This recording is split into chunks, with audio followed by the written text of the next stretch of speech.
the least amount of window distortion. We're checking. That call from Christina Cook, NASA astronaut and mission specialist on Artemis 2. Copy.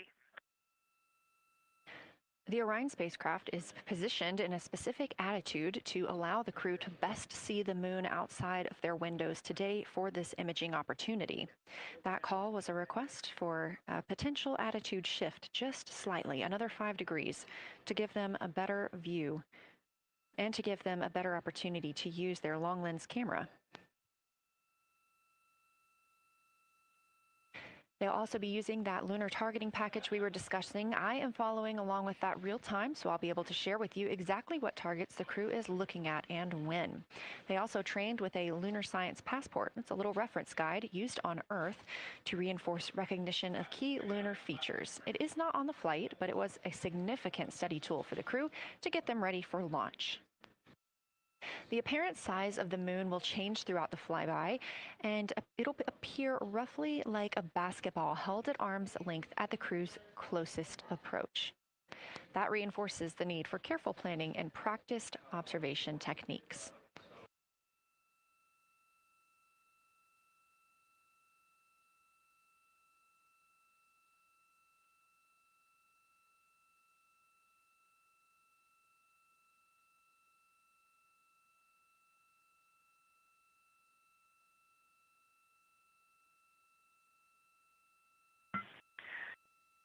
Houston, integrity for timeline. Go ahead.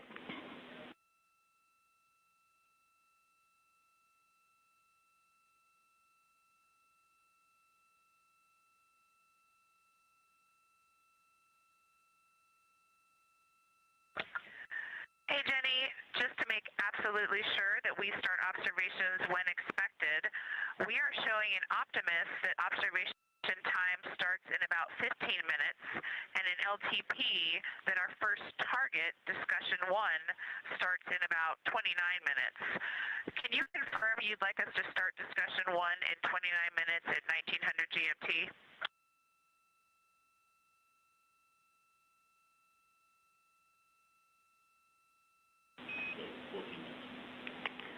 Christina, we are tracking that discussion 1 should start at 18:45. That's 15 minutes from now.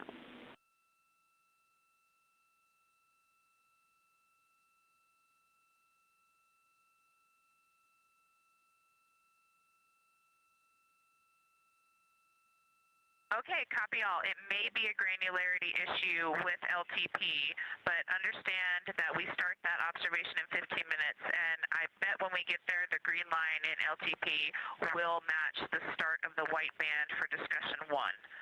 I think it's just a matter of the labeling and the granularity. Thanks for confirming.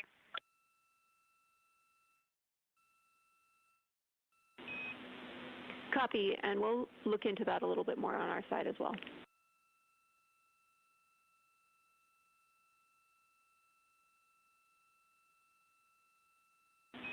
Christina, can you verify for us that your green line is moving on the timeline page of your LTP?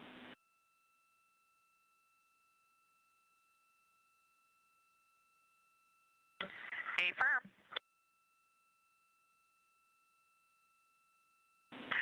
Jenny, I do think we're good. Looking closer, I see the labels are just not aligned with start or end times of the white visible bands.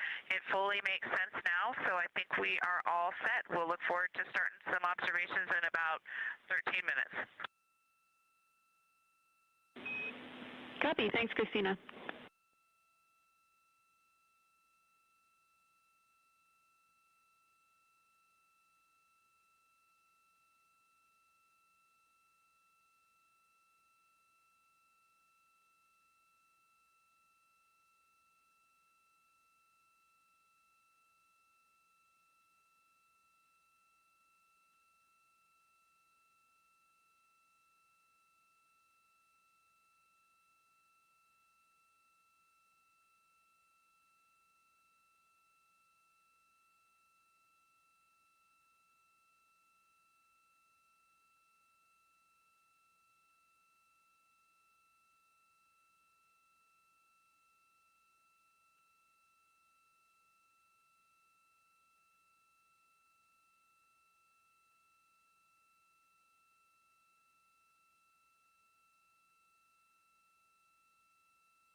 As you heard discussed, we are expecting the crew's observation time period to start in about 10 minutes. First, they'll be conducting a warm-up, warming up to their science observations of the moon. They'll be discussing with each other, helping each other orient using the major landmarks that they've studied, asking what is familiar. If we roll left, port 5 degrees, that would get the moon closer to the left side of window 2.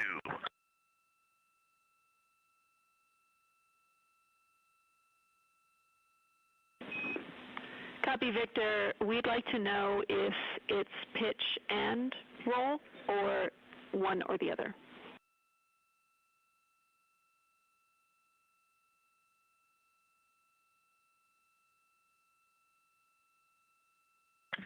Jenny, we actually thought you already put the pitch in.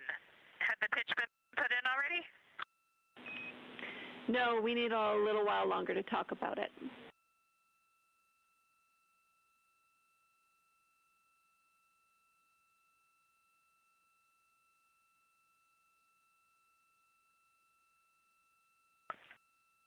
So, Jenny, I guess what's happening is just as our orbit's changing, where it is in the window is changing, so maybe these fancy little adjustments aren't worth it. It's going to continue to move in the window.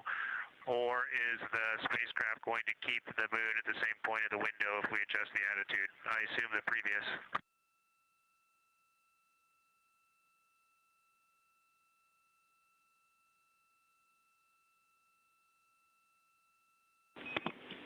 Right now, we are pointing the center of the window to the center of the moon with 2 degrees of deadband.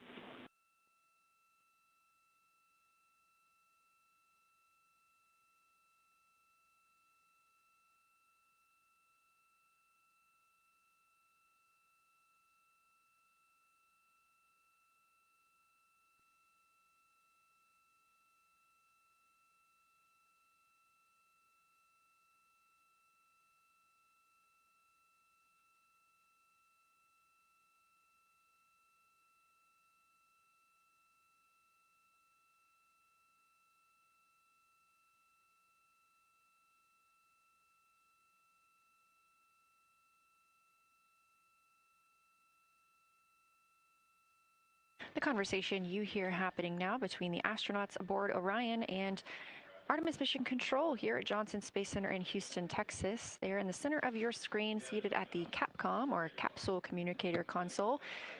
That's Jenny Gibbons, Canadian Space Agency astronaut, and Artemis II backup. She was also the lead CAPCOM for Expedition 63 aboard the International Space Station.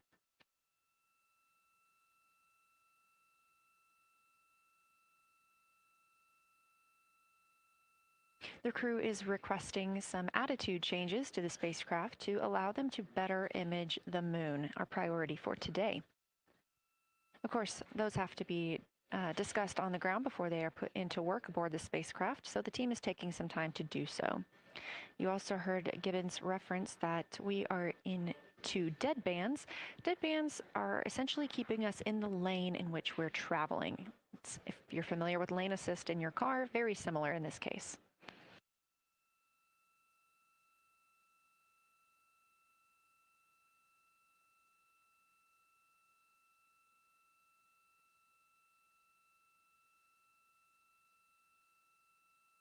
We are now 10,870 miles away from the moon, traveling 1,066 miles per hour and 249,390 miles away from Earth. Again, we recently surpassed the Apollo 13 distance record of farthest humans have ever traveled. And upon calling down some words during that milestone, Canadian Space Agency astronaut Jeremy Hansen noting that he hopes that this record that they are setting today is soon broken by future explorers.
This is Artemis Mission Control. We are standing by for the beginning of lunar flyby.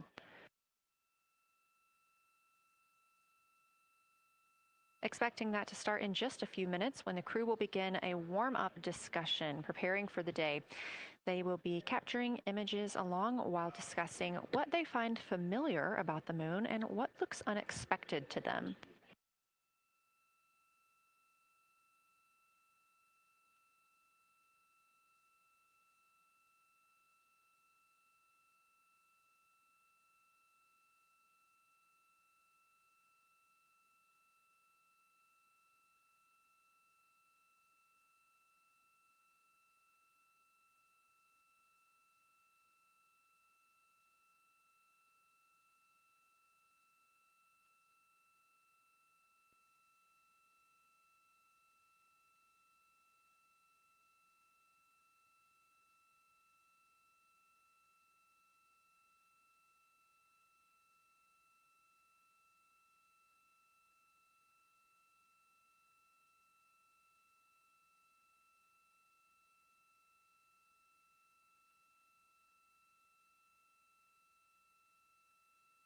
Again, just minutes away from the official start of lunar flyby, or when it is timelined for the crew.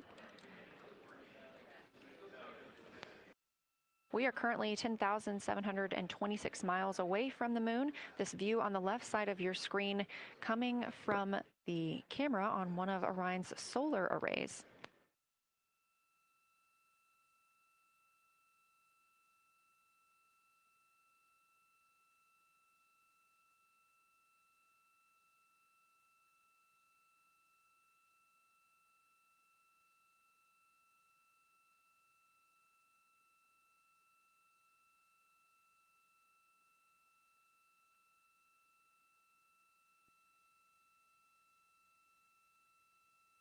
Other conversation points while the crew are getting ready for their flyby today. They'll be looking to orient themselves using major landmarks and annotating their observations along with their discussion. They'll have 10 minutes for that warm-up discussion.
Houston integrity.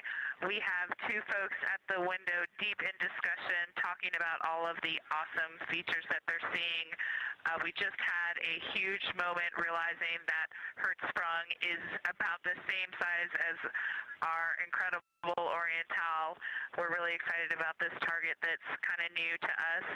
We're orienting on things like how we talk about albedo, finding some of the prevalent things that we're used to from all of our training, and just overall taking in this view.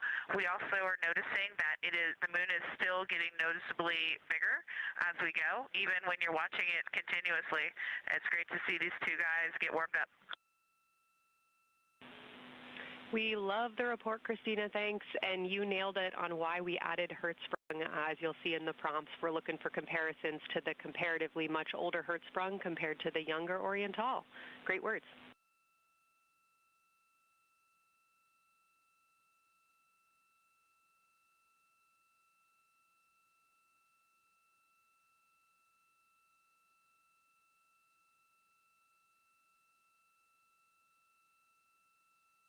This is Artemis Mission Control. That was the voice of Dr. Kelsey Young speaking with the astronauts aboard Orion as they begin their observation period and lunar flyby.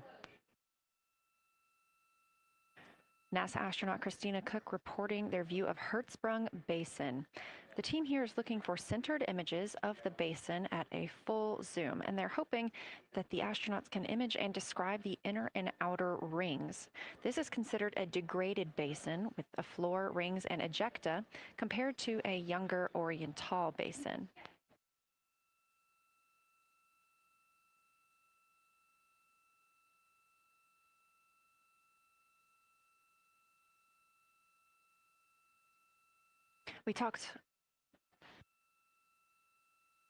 We spoke earlier with Julian Gross, the Artemis curation lead, about some of the terms we will hear the crew use today. One of those just called out, that's albedo, looking at surface brightness, or the amount of light a surface reflects.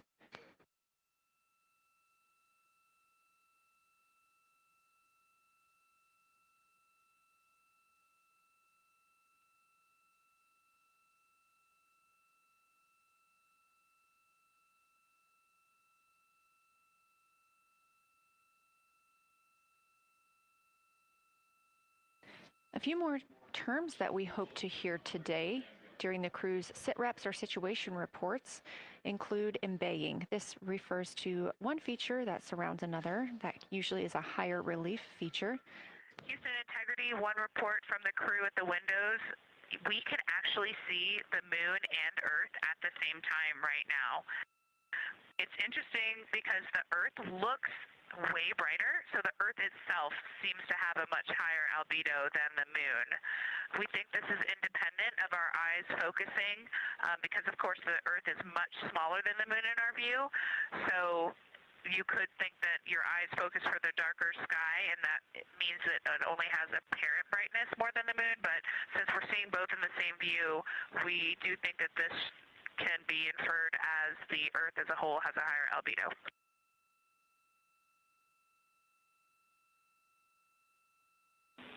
Great observation, Christina, and reminder that as you're starting to look for those subtle color and albedo variations on the moon, the relatively bright albedo Earth might make those a little bit difficult, but as your eyes continue to adjust, we expect you to start to see more nuance on the moon. Thanks.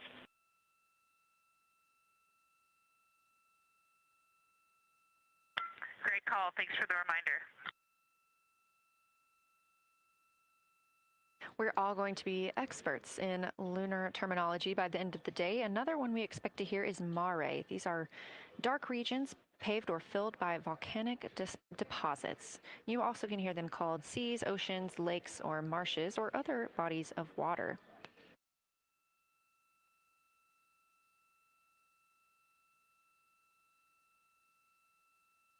Again, we are live in Artemis Mission Control, but on the right side of your screen, that is the Science Evaluation Room, team members who have been preparing for this day for years. The crew has significantly darkened the cabin of Orion. This allows them better views outside the windows and fewer reflections from inside. They reported being able to see the moon and the Earth out the same window at this time. We are really hopeful to get those photos.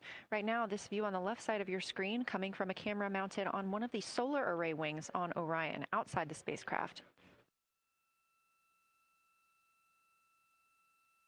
The crew is equipped with 80 to 400 millimeter zoom lenses.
The team continues their warm-up discussion. I should say the crew members aboard Orion continue their warm-up discussion. However, they are about to be prompted to move on to discussion number 2, which is near side and far side.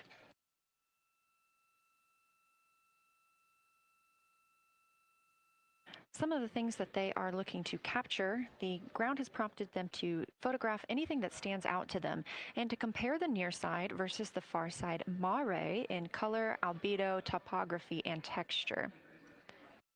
They also want the crew to compare the appearance of rayed craters in the near side mare versus in the far side highlands. Of course, a reminder that some of the items that the crew, or some of the landmarks the crew are seeing today, is the first time that humans have ever laid eyes on those portions of the moon.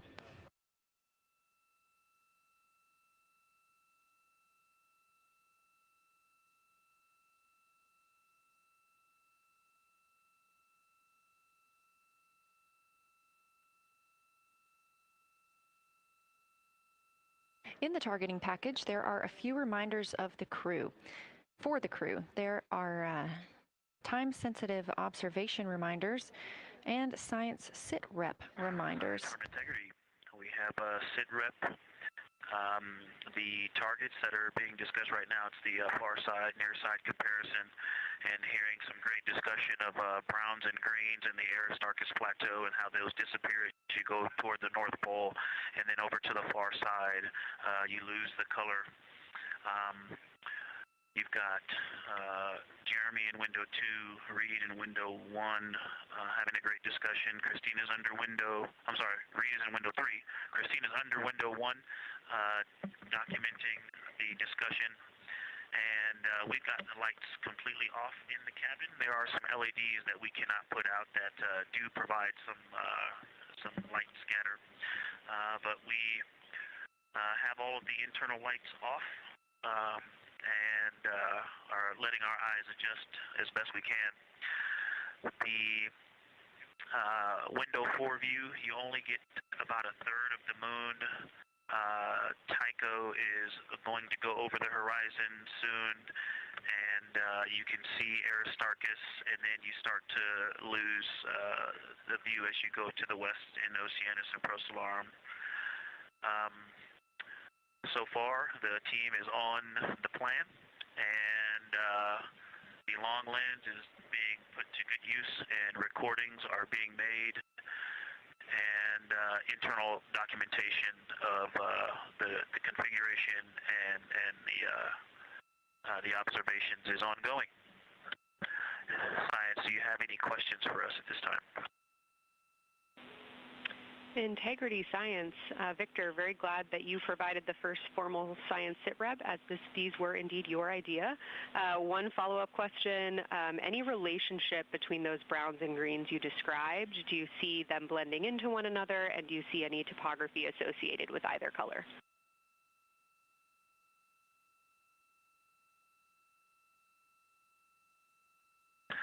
I don't want to bother the window team. I just heard that, overheard that, and so I'm sorry I don't have that detail yet. I will eavesdrop and see if I can pick that up.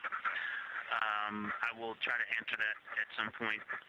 I also heard a comparison of the albedo in Aristarchus, that crater, the very high albedo spot you can see on the near side. There is a feature called, I believe, Burgess alpha that is equally or maybe higher albedo.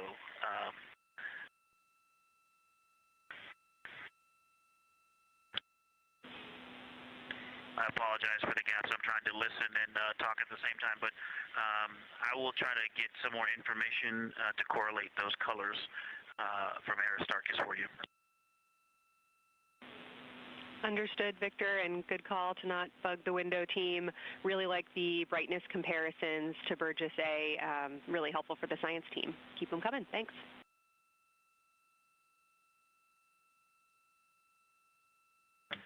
I also heard a discussion about the albedo of Grimaldi being a 10, and how many of us, when we were a little further away, saw that as the darkest albedo, and that the bigger mare off to the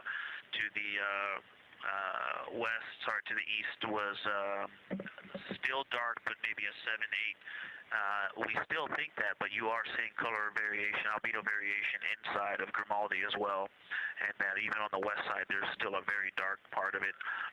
But it is still the darkest. It is just not as uniform as it looked when we were farther away. We're starting to differentiate the striations of albedo inside of Grimaldi. Copy all, Victor, and you read our mind. Superlatives like darkest, biggest are really, really helpful for us, so keep those coming.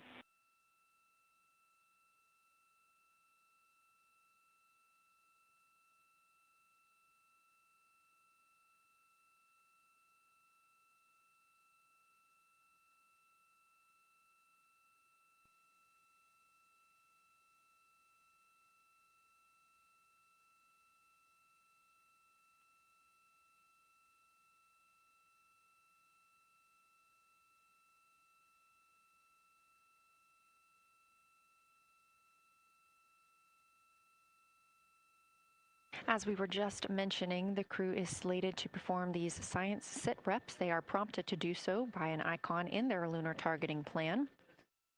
That one coming down from NASA astronaut and pilot of Artemis II, Victor Glover.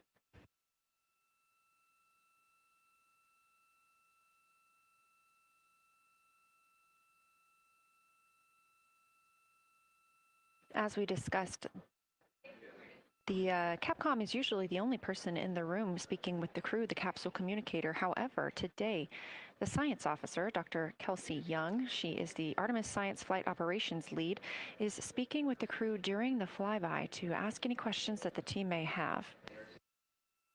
To her right is Trevor Graff. He is one of 3 science officers. Those would be Kelsey Young, Trevor Graff, and Angela Garcia, who will also join us later for an interview.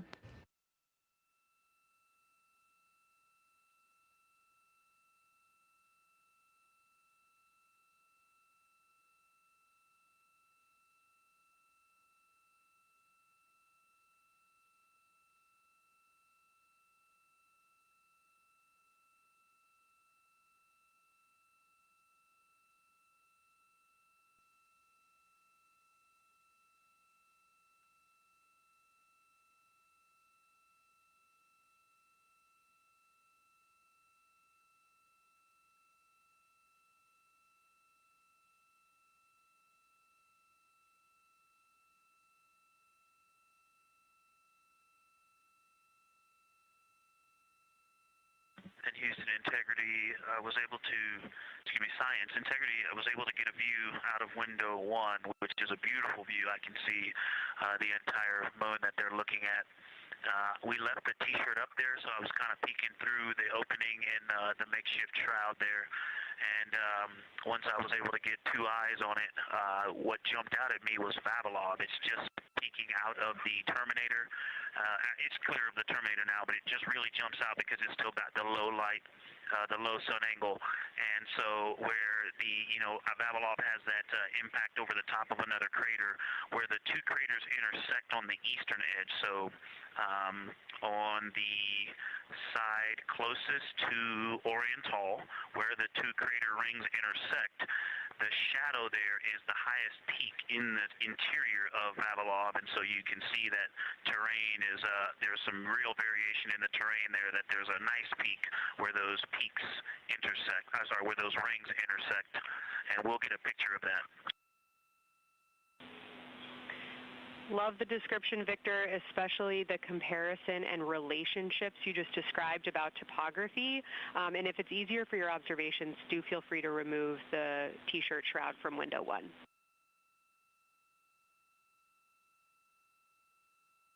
Yeah, absolutely. We will do. Thank you.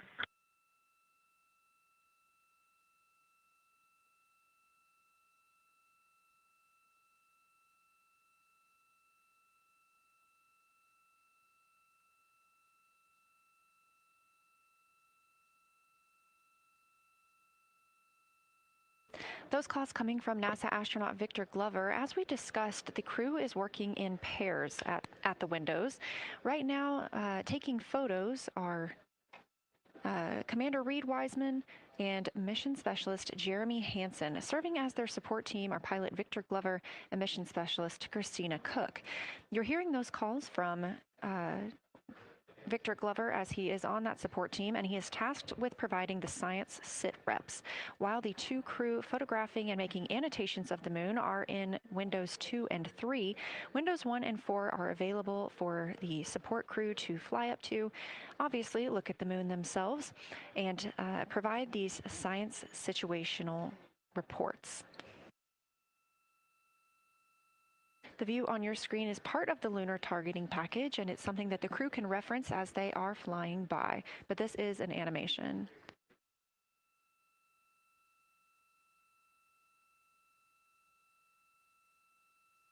You also heard Glover mention Oriental. Oriental is a major feature that the team is interested in today, and it's known as the Grand Canyon of the Moon. Until this mission, the Oriental Basin had never been seen in sunlight by human eyes. Oriental Basin and its surrounding ejecta could fit within a straight line distance from NASA's Johnson Space Center, where we are at today, to Kennedy Space Center.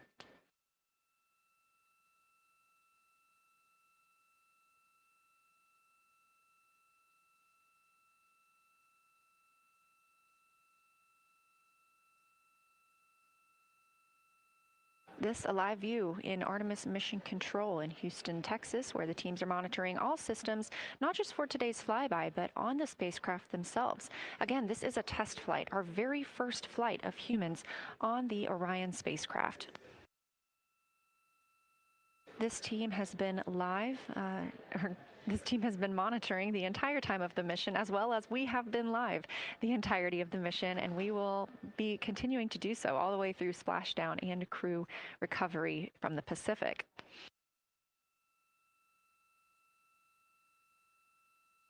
This is a visualization from ARROW, the Artemis Real-Time Orbit website that you can also access at any time by visiting nasa.gov/trackartemis, showing us that we are now under 10,000 miles from the moon, 9,948 to be specific, and continuing to count down.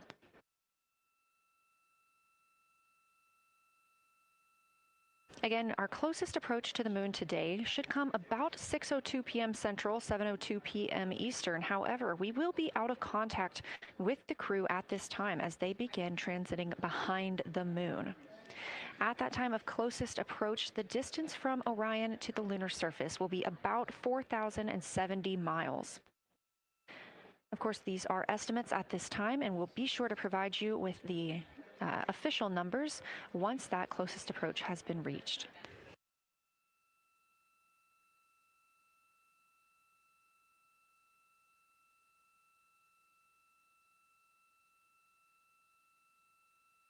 This shot live inside the Orion spacecraft, where our 4 crew members are continuing with their lunar flyby activities. They have just begun those activities really about 20 minutes ago, so we've got several hours of moon view opportunities. This is still a live view inside that capsule. However, you can see just how dark they have turned down the lights. Actually, they've turned them all the way off.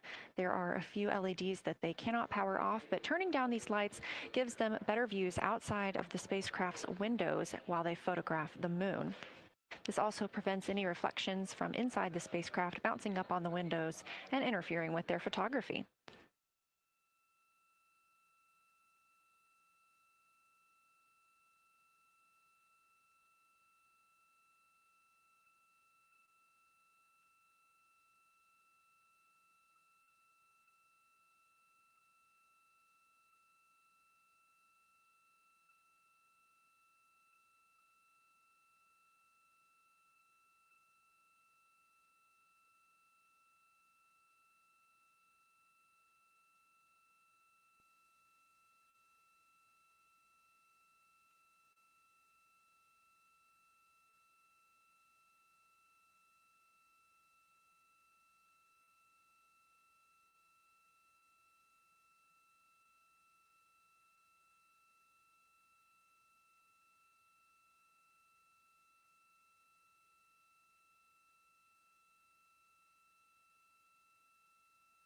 As we were previously discussing, the crew members are serving on teams, the first team being Commander Reed Wiseman and Mission Specialist Jeremy Hansen at the windows photographing what they see. We heard reports earlier that they could see both the moon and the Earth in the same view, and we are looking forward to seeing the moon and the Earth in the same view as well.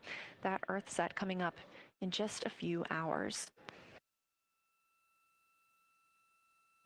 While Wiseman and Hansen are at the windows photographing, Glover and Cook are serving as support crew. They are able to assist with cameras. They are also providing those situation reports, letting us know how the team is working inside the spacecraft, what they're seeing, and how they're feeling about it. Those first blocks of teams will last about an hour, and the crew members are approaching the halfway point into their first observation block. A reminder, we have 5 of those blocks today. So they're approaching this halfway point, during which the crew at the window will switch roles. One will begin taking pictures, and the other will be making annotations on their PCD. That's portable computing device. Both of those crew members at the windows are recording audio of what they see. They are putting on headsets and recording audio into their portable computing devices. Obviously, we are not hearing this right now. This is going to be sent down to the science team, and they will be able to analyze that at a later time. What we are hearing, though, and will continue to hear, are those science sit reps a few times every block. Once this block is complete, about 40 minutes from now, we will have the teams switch. That means pilot Victor Glover and... Science integrity, looking out of window 1. I think I may have misreported earlier saying that it was Tycho going over the horizon. That was Copernicus I was referring to. Apologies. It was Copernicus is what is farthest bounding to the east, and that is now like on the horizon or just past it. And the Korolev is now a few degrees from going over the horizon. And then, you know, next it'll be Aristarchus Plateau. And so on the west, we are getting a much better view of the Terminator. It looks like we have about 80% illumination of the moon. And Vavilov and 1 Vavilov diameter to the west is where the Terminator is right now. And so other features are starting to peek out there. The center of the illuminated part of the moon is to the lower part is Oriental, and just around Oriental, a lot of light structure is starting to show up. A lot of high albedo, similar to the feature, I cannot remember, Burgess Alpha and Aristarchus type high albedo in the ring. So when you look at the interior ring and the external ring, it's almost as if the edges are starting to dry up and turn white. If it was something that was wet and got dry, the edges would be the part to dry first. You just kind of outline all the topography in the interior of that wall is like it was dusted with chalk or is starting to dry, or maybe dusted with snow. If this was the Earth, I would say there was snow dumped on some of the ridges on the interior of the rings of Oriental. Also, an interesting part of the discussion that I heard between Reed and Jeremy is that from Glushko to Grimaldi, there are 2 dark features there that look like commas, but in the wrong direction. But there's also a lot of interestingness, just a lot of geometry and squiggles and dots and lines that are starting to stand out as more small features come into view. And there also is a lot of variation in albedo. In some of those, the 2 dark features, for example, have on the southern edge of the larger one, the one that's further to the south, there's a very dark, the 1 albedo, like the southern and western part of Grimaldi. And the one to the north, closer to Glushko, is also that same dark albedo. And then around them, there are some very high albedo spots just to the north of the southern one, and just to the west, the smaller one to the north. Very high albedo, almost approaching the 10, a 9 or a 10, like Aristarchus. and lots of little bright spots are just starting to pop up on in this view. To the north, as you look up at the North Pole, there is a very distinct crater with a lot of very defined central peak that is also 3 in albedo, and all of that area past it, going to the horizon, gets lighter and lighter, and is very, very high albedo. And I will go look and find the name of that feature if I can look that up. And then to the south, really getting some interesting geography and topography in the South Pole Aiken Basin. And the view of the South Pole is quite amazing. We've got some Terminator there, as well as the limb view, and there is a very distinct crater right at the South Pole. And I'm going to go look up, I don't believe that is Aiken, but I'm going to go look up the name of that one because it's also giving a lot of good topography due to the shadows that I'm seeing. But that's, I was trying to bound the view that I'm seeing for you and got distracted by all of these interesting albedo variations that are popping up in the interior. But that's the view that we see just a Vavilov diameter to the west beyond is where the Terminator is. Just beyond, I think Copernicus is the easternmost feature that we can see. A very nice ringed, very nice structure crater to the north with a great high albedo central uplift to the north, and the south is dotted by a very characteristic crater with a lot of terrain, shadow features, and I will go try to find some landmarks to put names with those. Any questions for the observation team? Integrity Science, love the descriptions. You're definitely looking odd up there. Appreciate seeing the training being implemented. Especially interested in your descriptions of the dark patches. You compared the comma-looking features to the albedo you see in Grimaldi and notice that you're starting to see those color differences popping out. Any observations you want to make, especially when you get on, the PCD in a little bit, would really help us tease out the differences in those dark mare deposits. Great description, Victor. Keep them coming.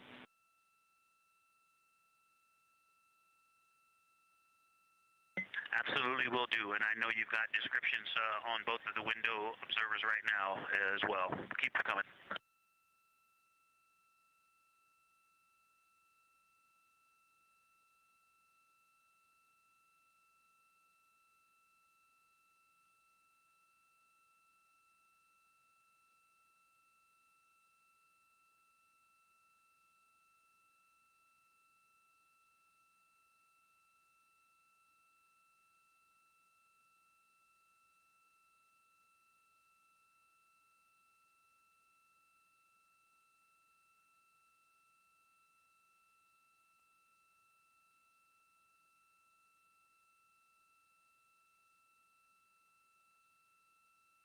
Great evidence of how well trained this crew is by the science team. NASA astronaut and pilot of the Artemis II mission, Victor Glover, calling down a situation report, noting several different features on the moon and such descriptions, even saying that it looks like snow on some of the peaks. Obviously, we do not expect that to be snow, but referencing that as some of the lighting on how it looks to the Artemis II crew from their current position.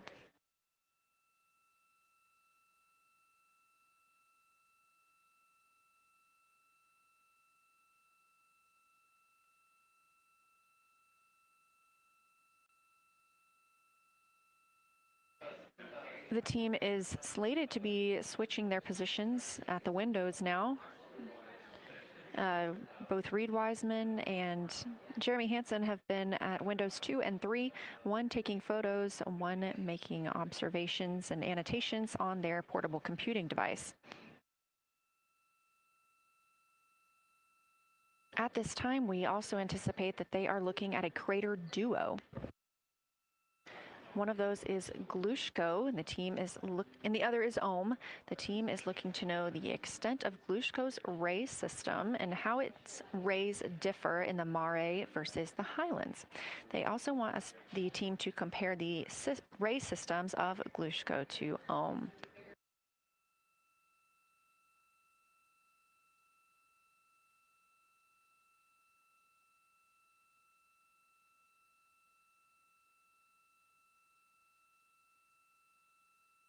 Ohm is considered a young crater. And if you've ever seen a photo of the Richat structure, it's also known as the Eye of the Sahara. It's 40 kilometers in diameter, and that could fit within Ohm's interior.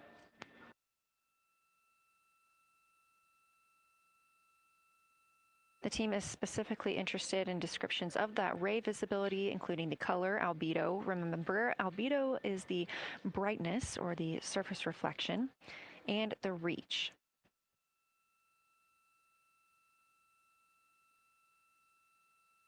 Again, I am using the same lunar targeting package that the crew is referencing on board right now. This helps keep them on time as well as prompt them for when they need to make a call down to the science team and report what they're saying. It also gives them reminders of when they need to swap positions at the windows. Additionally, I'm using the Artemis II Lunar Science Passport developed by Amber Turner and the Artemis II Lunar Science team. Now, this passport did not fly with the crew, but they used it extensively as a study guide here on Earth. So a lot of the descriptions and comparisons you hear today are developed directly by the science team.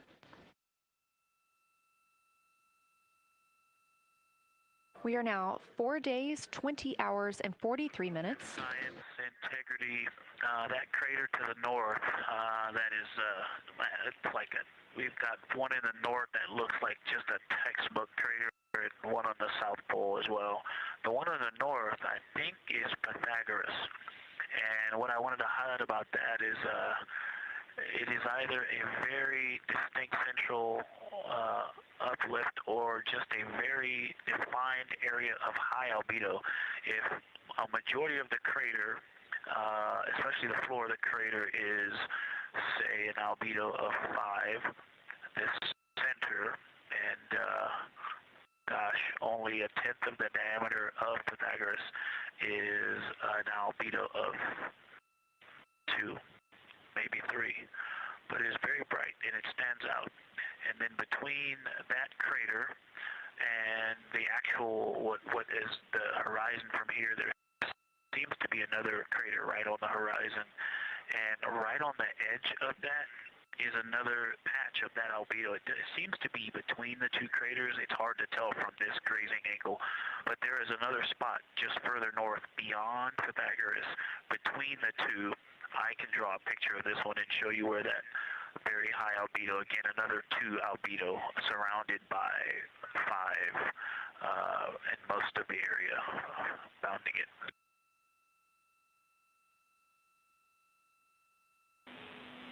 Integrity science, thanks for that. We agree with the Pythagoras assessment. And as a follow-up to your previous report, the SIR had questions about topography comparisons between the North Pole and the South Pole of the Moon, if you're willing to provide words on that.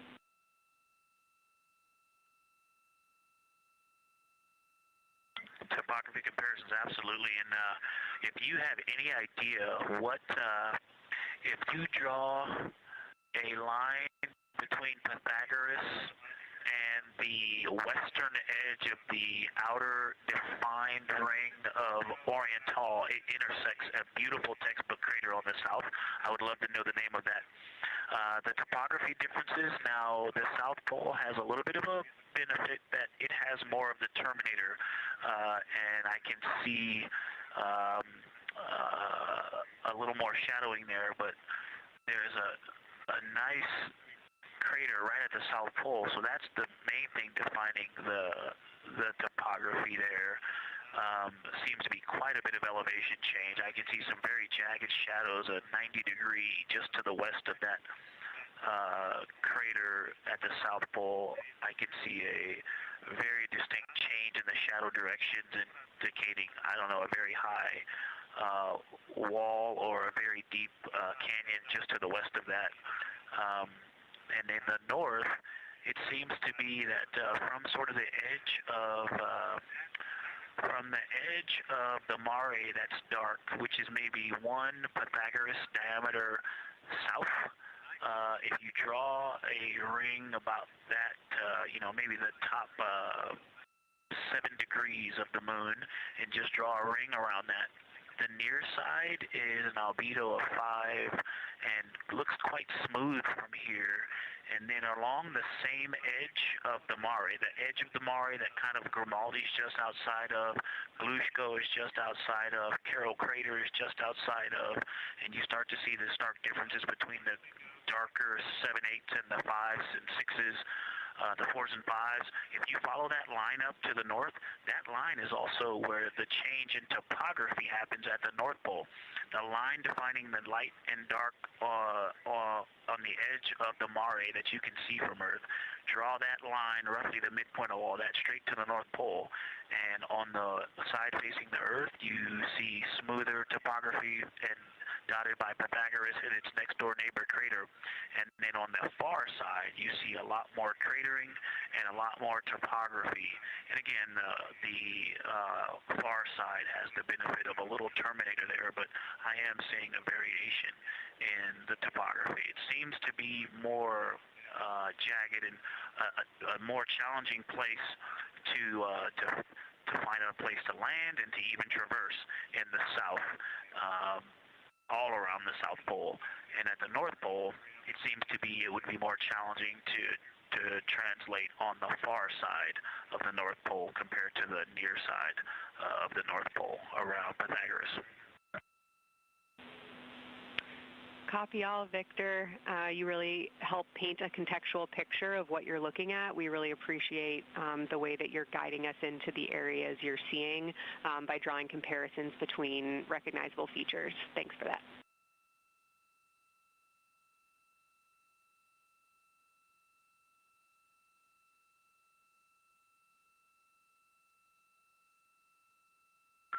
And Kelsey, another little science sit-rep moment, something I just heard from the window team is the more I look at the moon, the browner and browner it looks. I thought that was an interesting observation. The 2 observers have been on timeline, no hardware issues.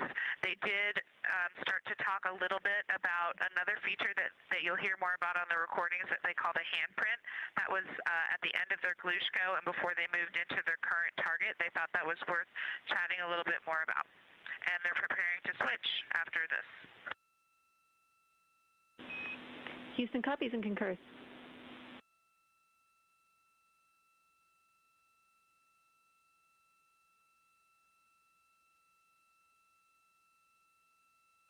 Hey, Houston and Science Integrity, another just observation from the human. My eyes have shifted a little bit since I've been up here. I've been wearing my reading glasses to look at the PCD.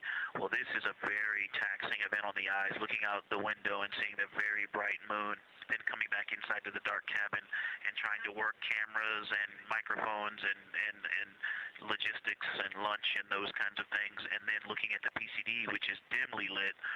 It's just been an exercise. It is a difficult thing to manage it. I'm up and down on the glasses and then having to wait as my eyes adjust when I come back in. As soon as I look back into the cabin from looking out the window, I can feel my eyes adjusting, and I just have to work through it as they adjust. Appreciate that report, Victor, and know that we are prepared to read you up targets from the ground if that would give you the ability to keep your eyes focused on the moon and not having to swap between that and the PCD. Just let us know.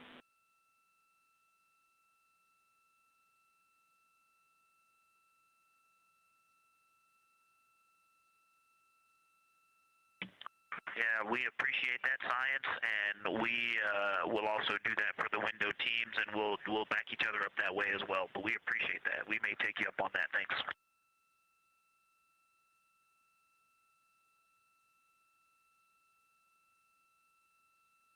Continued detailed descriptions from the Artemis II crew aboard Orion.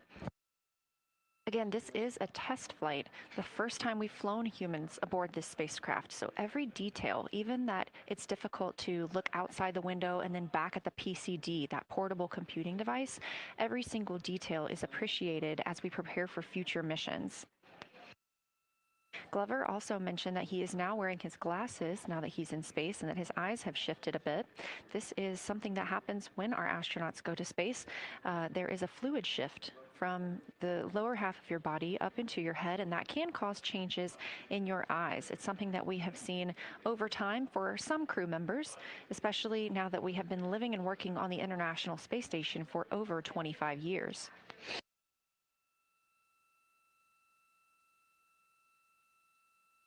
Again, it's clear that these Artemis II astronauts have undergone extensive lunar science training, including classroom instruction, fieldwork, and high-fidelity simulations.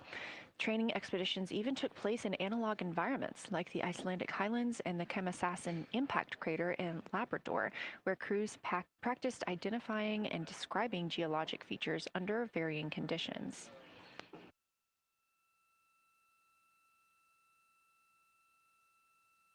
Additionally, here at Johnson Space Center, Orion mock-ups were used to rehearse crew choreography, including three-dimensional space management with an inflatable moon globe to simulate the flyby. And while on Earth, the crew also used that small lunar passport that I mentioned with descriptions, photos, and prompts to help them study the features we hope they'll see. Now, this is a view from their lunar targeting package at this time, helping them determine what they're seeing on the moon, as well as on the left, keep up with what their next target will be. As you can see, we have got a long list and an exciting day ahead of us.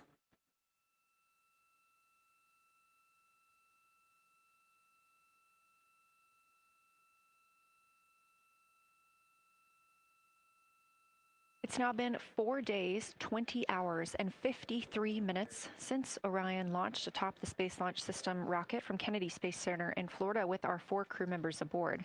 NASA astronauts Reed Wiseman, Victor Glover, and Christina Cook, and Canadian Space Agency astronaut Jeremy Hansen.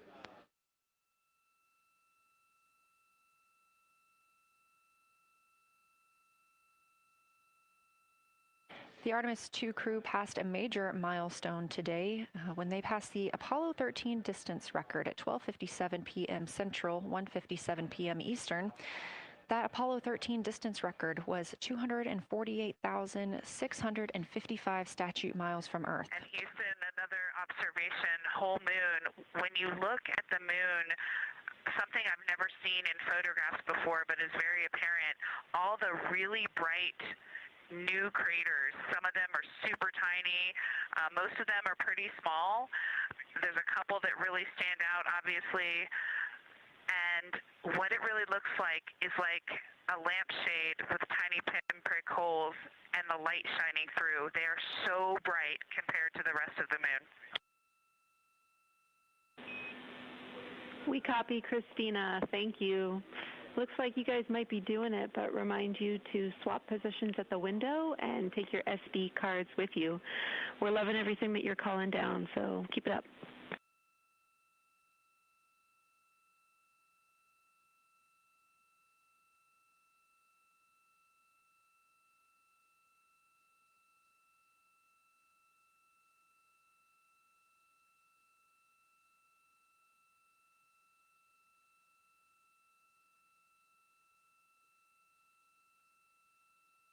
Again, Orion previously surpassed that the Apollo 13 greatest distance from Earth by humans. That was 248,655 statute miles from Earth, and Orion now 250,294 miles away from our home planet. The spacecraft is 9,033 miles away from the moon and growing ever closer. At its closest approach, it'll be about 4,070 miles away, and we will make sure we confirm what that distance ends up being. This is an approximation and an estimate ahead of that moment. We're anticipating them to make that closest approach at 6:02 p.m. Central, 7:02 Eastern, when they are in a loss of signal, transiting behind the moon. They will be the first humans in over 50 years to fly behind the moon and lose contact with Earth. We will regain that contact about 40 minutes later as they reconnect to the Deep Space Network, emerging from behind the moon, and we will look forward to seeing an Earthrise.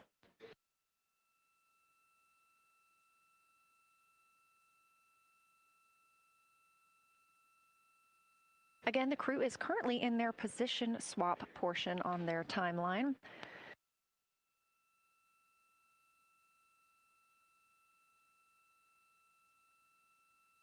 This allows crew members the opportunity and the experience of all roles necessary during today's flyby.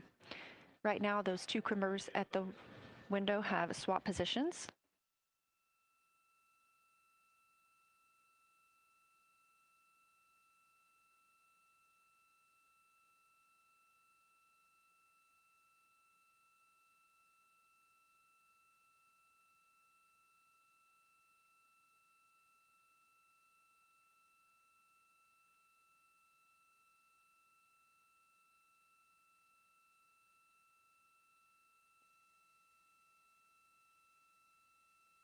Again, the crew at the windows swapping positions.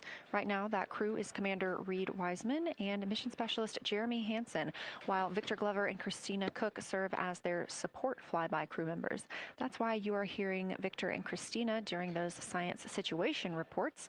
Those voices will change in about 30 minutes when they take a turn, taking photos and making annotations while at the window.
Houston, integrity.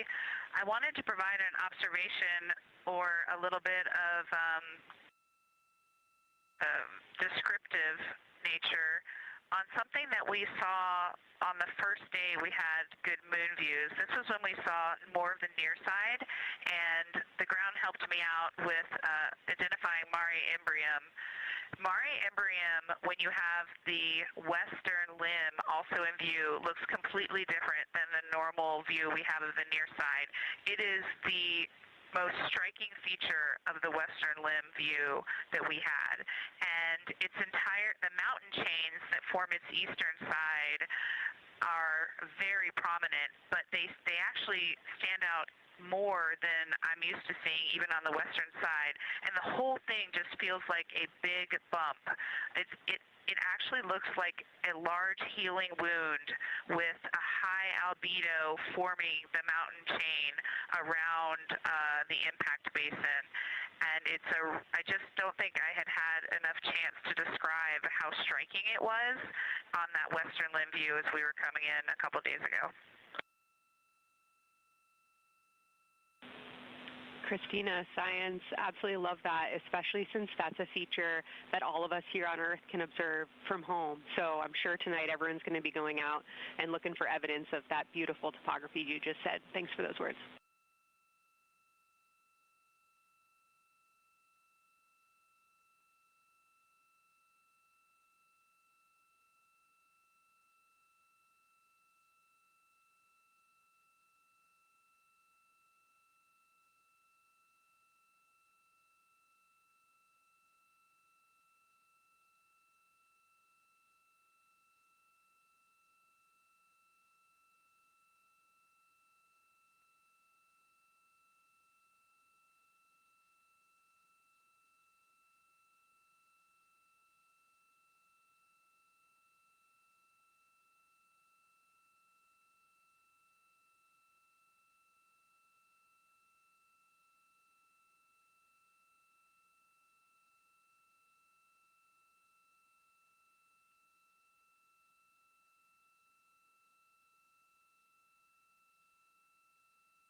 The view on your screen coming from Orion, a camera mounted on the spacecraft's solar array wing. Toward the right of your screen, the near side is the hemisphere we see from Earth. That is identifiable by those dark splotches, which are ancient lava flows. Science integrity. A question and a comment. Question is it possible that we're seeing a Schrodinger basin from this vantage point in the Terminator at the South Pole? And the comment is the rays coming out of are less distinct. We are not seeing the bright rays coming out of it, but the sort of 9 o'clock wedge that is formed by the change in albedo from the interior portion that is to the northeast to the surrounding lighter mare that's 270 degrees to the west. That 90 is very distinct and interior. You got some great descriptions from the two at the window about the colors in there, but in that darker part, in that wedge, you've got some really interesting color, even though the rays, the distinct difference in the albedo almost look like rays, but it's not the rays coming out. It's the just change in that albedo. Integrity science, that is very intriguing, those color rays coming out of rather than sort of albedo. And as answer to your question, we do not think you can see Schrodinger. It's in darkness as of now. But thanks for that description, and it sounds like the pair at the window's got great descriptions that we're definitely going to dive into tonight.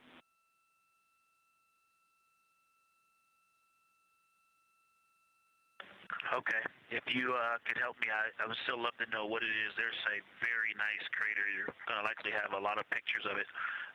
What would be right in the Terminator at the South Pole or close to the South Pole where it's intersecting the Terminator right now? Yeah, Victor, we're assuming you're talking about, kind of if you're looking at the Terminator, it's basically like 70% down from the North Pole. Is that where you're looking?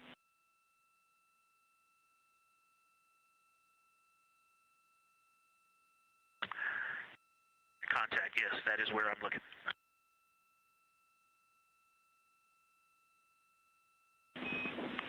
Integrity Houston, that is an enabled caution for wastewater dump required. We have hit our limit. As expected, no crew action.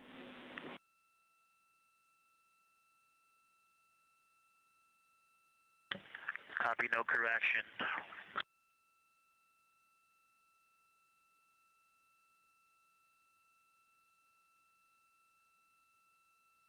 You are. And integrity science, we're trying to figure out what you're looking at there. Is it like right on the Terminator, or is it in the illuminated portion next to the Terminator?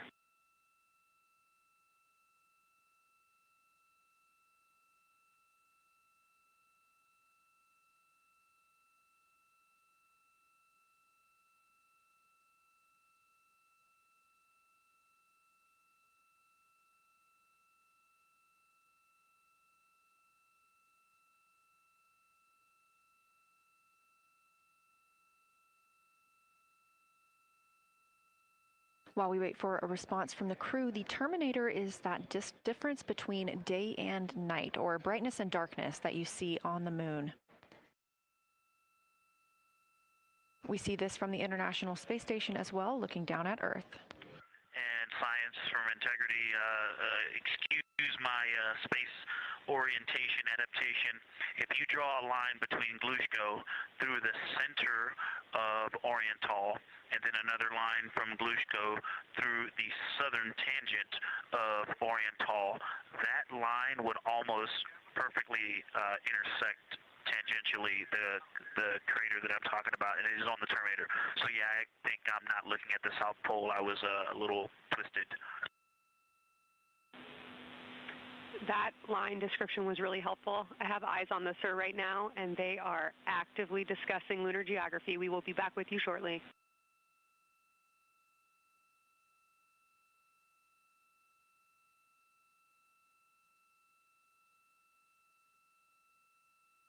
You're hearing a couple of voices today in Mission Control Houston. One of those is Dr. Kelsey Young. Integrity Science, we believe that's Zeeman Crater.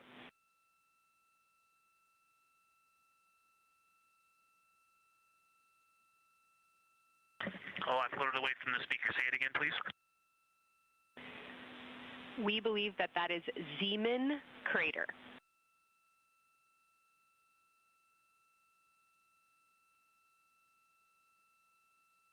Zeeman. Okay, and can you say the first letter? I may be pronouncing that wrong. What's the first letter of that word? Zulu. It's Z-E-E-M-A-N.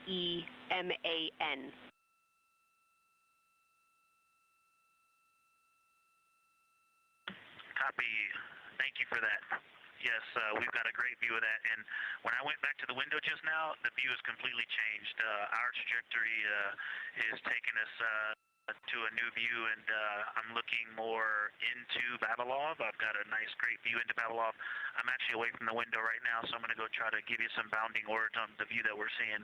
But I've got to get back to a window in a minute. Understood, Victor. You're defining new views of the moon in more ways than one.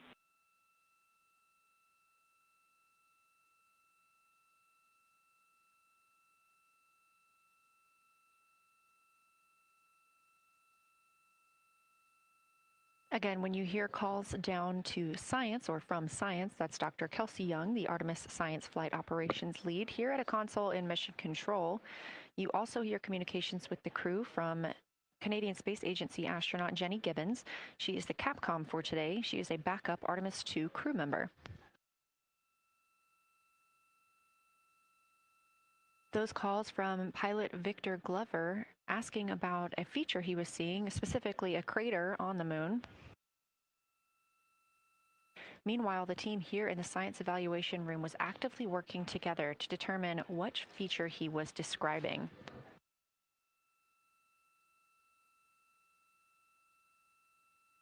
The teams at the window have continued to move through their targets, including Ohm, Aristarchus Plateau, Reiner Gamma, and we are preparing for the cabin and window teams to swap. That's when we'll hear more from Reed Wiseman and Jeremy Hansen when they take on these support roles, while Christina Cook and Victor Glover are at the windows photographing and annotating.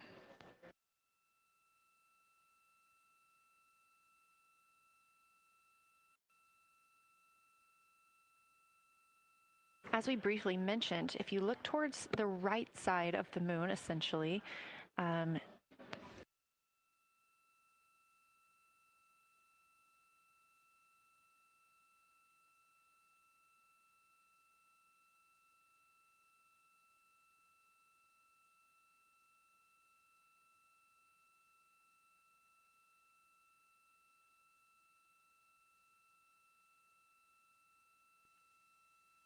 this live view coming from a camera outside the Orion spacecraft, and if you look on the right side of the moon where you see those dark patches. Wow, yeah, I wish I had some more time to just sit here and describe what I'm seeing, but the Terminator right now is just fantastic. It is the most rugged that I've seen it. From a lighting perspective, there are little islands. There are islands of terrain out there that are completely surrounded by darkness, which indicates some real variation in terrain. Up to the north, there is a very nice double crater. It looks like a snowman sitting there. You know, in the 5-10 degrees below the pole in the Terminator, and then on the southern edge there's almost like a hole. Looks like a hole, and it's the diameter of Vavilov size, just blackness, and then a wall of bright, and then it goes back to the black beyond the Terminator. So there's it looks like there's just a gigantic hole right there.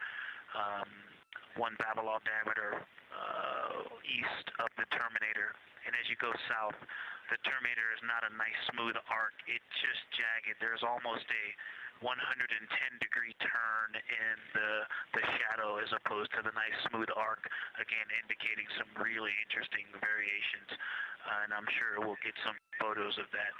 And then one of the craters further to the south of Vavilov, maybe halfway down to the South Pole, is not only looks like just a deep hole, and then there's like 2 island rays pointing off to the west and north.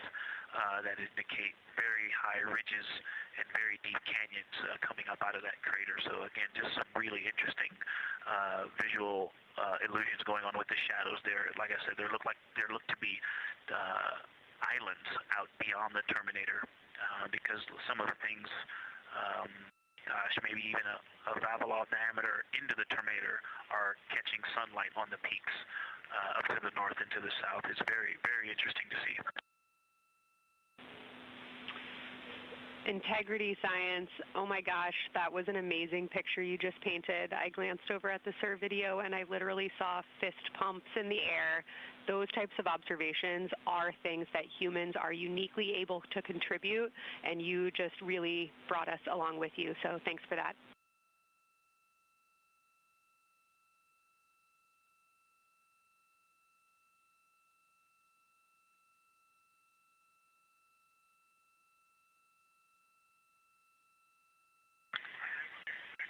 That's awesome, Kelsey.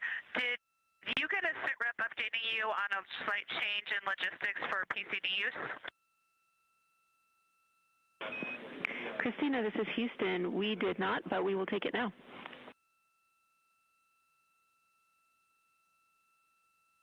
We slightly changed the PCD plan for the window observers. The two window observers kept their PCD.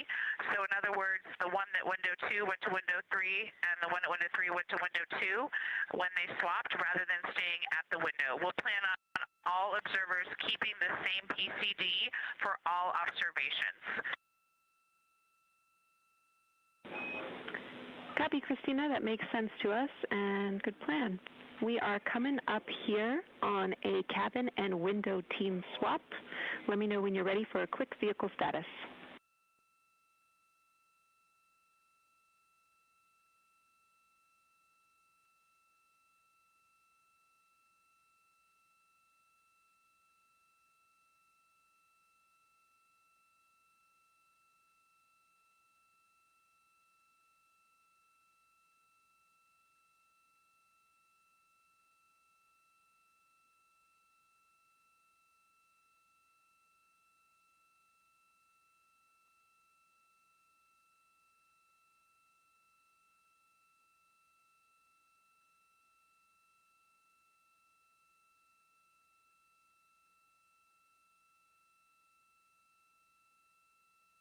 As you heard, science. Houston, go for the vehicle system update.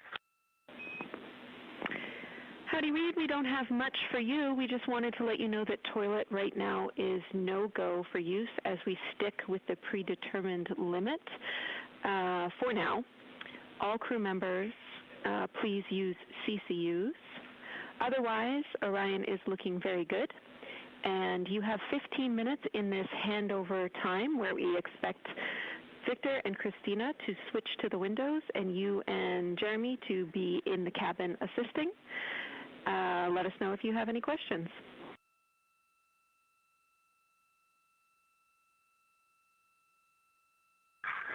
No questions at all, and they're in the swap right now. The first thing I'll tell you, I floated up to the docking hatch window and just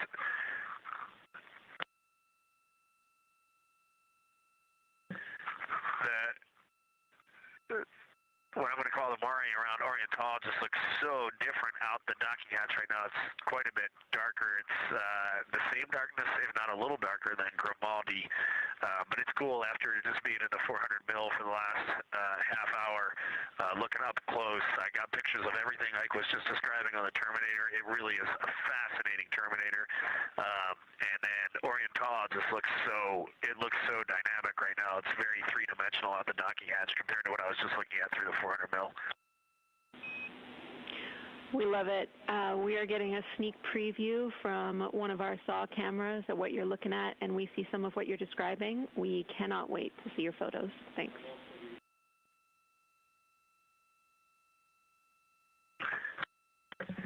Yeah, Jenny, I wish you had some longer lenses on the solar array so you could see the whole moon, but man, it is, or the up-close moon, not the whole moon, but it is just fascinating here. It's so cool. All right, MPO and INCO, take notes. We want a zoom lens on those saws next time. Thanks, Reed.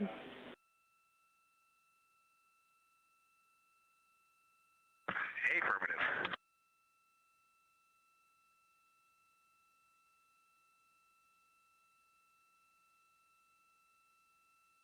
As the crew gets ready to switch positions from the window crew going back to the support crew and the support crew flying up to the windows, this view inside the room, Capcom Jenny Gibbons speaking with the crew, Canadian Space Agency astronaut.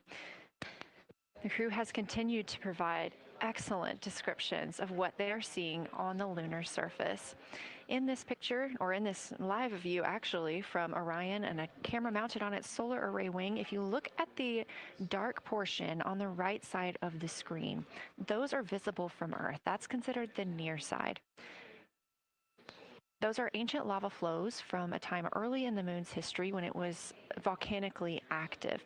And if you look towards the left, there's that dark, large crater that appears above, to the left of those lava flows. That's Oriental Basin. It's about 600 miles wide, and it straddles the moon's near and far side. And this mission is the first time that humans have ever been able to see this with their eyes in the daylight. Again, you hear conversation about that terminator. You have a great view of that as well. That's the difference between light and darkness on the moon. Victor Glover explaining that as a very jagged looking terminator due to the peaks that they're seeing and the craters that they're seeing as they prepare to cross over the far side.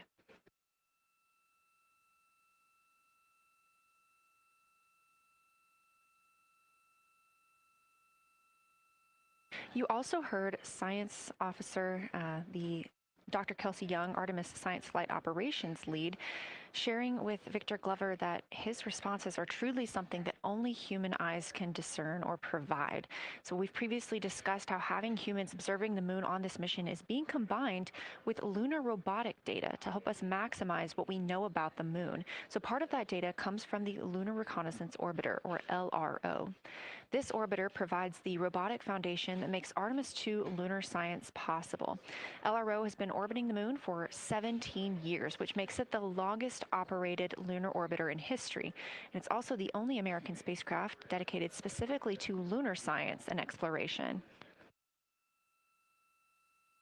Artemis II lunar observations are designed to complement data like the detailed surface images from LRO. So while LRO provides those detailed high-resolution maps of the moon's surface, the Artemis II crew adds human observations that focus on regional context and relationships between features, giving scientists a larger geologic picture. Now, this combination of robotic and human observations strengthens lunar science. LRO delivers precise and repeatable measurements over long periods of time, while the Artemis II crew contributes real-time visual descriptions and context that robotic instruments alone cannot provide. The best description I've heard while preparing for this mission is to compare the difference in looking at the moon with your own eyes on Earth and trying to take a picture with a camera. The camera truly never does it justice, and it's much easier to describe and perceive what you're seeing with your own eyes than to take a photo. These Artemis II astronauts can rapidly scan wide areas and adjust their focus in real time, as well as describe relationships between features.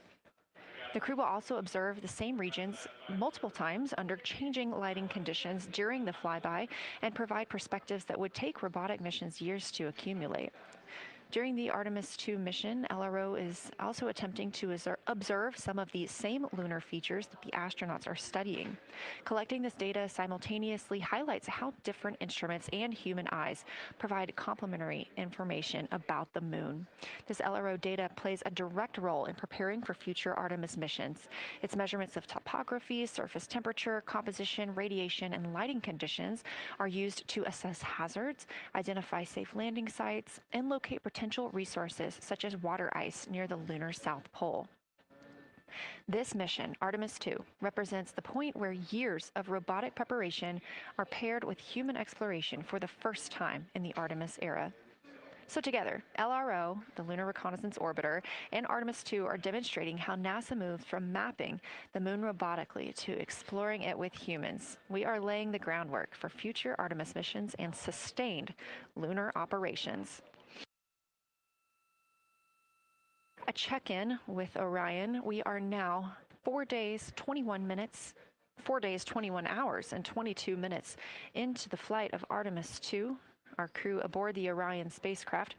We are now 8,153 miles away from the moon, 250,742 miles away from Earth. The spacecraft is traveling at 1,030 miles per hour.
All right, Houston, the professional science update giver is now in seat 2. That is where Victor is, and Christina is nestling into seat 1 with the long lens, and we're just getting ourselves oriented here. It's a cool view in the cabin. It's actually a cool view to be off the camera now and looking at my crewmates getting up to their observation posts and looking in. It's super fun.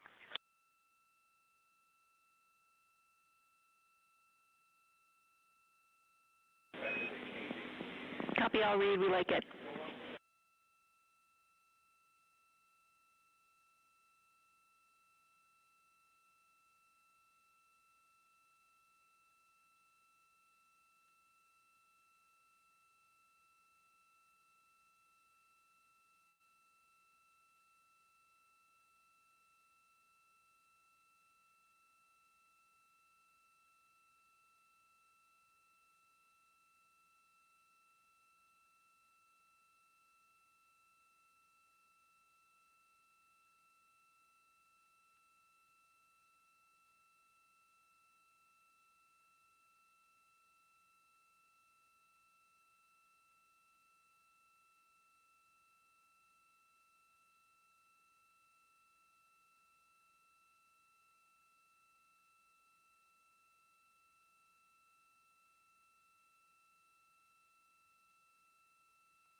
As we heard confirmation from NASA astronaut and commander of Artemis 2, Reed Wiseman, they are now switching positions of the support teams and the observation teams. So initially, Reed Wiseman and Jeremy Hansen were at windows 2 and 3 in the Orion spacecraft, taking photos and making annotations in their PCDs, portable computing devices. They were also giving audible descriptions into their PCDs, wearing headsets with microphones and providing recordings that the science team will be able to listen to later. We were hearing from NASA astronauts Christina Cook and Victor Glover as they made observations as part of the support team. Now, as these teams are swapping, we anticipate hearing more from Reed and Jeremy as they'll be on the support team, while Victor and Christina will be at the windows taking photos and making annotations.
for the science team if they can mark this time. I just covered up window 4 to block out the ambient light from a very bright planet Earth. And it'll be interesting to see if in the data Victor and Christina see any differences from me and Jeremy with that window blocked. It's a lot darker in the cabin now.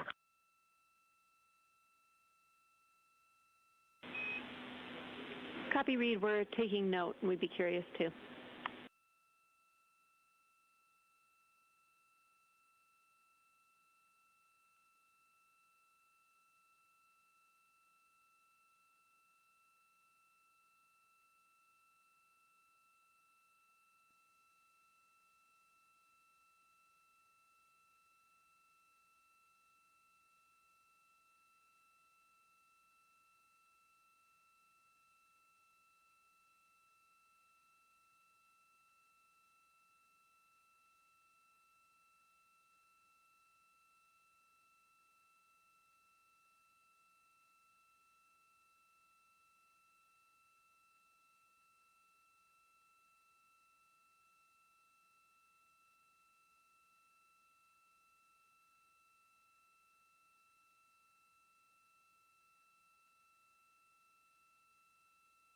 We are live in the Artemis Mission Control Room during the lunar flyby of the Artemis II crew, the first humans to fly by the moon in over 50 years.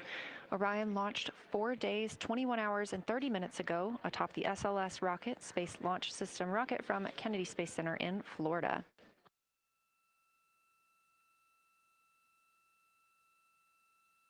Our 4 crew members inside the spacecraft are transitioning their positions. The cabin and window teams have swapped. Currently at the window, we have Victor Glover and Christina Cook, NASA astronauts, and serving as support, Reed Wiseman and Jeremy Hansen.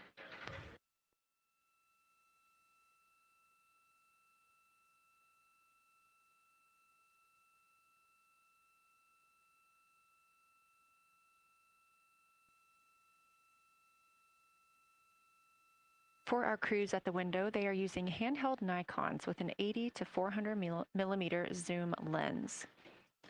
There are also GoPros on each of the solar arrays on Orion, and that's where this view is coming from right now.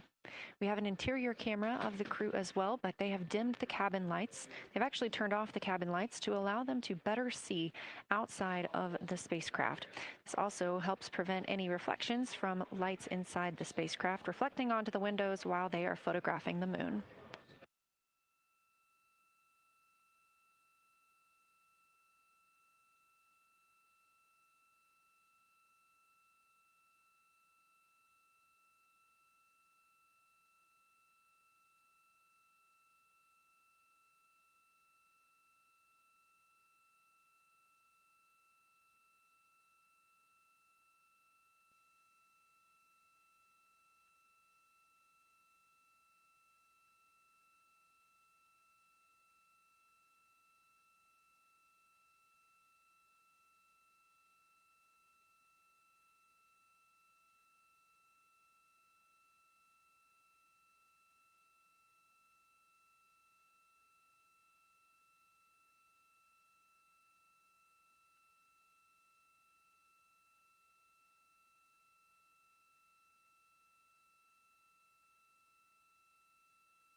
We talked a little bit about the views and the cameras being used on the Orion spacecraft. And again, we do have GoPros on the tip of each solar array wing. Now, the bandwidth is a little bit limited because having a crew on board, we do have to downlink a lot more data. That includes their environmental control and life support system. We are not the only data, this view that you see, coming down from the spacecraft, and so we do rely on sharing some of that with the other flight controllers in mission control. This helps the team monitor all systems aboard the spacecraft and ensure the safety of our astronauts.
We are standing by for a situation report from the crew aboard the spacecraft. They've been imaging the whole moon. There is now a new crew at the window. That would be Victor Glover and Christina Cook. And so being it's their first time since they have moved up to the window positions, they have a chance to orient themselves and describe and take pictures of any color or albedo variations across the surface. Reminder, albedo is the brightness or reflectiveness. Integrity science for a science sit rep when you're ready.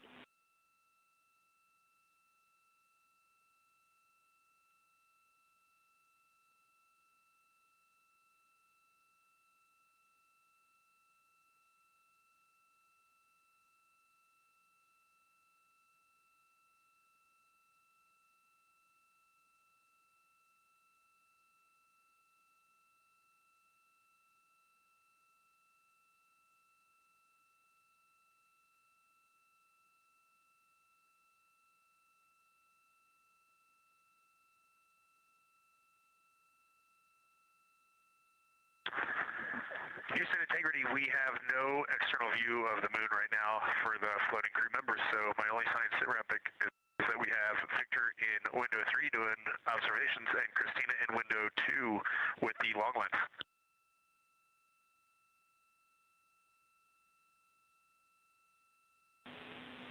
Integrity, we copy.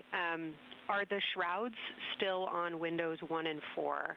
And if so, would you consider trying to get a view through one of those windows?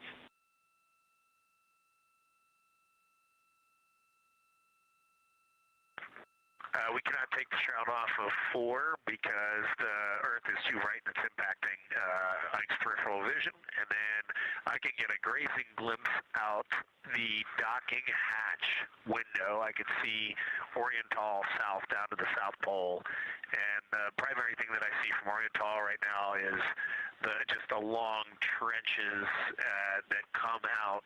And, you know, when you come out the north side of Oriental, the ejecta kind of boulders across the northern half of the far side. But coming out the southern half of Oriental, I just see those large, here they look like gorges. They're almost like rain when it comes down the Grand Canyon and fingers off into the desert, kind of what it looks like. Also, Burgess Alpha is extremely bright. It's the brightest thing that I can see. Even brighter now than Aristarchus, which is heading off to the Terminator. It's almost impossible now to see Aristarchus, the thing that Jeremy and I looked so much at. I can just barely see the crater rays from Ohm, and I would say for albedo right now, I would go back to Grimati is still extremely dark, especially in that southwest corner, and there are parts of Oriental and the outer ring of Oriental that reach that same level of darkness, especially the rings of Oriental reach the same level of darkness as Grimati. And then south of Grimati, Jeremy and I were noting a few other just really dark areas of cratering, mare there, and those have that same darker albedo. But Burgess-Alpha is the brightest, and Grimati is the darkest. Integrity Science, that was a great description. Thank you, and thanks for the docking window geometry to give us that description. Any comments before you go on the annular ring in Oriental?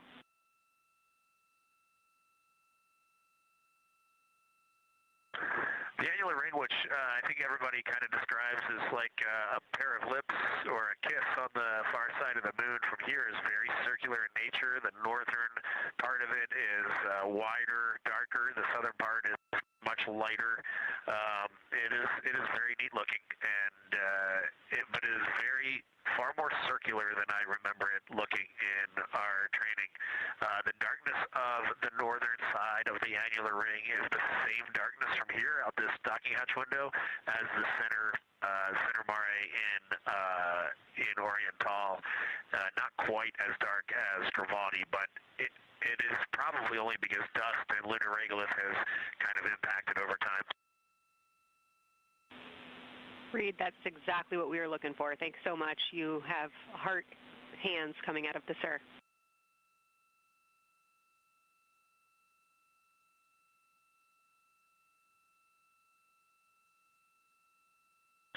Say that again, Kelsey. Just saying that the SIR was really excited about that. That annular ring was something we were really eager to hear about, so thanks.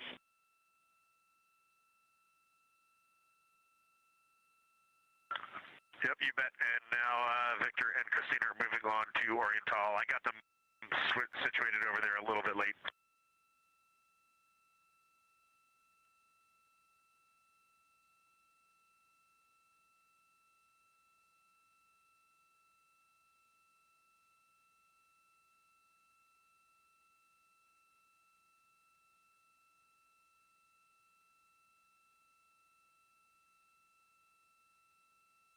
That was NASA astronaut Reed Wiseman, now providing a science sit rep as he is away from the windows most of the time. He is working as the support person along with Jeremy Hansen in the spacecraft, as Victor Glover and Christina Cook are now at windows 2 and 3, able to photograph the moon.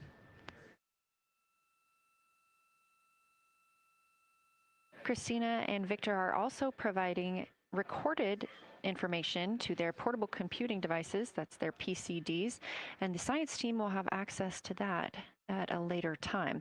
They will then review it and compile all of this data to help further our understanding of the moon. One of the items you heard mentioned was Oriental Basin. This has been a very exciting opportunity for the crew. They have all been very excited about seeing Oriental, as well as the science team has been looking forward to it. It is known as the Grand Canyon of the Moon, as we discussed earlier.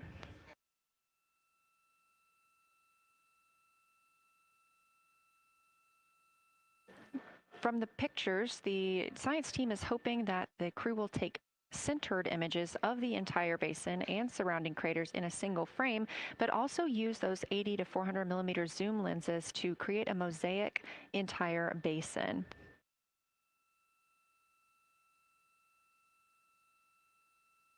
With their unaided eyes, the science team is hoping the crew will describe southern dark annular ring, which you heard Reed just describing, as well as any color, albedo, texture, or topography across the mare patches and ring mountains. Science team reports that the observations will be used to study the geologic evolution of the youngest lunar basin and to inform formation hypotheses for the annular ring.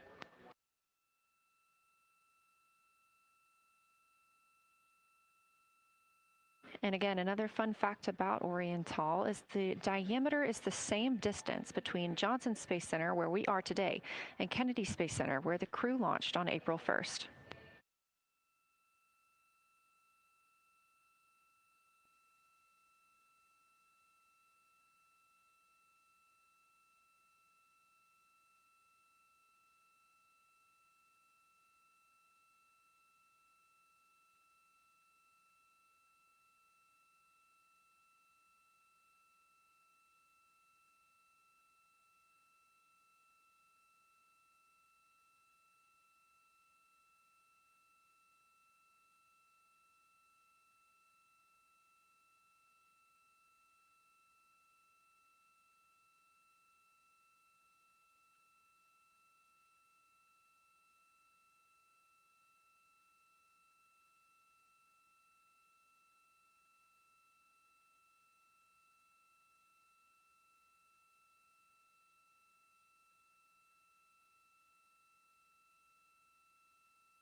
This live view from the Orion spacecraft on the Artemis II mission, now 7,373 miles away from the moon, 251,130 miles from Earth.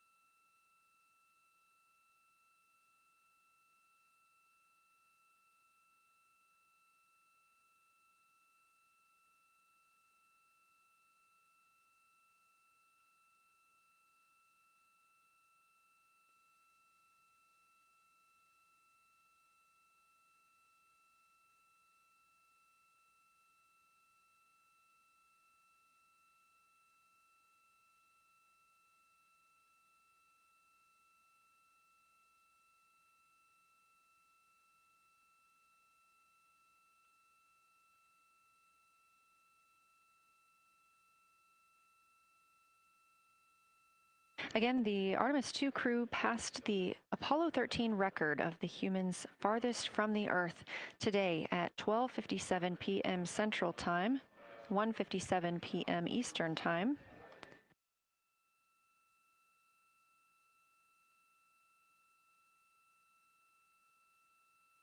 That distance set by Apollo 13 was 248,655 statute miles.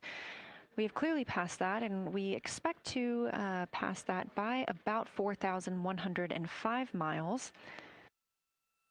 That will be when the spacecraft reaches its farthest distance from the Earth. It could be around 252,760 miles, but again, these are approximations and our targets, and we will make sure to report back the final numbers once we have them.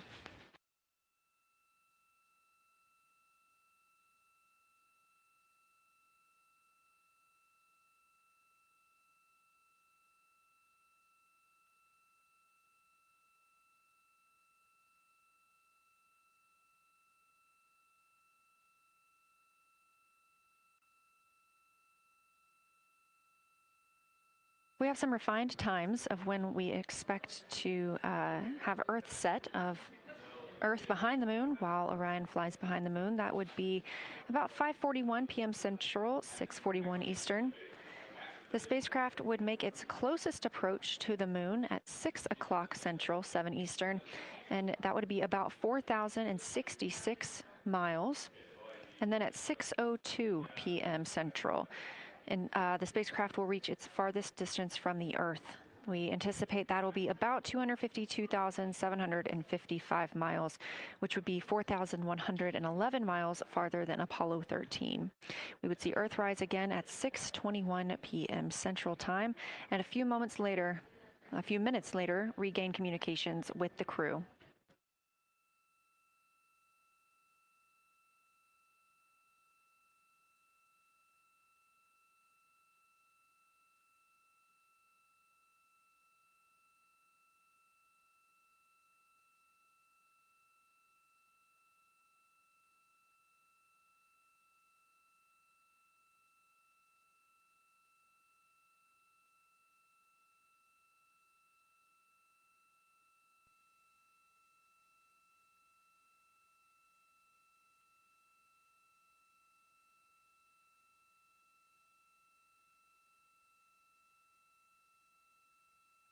Currently aboard Orion, Victor Glover and Christina Cook are the two team members conducting lunar flyby observations, meaning they are using the Nikon cameras to photograph the moon, and their PCD, or the portable computing device, to conduct annotations.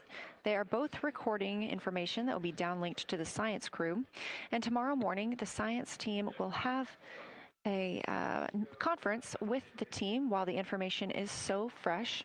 They'll be speaking with the crew about their observations and their data collection.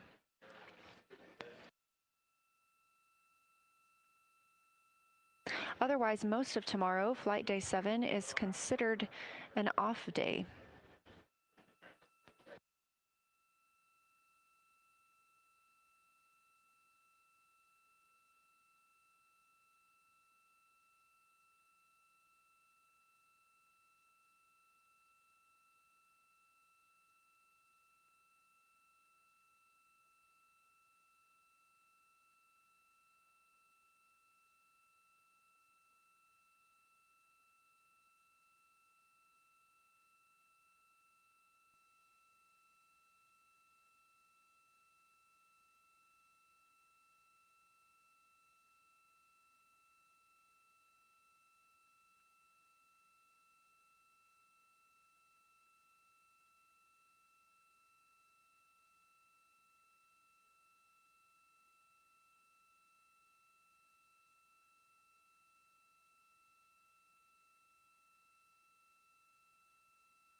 We are on flight day 6 of the Artemis II mission, the first time in more than 50 years that humans will observe the moon directly, providing a critical opportunity to practice how lunar science will be conducted during future Artemis missions.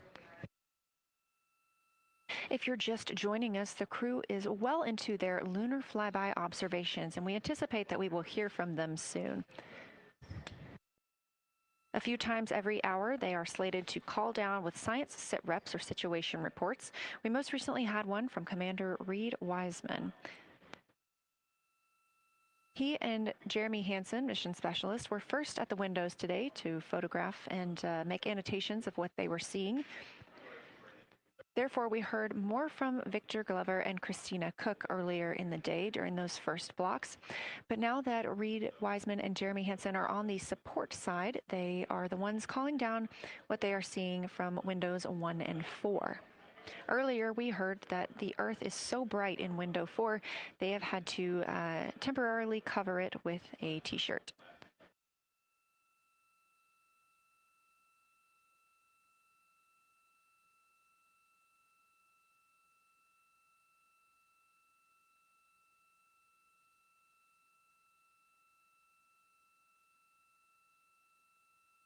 The moon preserves a near-continuous record of solar system history that has been erased on Earth because the moon doesn't have an atmosphere. So things that we experience on Earth, like weather or plate tectonics, don't really apply. So the lunar surface retains evidence of ancient impacts, volcanism, and solar activity that scientists can study today. And studying the moon helps scientists understand how planets formed and evolved, how the moon influenced our own planet Earth's history, and how the sun shaped conditions across the inner solar system. The moon also serves as a unique platform for studying the broader universe. Artemis science is designed around questions best answered by humans, working alongside robotic systems, combining decades of robotic lunar data with real-time judgment, context, and adaptability that only humans can provide. This mission, Artemis II, is serving as a proving ground for lunar science operations, which allows NASA to test how science is planned, executed, and supported during a crewed deep space mission ahead of our future Artemis flights.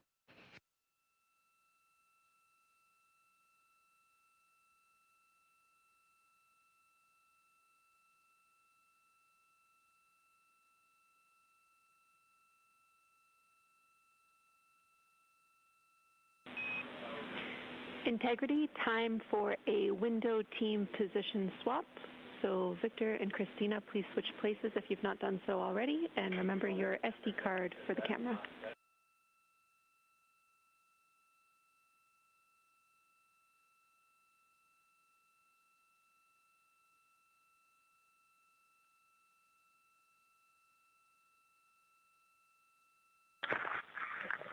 We're in the swap right now. They're wrapping up their last comments, and they'll switch over and change guards from the long lens.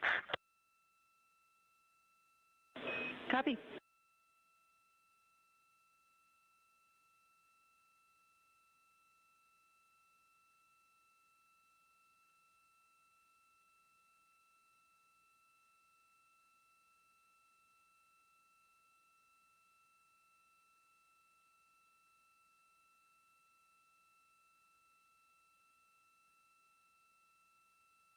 As you heard in that call, it is now time for the team members at the window to swap positions. That means Victor Glover and Christina Cook will be switching roles. One of them has been photographing the moon with a Nikon with an 80 to 400 millimeter zoom lens, while the other was making annotations on their portable computing device. And both are recording audio that the science team will be able to listen to.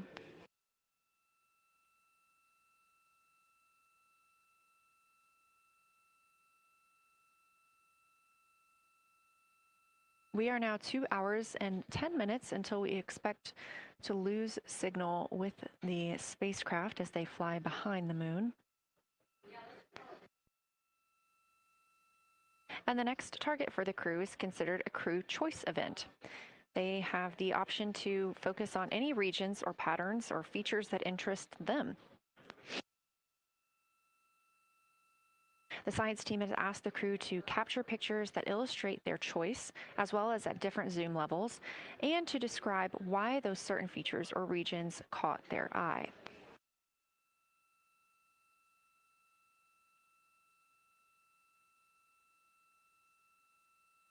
Those recordings are part of what are being saved on their PCDs, portable computing device, that will be sent to the science team for analysis.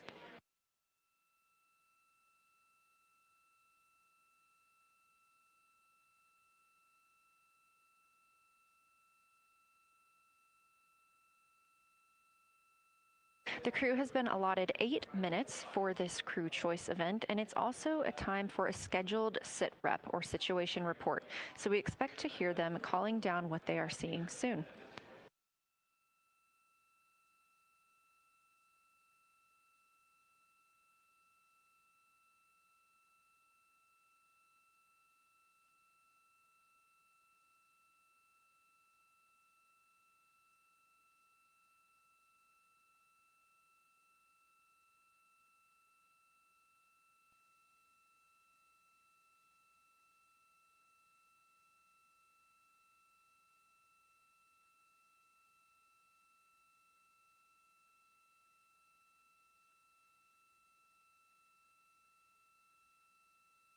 Something that the crew or that the science team has used to help prepare the crew is a cue card. These ask for a feature ID if they happen to know the type or name, and if it is a target. Of course, in this situation, when they have a crew choice, they do not need to, it may or may not be a target. They want to know the location and the observation style. They've also asked for the geometry of what's being captured, the size, shape, boundary, and preservation, as well as the color and shadow, so the color tone, the albedo, that reflection or brightness, and any shadows or illumination. Next, they're interested in structure and texture.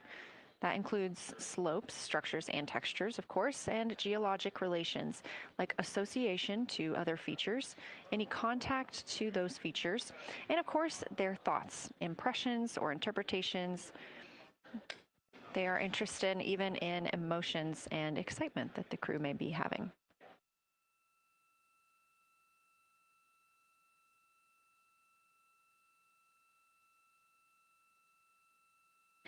This flyby day has been practiced in many ways, even in sims here in Mission Control Houston.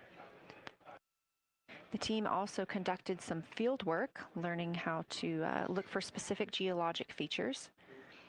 They also photographed a large globe, and the science team helped them determine which features they would be targeting and how to look at those.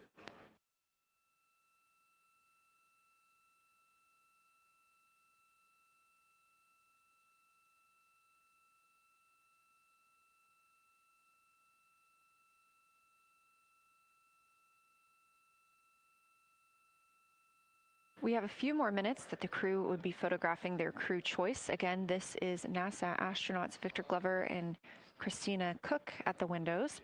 They will then move on to another discussion portion. This is for the far side albedo, that reflectiveness, and color that they are seeing. We heard earlier about some browns seen on the moon, which is very interesting, especially here from Earth, where we are just seeing whites, grays, and maybe even black at some points. When they get into that discussion for far side albedo in a few minutes, the theme is looking to know how that color and albedo is, what those variations look like across the far side.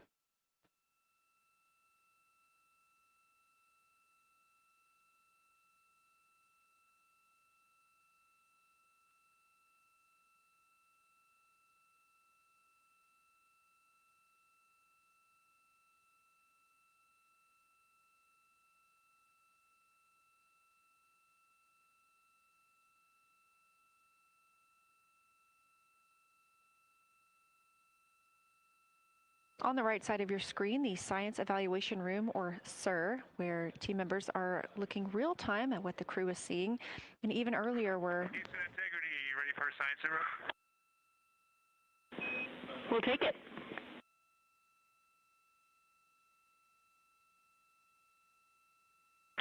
Okay, the crew has swapped positions. They're in their crew choice. element. I've been listening to both of them for a little bit, and they're really enjoying. They both decided to pick the Terminator, and they're spending a lot of time looking at the Terminator, just talking about the resolution that they can see, the depth of the craters, and the various interesting and unique excavations that they can see. So Victor is on the long lens, and Christina is just looking out the window, and I'm sneaking a peek in T-shirt window. It looks like, I don't have the best angle here, but it looks like Aristarchus is on the limb of the moon now. It's amazing how quickly it changes as we speed around the far side of the moon, stuff that's leaving our field of view, and now we have a lot of the dark side of the moon that, you know, it's missing for us right now, but it would be in view if it was lit at all. Jeremy, Science, thanks for that sit rep. Do have a question. A few times we've heard you and the other crew describe change during the course of your flyby. Would be interested in future descriptions of more verbosity about how it's changing. Thanks for the great sit rep.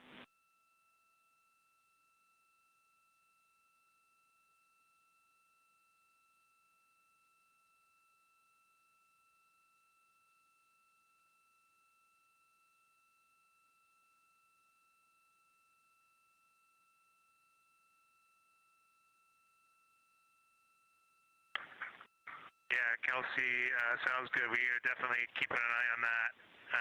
My eyes have just not readjusted. The moon is so bright when you come back to the window. I was just in the interior of the cabin. I've come back to T-shirt window, and it's just overwhelming brightness.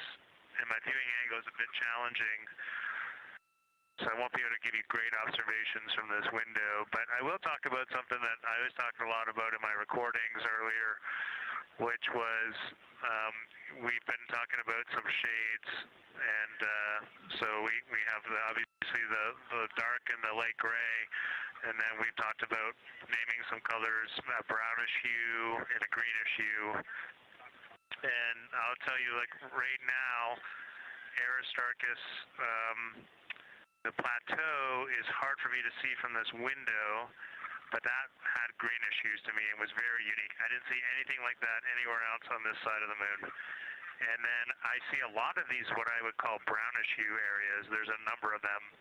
And they, for example, in the northwest corner of the highlands, to me it looks like the brownish hue is caused by ray or ejected material landing on the highlands, and then we obviously see the ray areas as a lighter albedo, but in between the rays where the deposit would be thinnest, that is what it looks like is causing the brown to me. So I saw that in the northwest side of Aristarchus, or sorry, that dark area of the highlands, northwest side of the highlands. I saw it in the highlands to the east of Glushko, and then I see those same brownish hues west of Oriental, and I drew a contact there on OneNote, but that's a huge region, kind of like a piece of pie with the point of the pie pointing at Oriental and then going up towards the northern side of Hertzsprung.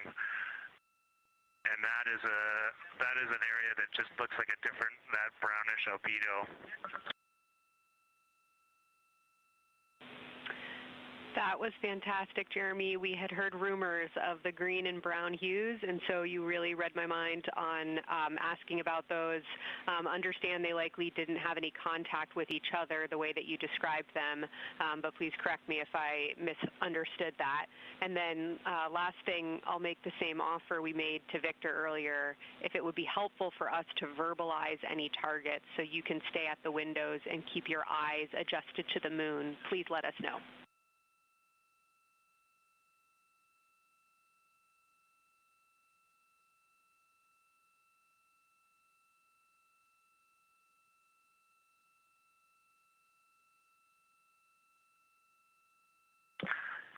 If you got something you want us to look at, Kelsey, you can send it on up.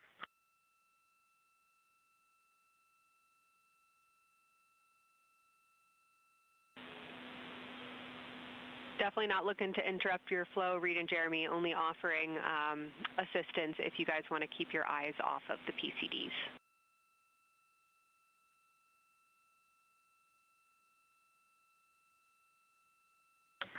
Oh, I see what you're saying. Okay.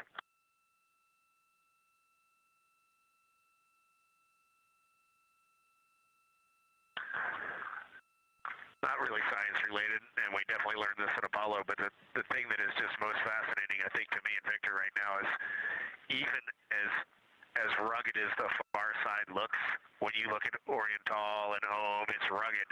But man, when you look at the Terminator, it is just like impossibly rugged, and it reminds you that the whole far side is that way, and just the Terminator is really bringing out the shadows and the hills and the valleys, and it is just, it's unbelievable. It's like no surface of the Terminator is not marked by a meteor impact, and it's just, it is very impressive to look at that, and you realize that that is true across the whole far side. You just can't see it due to sun illumination right now. Reed, Houston copies, and we were commenting on the same thing. Even from our view, the Terminator looks absolutely alien because there's just so much texture in there that we're just not used to seeing. So thanks for sharing that with us.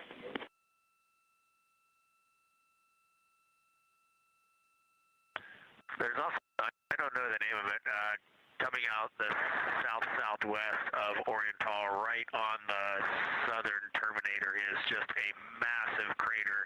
I don't know the name of it. Maybe you can look on the solar array wing video and tell me it's right. It's the southernmost crater you see on the Terminator right now. We're looking for you.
We're loving that picture. Thanks for showing us. And Reed, as an answer to your last question, we believe that that is Chebyshev crater. And the sir agrees with that.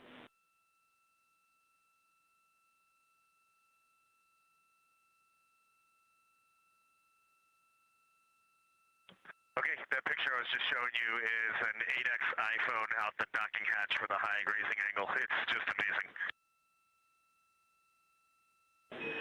We love it. Thank you.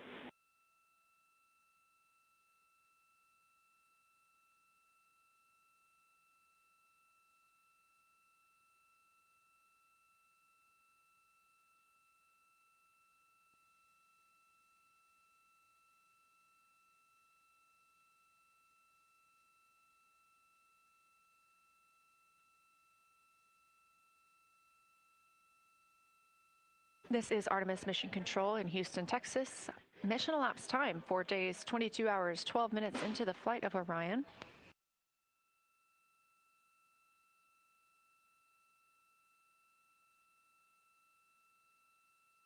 This is Lunar Flyby Day for the crew aboard the spacecraft.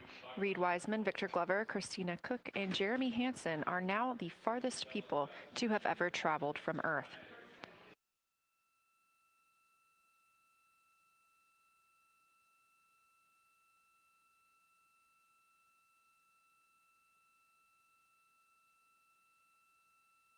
This a live view from inside the spacecraft. They have turned off the lights so they're able to see outside and photograph the moon better with no reflections from inside.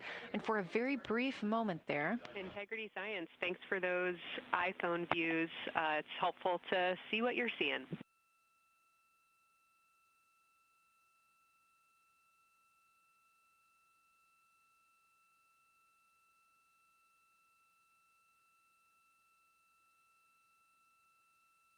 We very briefly saw NASA astronaut Reed Wiseman showing a picture he took on his phone of the moon.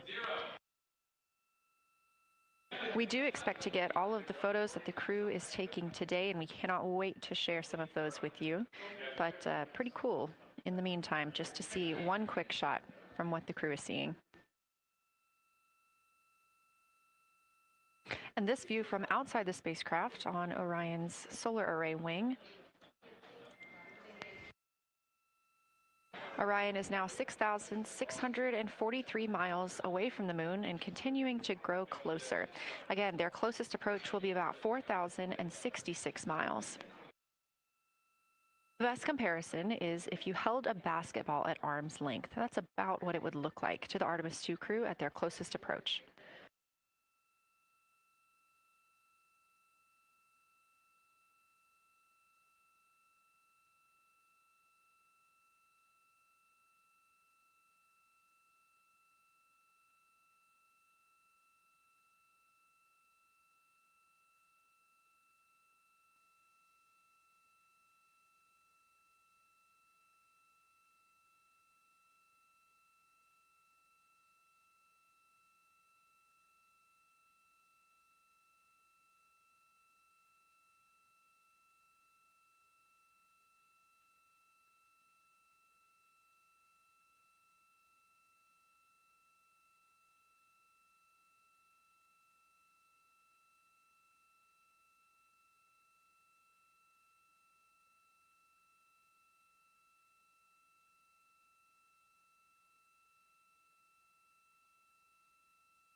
This view showing at the very top, a camera coming from Orion, continuing their flyby of the moon.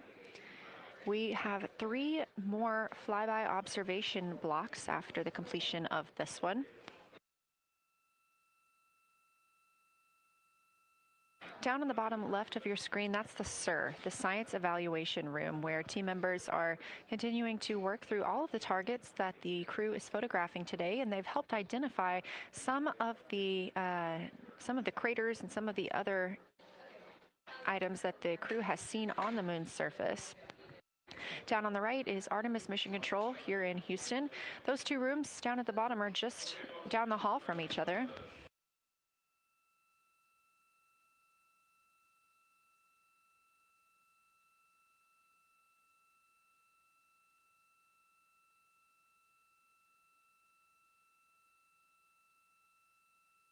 And we are just a few minutes away from the next cabin and window team swap. That means Victor and Christina, who have been at the windows, will fly to the cabin, the background essentially, and be their support crew for Reed and Jeremy. Reed and Jeremy will move back up to the windows.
crew is continuing their discussion portion of the flyby in the lunar targeting package, where it says far side albedo / color. They are looking, the science team is looking to get a good understanding of what the crew can see on the far side at this point, and its brightness as well as any colors. We did hear earlier Canadian Space Agency astronaut Jeremy Hansen reporting that they could even see browns and even greens on the moon. I'm really looking forward to seeing those photos.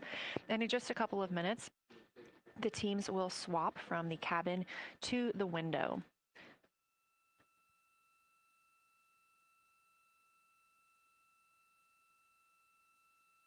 Another rundown of just how this flyby is choreographed inside the spacecraft today. So these activities have been timelined, and there are these 5 blocks of time during which the crew is going to be observing the moon from Orion's windows. Now we are just coming up on the end of the second block, and we'll start the third soon.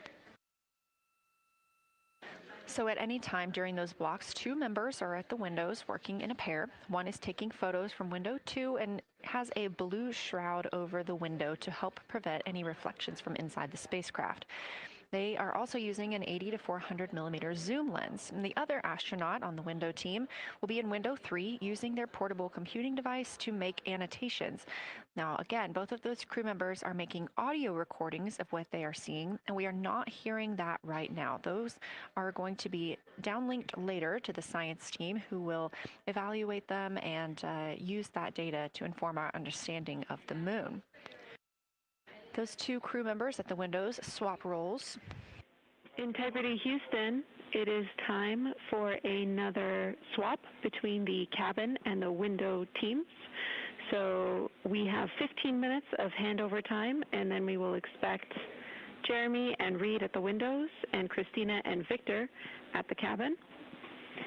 I have no new vehicle updates for you, but I do have a photo location for some photos on Ike's PCD, and I want to let you know that Jeremy's family have arrived in the viewing gallery.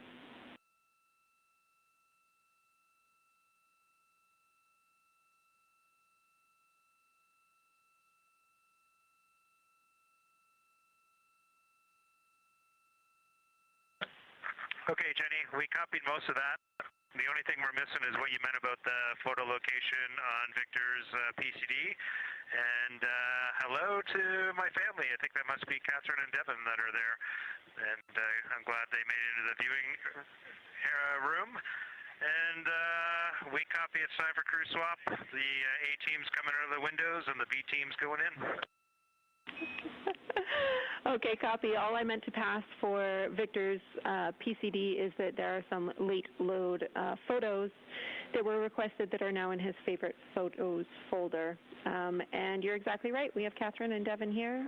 They give you a big wave, and they're super excited and happy to see part of what you're seeing.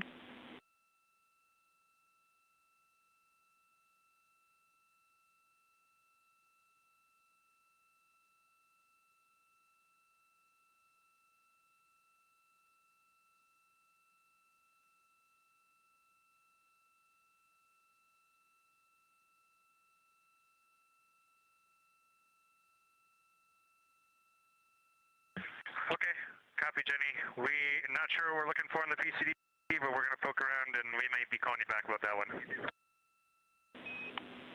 All right, that's no problem, and it's unrelated to flyby.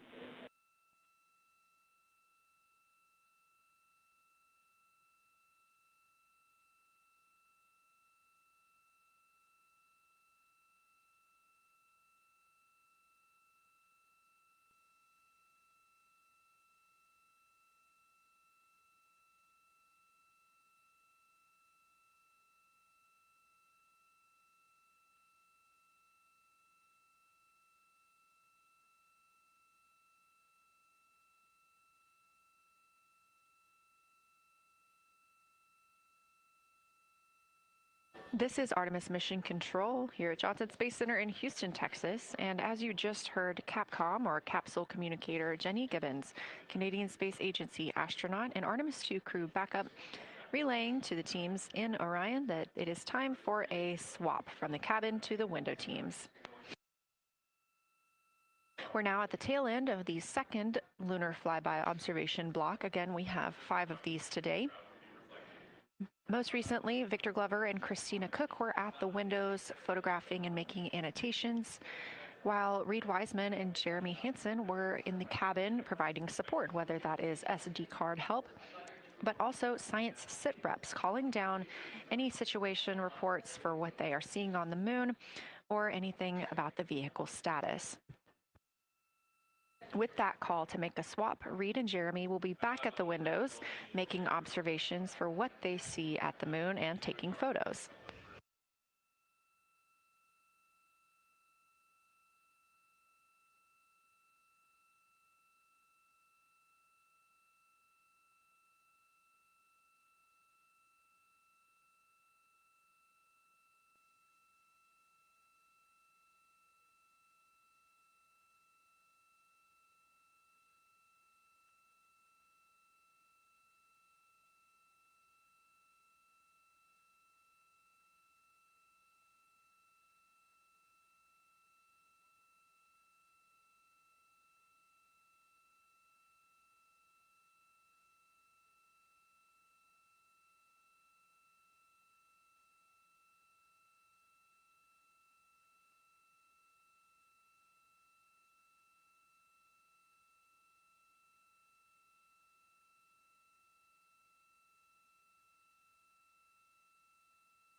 Again, you're watching live coverage of NASA's Artemis II.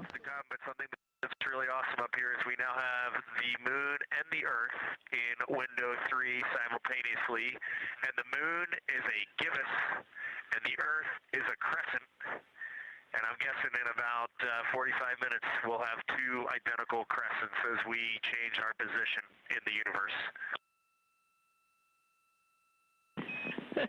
That is pretty darn cool. Thank you.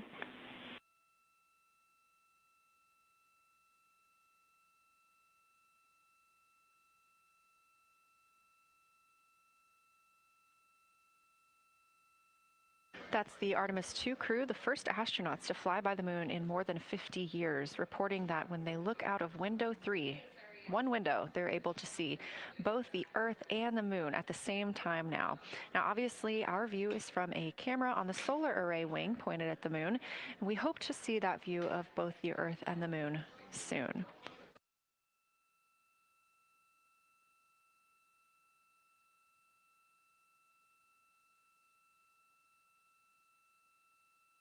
Some upcoming times for what you can expect. In about an hour and 40 minutes, we will have Earth set. And during that time, we will have a view of Earth going behind the moon. Shortly after, just a few minutes later, we will lose signal with the Orion spacecraft. This is tracked as it is going behind the moon and out of reach of the Deep Space Network. At 6 o'clock p.m., the spacecraft will make its closest approach to the moon at a distance of about 4,066 miles. At 6:02 Central, the spacecraft will reach its farthest distance from Earth at about 252,755 miles. Of course, these are approximate, and we will make sure to provide you with the final distances once those are confirmed. At 6:21 p.m., we will have Earthrise from the Orion spacecraft, but we will not have communications with the spacecraft until 6:25 p.m. Central, when we expect to acquire signal with them after they've emerged from behind the moon.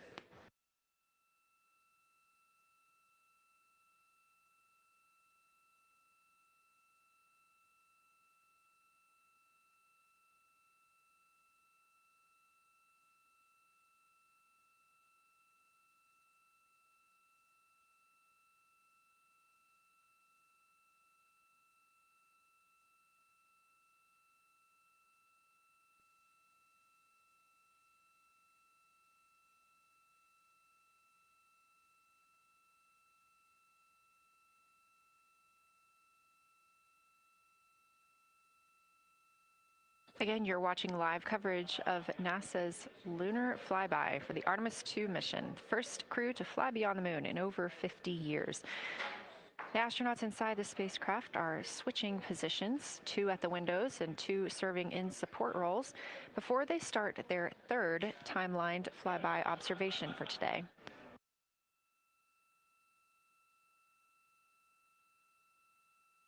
We've heard great calls from the crew so far describing what they're seeing, all well trained by the science team here on the ground.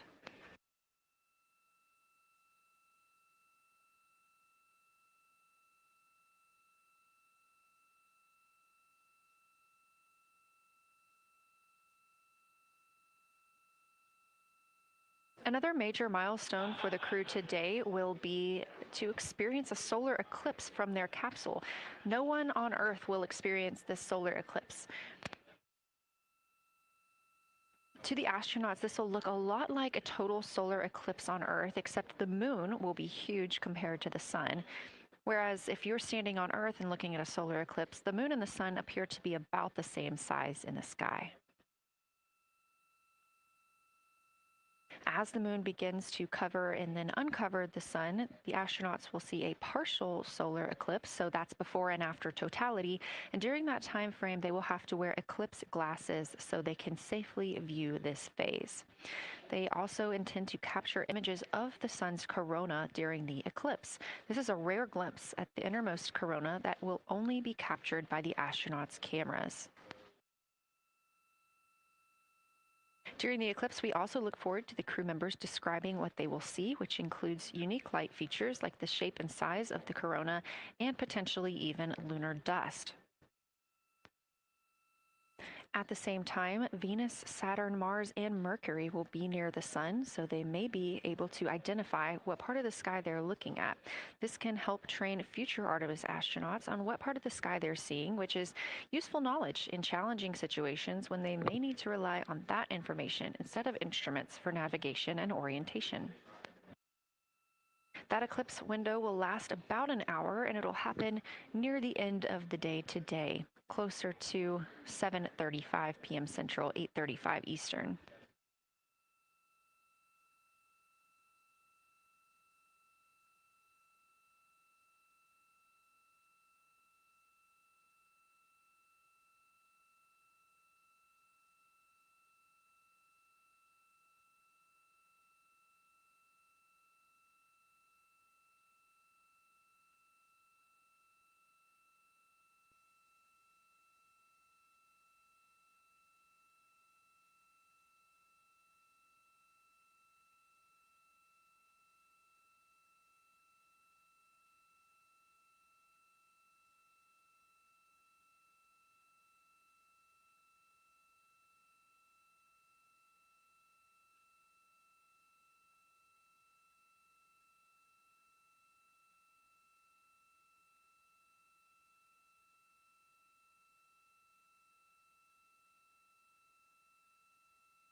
As you can see in this live view from Orion, the spacecraft is maneuvering around the moon, and the views of the moon have changed since we started our broadcast. The near side is now very far to the right side of your screen. This is the side that we can see from Earth. That darkened portion are ancient lava flows.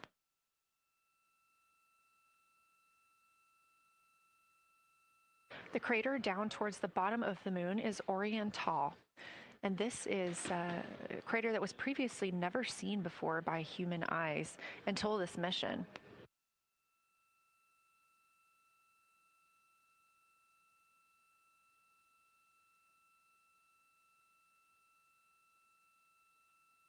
Everything to the left of Oriental is considered the far side. And this is what we typically do not see from Earth.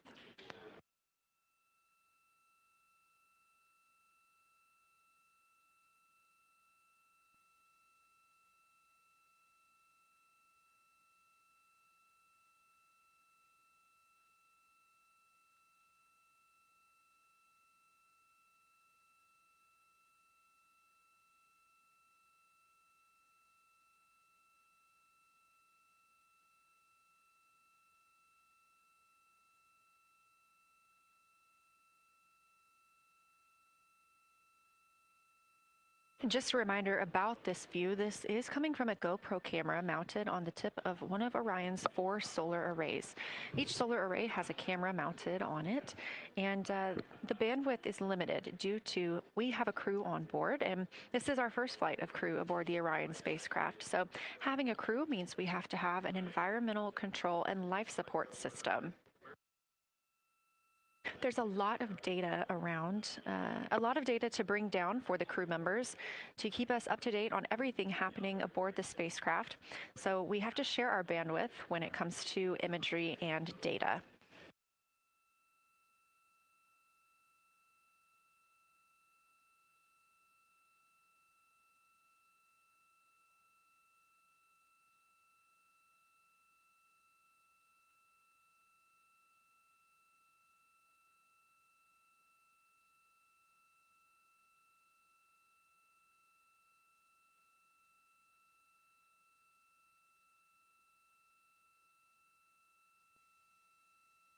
Inside the Orion spacecraft, the astronauts have completed their cabin and window team swap, meaning we have moved into the next block of lunar flyby observations.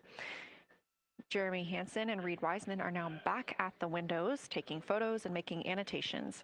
About halfway through this block, they will switch positions at the windows and will be prompted by the ground to do so.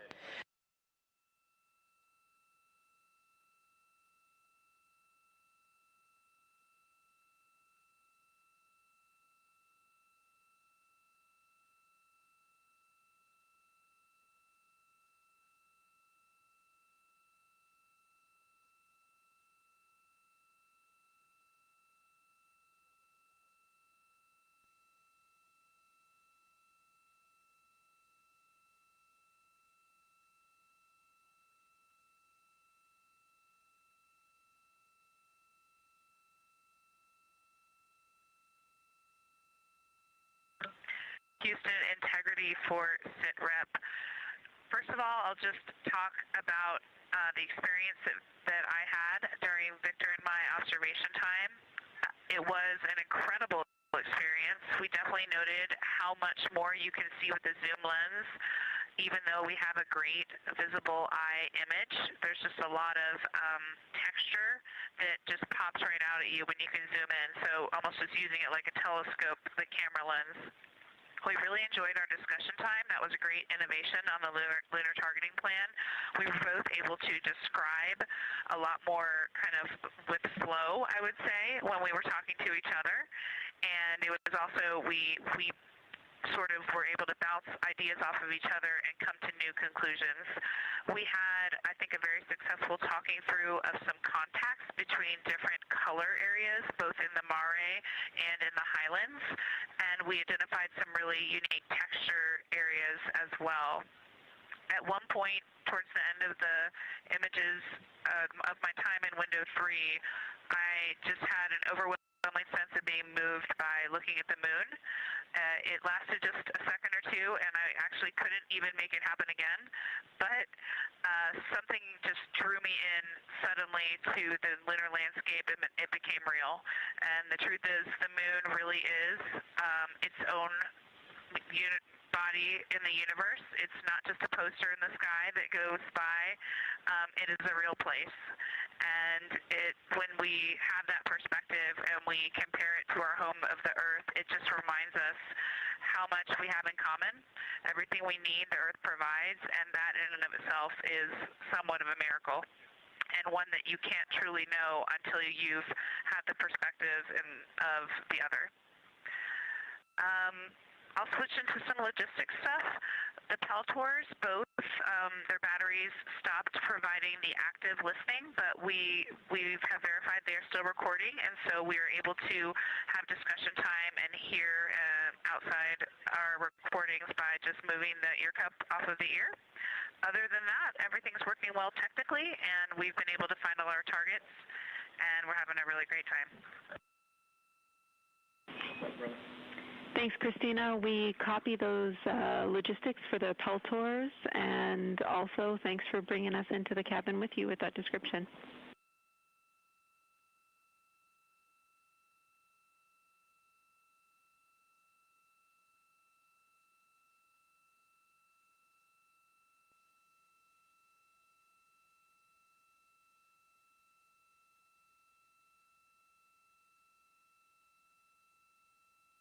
Right on time. NASA astronaut Christina Cook, a mission specialist for Artemis II, calling down a science a situation report. Good news, reporting that she and her teammates have been able to capture all targets that were listed.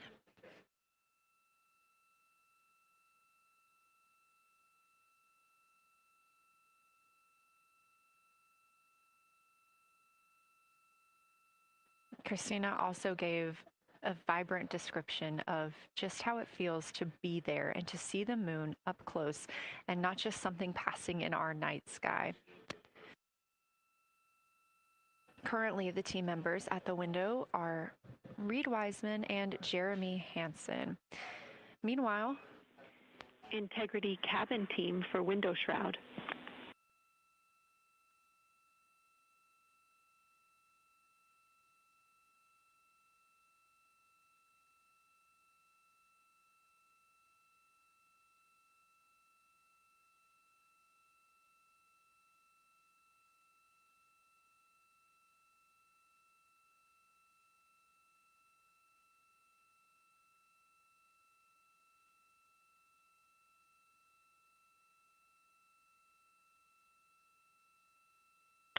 We're listening. Go ahead, Jenny. Hey, Victor, we have a temperature constraint on the windows, and the shroud might be getting us close, so we just want to check on the state of window 4's shroud, whether you believe it's still necessary because maybe things have changed with our viewing, and if so, we would like to request to have the shroud removed.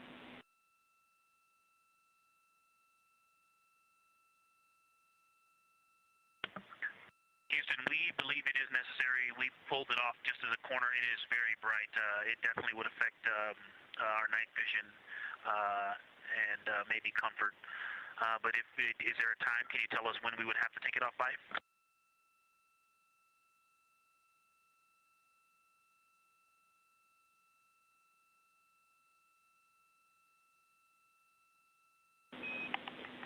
Unfortunately, since it's been on for a while, we are going to have to request that the shroud is removed, and we can recommend something that could block the light but just create a bit of distance between the window and whatever is covering it. Something like a t-shirt would do the trick and help.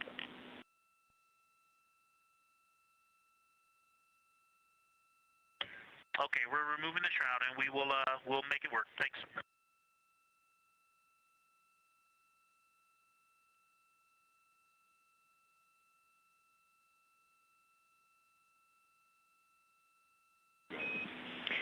Thank you, Victor. We know it's pretty bright in there now with that window uncovered. We will also offer that airflow on the window would be helpful. So if you want, you can also retrieve the condensation hose, which should be friction fit onto one of the diffusers. And that on the window would also help.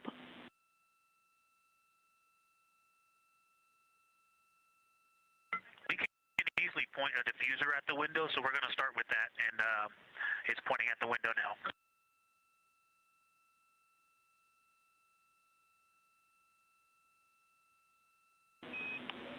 Okay, we'll take that, Victor. Thank you. Please keep us updated.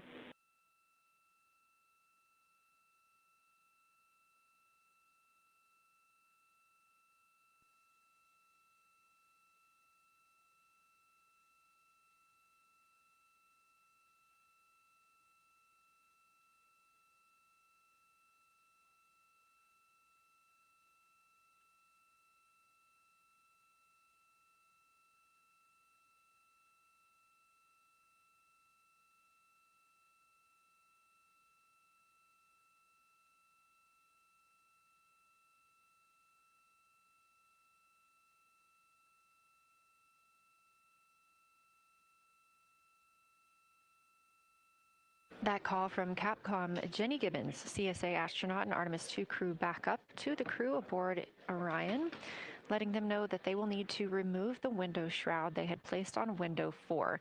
They initially placed that shroud there to block out some of the light from the Earth. It was extremely bright coming in the cabin and interfering with some of their viewing opportunities out at the moon.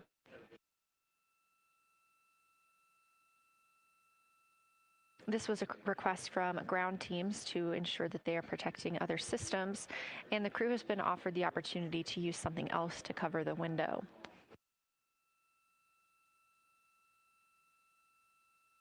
Meanwhile, Reed Wiseman and Jeremy Hansen continue with their lunar flyby observations.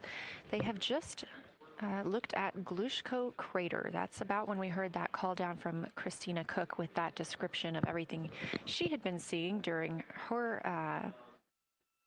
observation period and what she was seeing at that time. The science team asked this crew to take centered images of the entire crater and their ray system in one frame. They're also interested in knowing the brightness, texture, and extent of Glushko's rays and how they differ in the mare, or that sea area, versus the highlands. Glushko is considered a young lunar crater, and these observations can help understand material properties of those craters.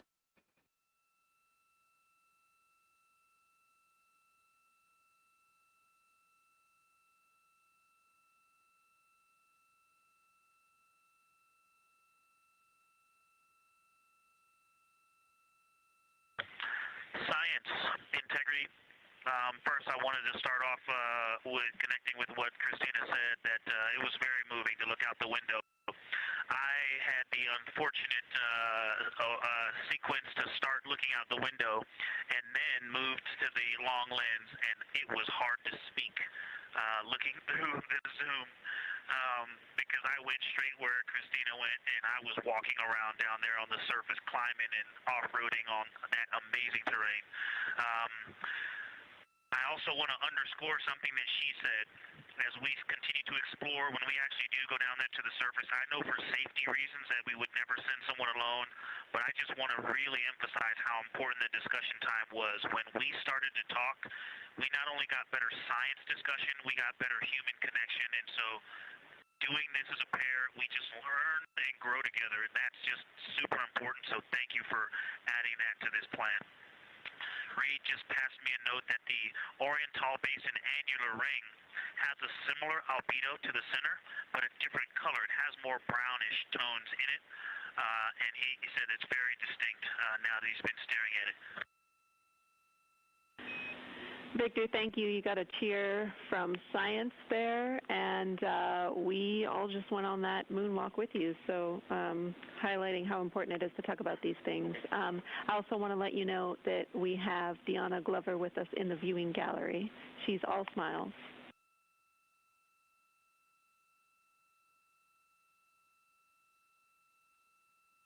Well, you just got a bunch of cheers up here. Hey, babe. I love you from the moon. We love that we got a hey babe too, and we also have one of your lovely daughters here watching you guys work.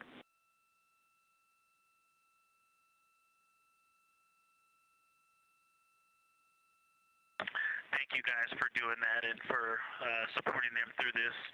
And to all of you, Genesis, Maya, Joya, and Corinne, I love you. And Deanna, I love you. I'm glad you get to be there.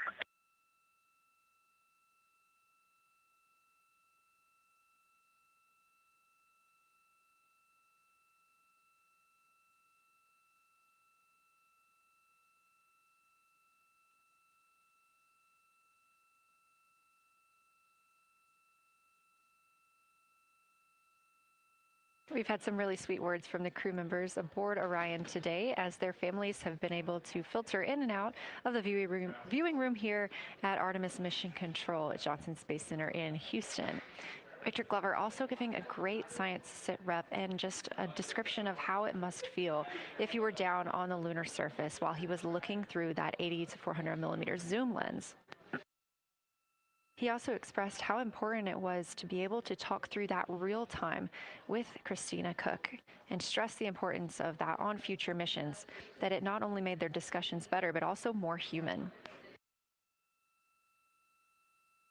Glover and Cook are in the support roles right now, not taking photos or making annotations at the windows, but they are also encouraged to have their midday meal at this time. For lunch today, those two crew members have options of beef ravioli, salmon, butternut squash, sweet and savory kale, pickled beets, cherry blueberry cobbler, tuna noodle casserole, tomatoes and artichokes, broccoli, and chocolate peanut butter bar.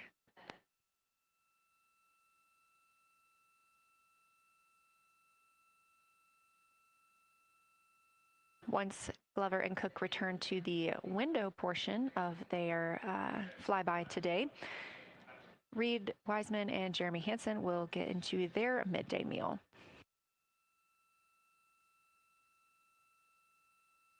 Again, this is the third of 5 scheduled blocks for our lunar viewing today, and if you were watching at the start of the broadcast, you can definitely tell the difference in the distance from the moon.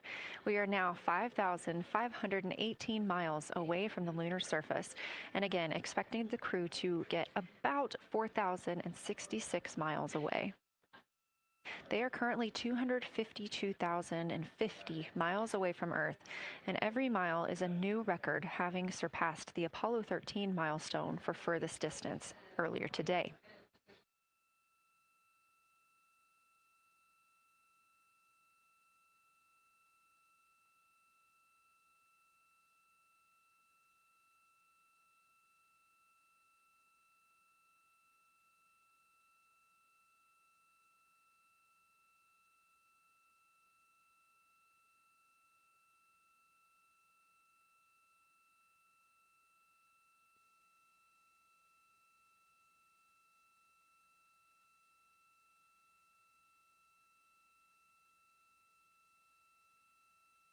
If you look down to the bottom right of the moon in that darker looking area, that is Oriental Basin.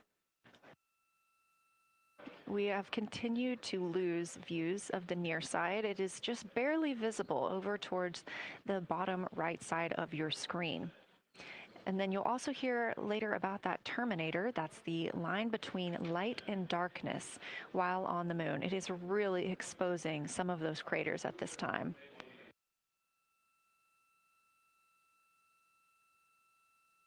A couple of the other features in view right now are Hertzsprung Basin and Vavilov Crater. Hertzsprung Basin is nearer to the center of the moon, closer to that terminator line right now, and Vavilov Crater is just on the outskirts of it, closer again to the terminator.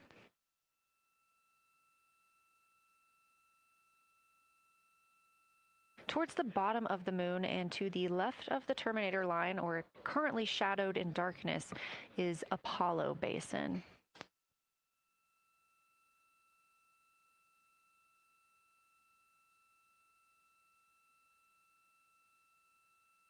Science from integrity. Let me find out how far we are from the moon right now. But our view is about a third of the moon is in eclipse. That beautiful terminator is out there calling to me. We're 4,691 miles from the moon. And what looked like in the terminator about a third of the way up from the southernmost part of the terminator looked like a dinosaur print if one was running to the northwest. Now is clearly a crater with a bunch of craters around it. And that terminator, I can only see about half of it. I'm looking through the docking hatch window right now because we have the Z9 in window 1. But that terminator has moved. I guess I've been using Vavilov the whole time, so it's gone 2 more Vavilov craters to the west.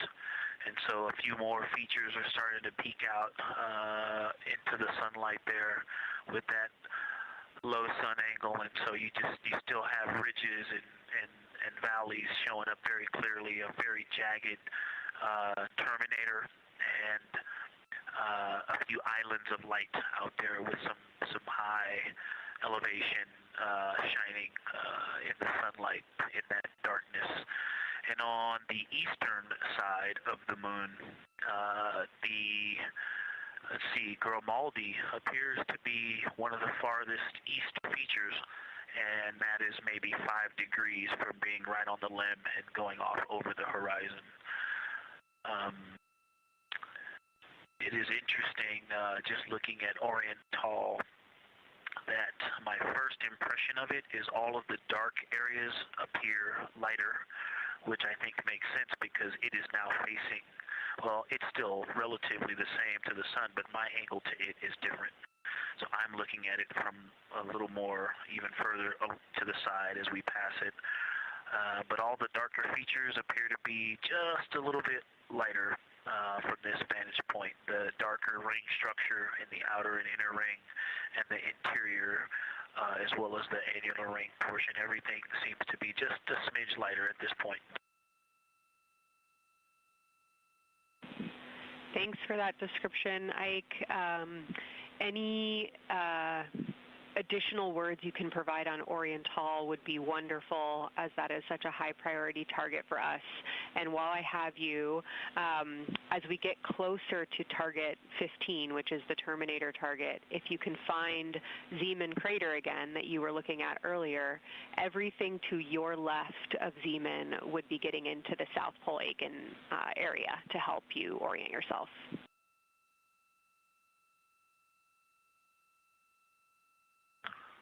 Zeeman is a great waypoint out there. I definitely see it.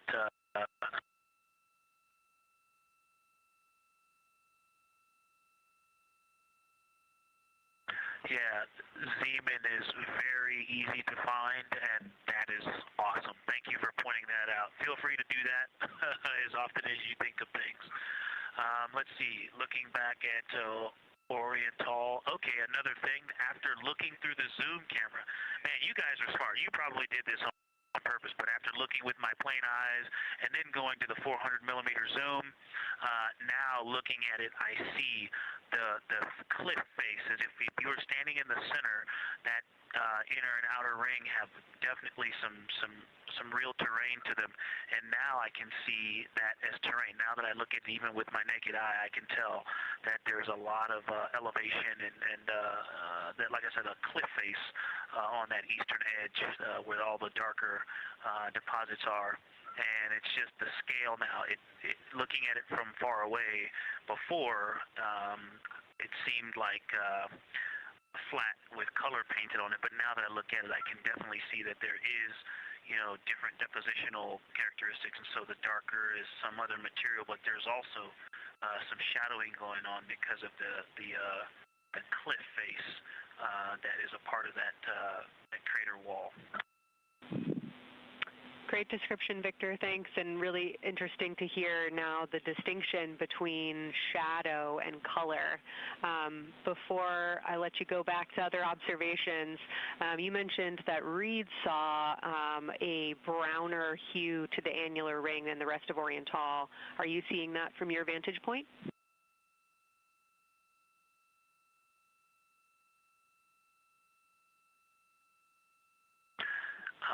The way that I'm looking at Oriental, again, I'm still in the docking hatch window.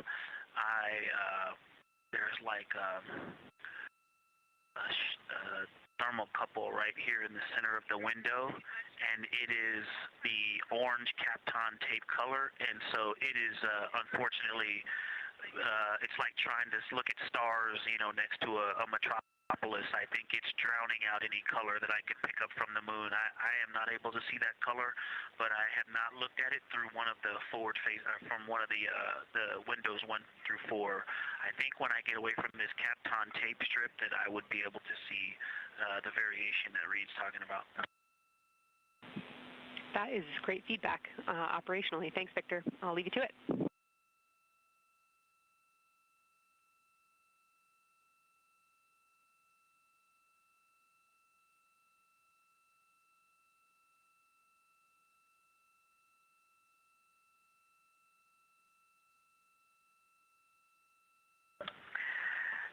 science integrity with a question from the window team. Integrity, this is science, here with you.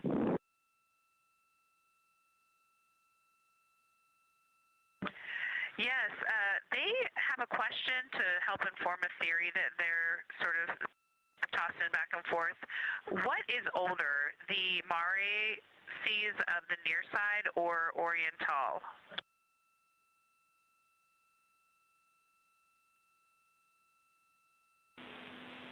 Stand by, Integrity. We're going to get you a little geologic history here.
Integrity Science back with you for some lunar volcanism when you're ready.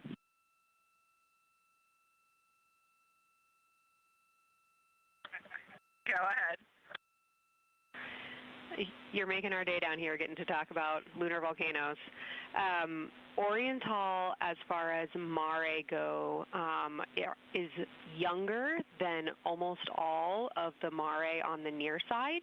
The exception are features like Aristarchus, which really pop out to you guys and really pop out to us here on Earth. That is younger, but other than that, Oriental is pretty young as far as Mare go.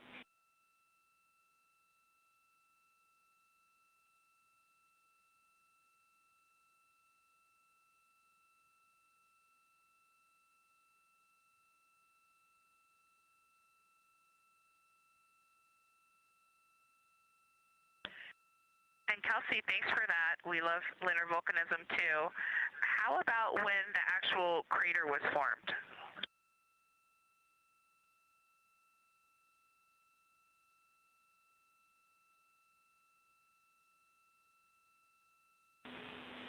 Yeah, we're going to get you an age for Oriental, and while we're getting that, Christina, can you, maybe you've heard the window team talk about the sort of contacts around Oriental, but because that material is so much younger, if anything pops out to you about physical relationship between that and surrounding terrain, we'd love to hear it.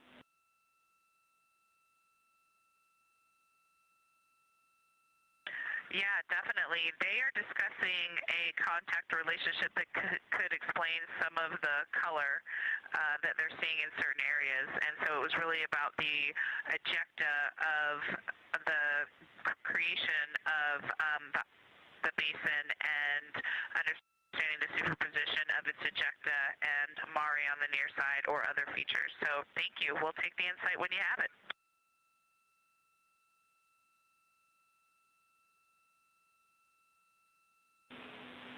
Thank you, Integrity. And I know Jenny wants to get to you with some topics, so I'll leave you with Oriental is 3.8 billion years old.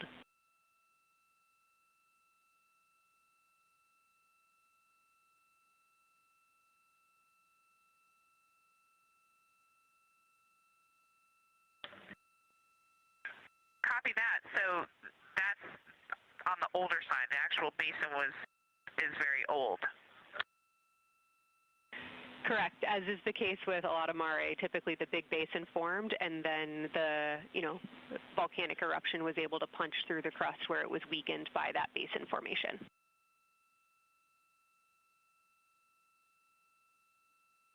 Perfect. Tracking. Thank you.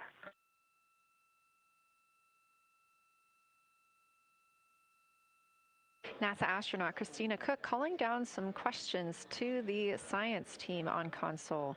The voice you're hearing with those answers is Dr. Kelsey Young. She is joined by Trevor Graff on console today. Christina asking about the age of Oriental and specifically the mare regions. Those are those dark regions that you see. They are paved or filled by volcanic deposits.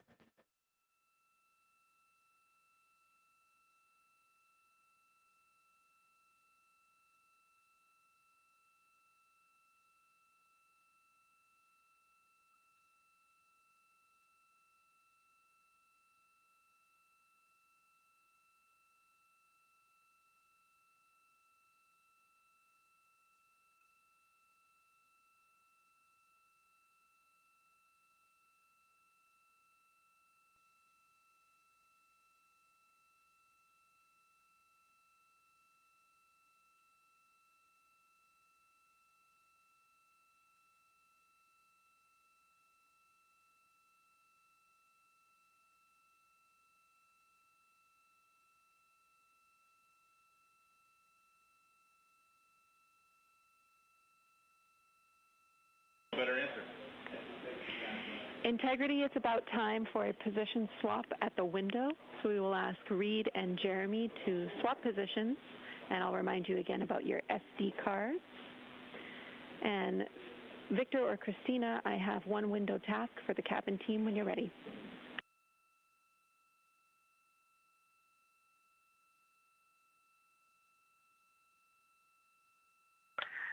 They are swapping, and I'm ready. All right, Tina, we found a way that we can reinstall the shroud on the window. We understand it's pretty darn bright compared to everything that you're looking at. So in order to reinstall it, we will ask that you retrieve the condensation hose and you install it on a friction fit on the cabin air outlet port. That's right by one of your diffusers. You're going to point that little condensation hose such that the air is flowing over the window pane. Let me know when you're ready for the stowage location.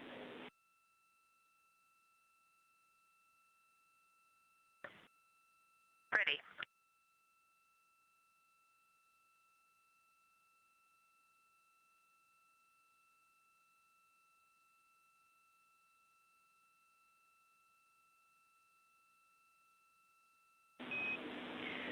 Christina, the hose is in locker A1. The crew has gotten a go to reinstall that window shroud they were using to block some of the earth shine. Copy. This view coming from inside the Orion spacecraft as the crew members are swapping windows, specifically Reed Wiseman and Jeremy Hansen. They've been our crew members at the windows taking photos, making annotations, and making recordings that'll be downlinked later to the science team for review. The science team will have a conference tomorrow morning with the crew to get any fresh perspectives or things that they learned during the flyby.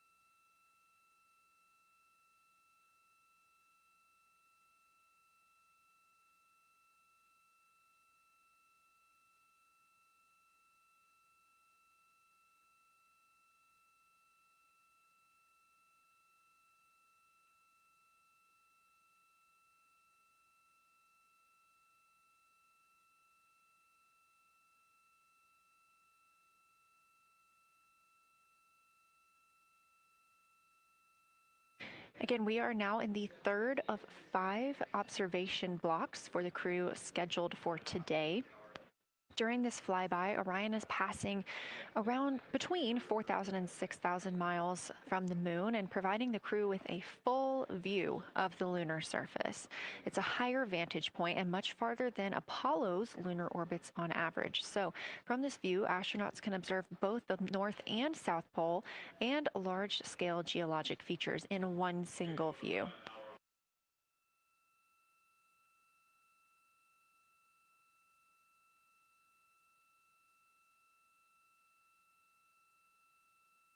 We are now just under an hour until Orion passes behind the moon, and we lose communication with the crew. They will be out of reach with any of our deep space network antennas. That loss of signal will last about 40 minutes, and we expect to regain communications with them once they fly behind the other side of the moon. While they are behind the moon, they will also reach their max Earth altitude as well as their closest approach to the lunar surface.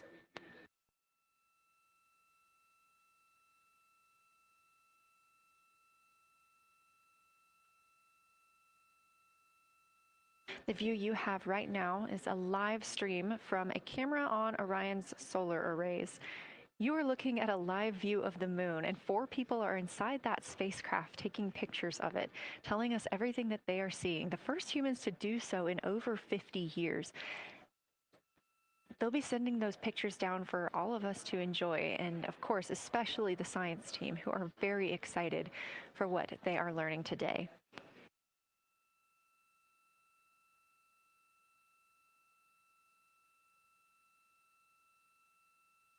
It appears the Artemis II spacecraft, Orion, is now under 5,000 miles away from the moon.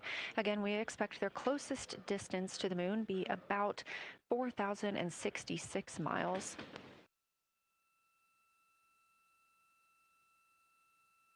That is an estimate at this point, and we will make sure to share that closest approach distance once we receive it.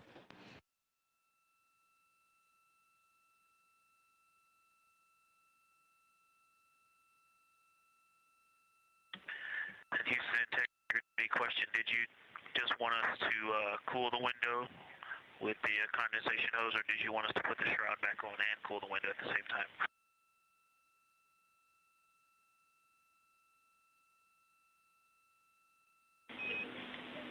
Victor, we definitely want you to cool down the window with the condensation hose. It's crew preference whether you put the shroud back on. The hose will allow you to do that if it helps with your lunar flyby.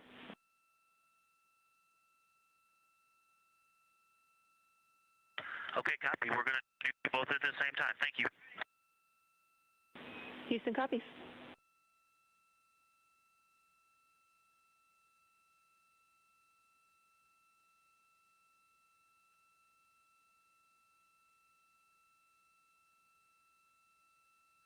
Houston, thank you for that suggestion. The cabin is darkened again, and that makes a big difference for the imagery. And for science, we are now seeing a half moon.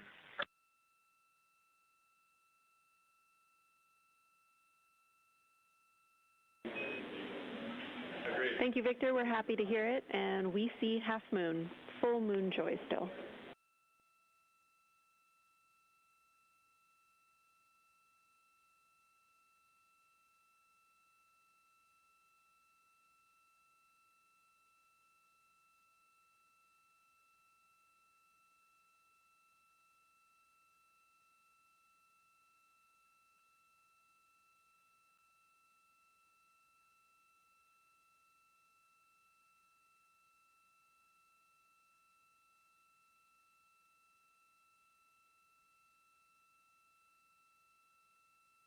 Crew reporting from Orion that they are seeing half the moon, which is about what it looks like here from this view from the spacecraft. However, what has become a little bit of a catchphrase for this mission, everyone is reporting full moon joy.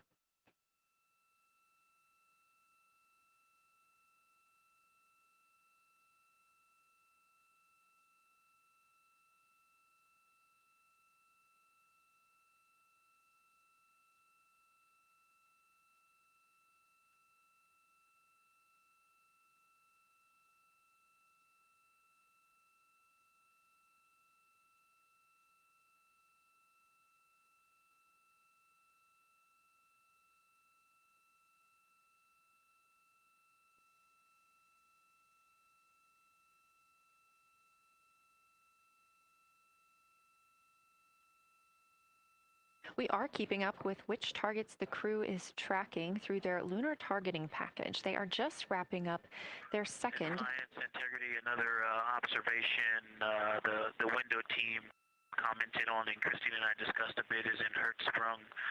The solid and intact crater is very smooth. If it were a dirt road, it's very hard packed, and then you go outside of it, and that outer crater, that's the one that is older. It is a little rougher and more jagged, and starts to get into more loose-looking terrain, and the smooth interior also causes the craters that are inside of the larger crater, the smaller craters, to have really sharp edges, sharp, distinct edges. And just a general comment on that area, Hertzsprung, that whole area, the average albedo there is darker. That is, I would say, 3.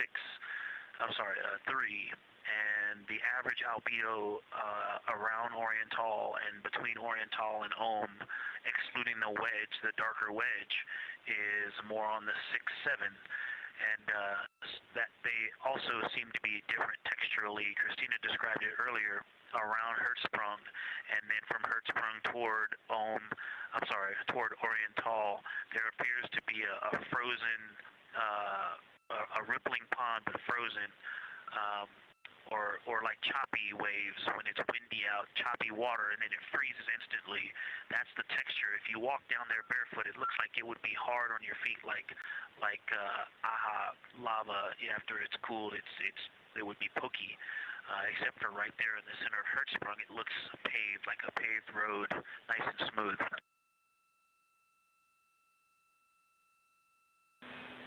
Victor, that's a wonderful description. Going from a paved road to lava reminds us of the Icelandic highlands. Thanks for that.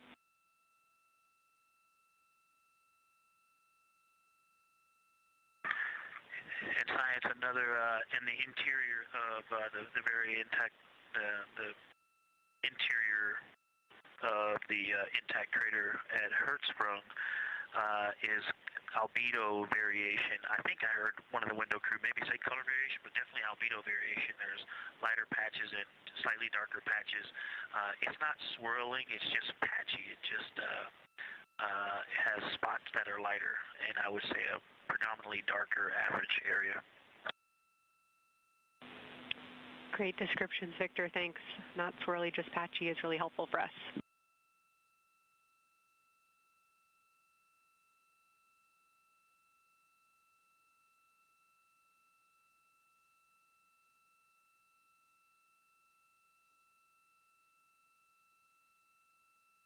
Really great descriptions coming from Science, the window team is hitting all the targets. They are on the plan and starting the discussion of the Terminator.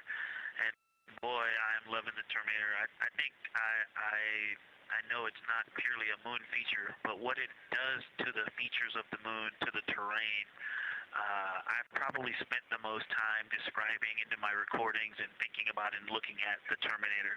There's just so much magic in the Terminator. The islands of light, the valleys, what look like black holes, you'd fall straight to the center of the moon. If you stepped in some of those, it's just so visually captivating that the Terminator is the most striking thing that I've seen so far. We've been loving your evocative descriptions, Victor. You really are bringing us along with you, and we're following along with visualizations that pale in comparison to your descriptions. Thanks.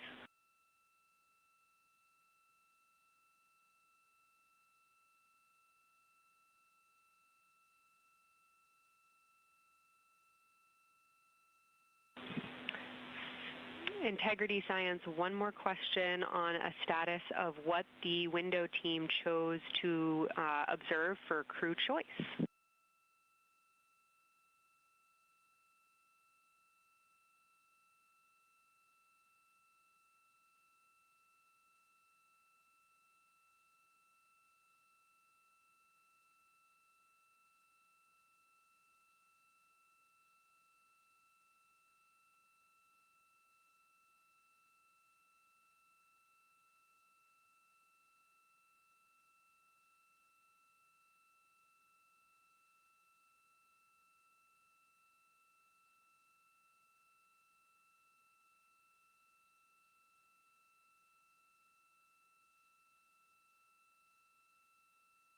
Window 2 talked about Vavilov, looked for suspended dust, and the Terminator. And window 3 about the experience and about the three-dimensionality of the moon this close. Wonderful. And another observation about Oriental, I would say, is the features going off to the southwest, the two large, almost look like scratches in the surface.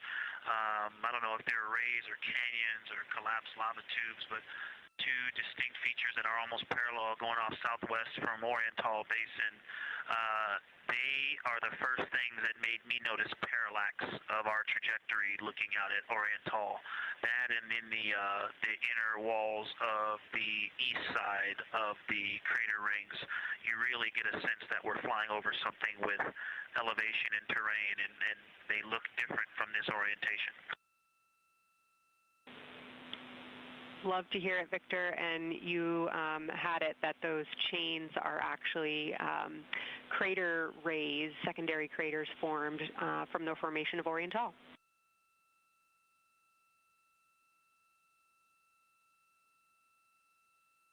Yeah, speaking of crater rays, the crater rays that are going off to the north, northwest, that run off toward Hertzsprung and I believe toward Vavilov. I'm not looking at it right now, but those crater rays are very interesting. They're all very small. I know you've imaged this, but they're all small and they look like, you know, a big impact launched rocks and things that made smaller impacts down the way. But something very interesting, and again, you can see this in imagery, but some of them are parallel, and then some of them converge toward the center of Oriental. And then I think I even saw some that maybe diverge, which not diverge, but that are convergent, which indicate multiple large impacts that created a lot of secondary impact crater rays. Fantastic, Victor. And I'll note that we can infer that you're looking down at your freshly named Integrity crater, which is near the end of one of those beautiful crater rays from Oriental. Thanks for the description.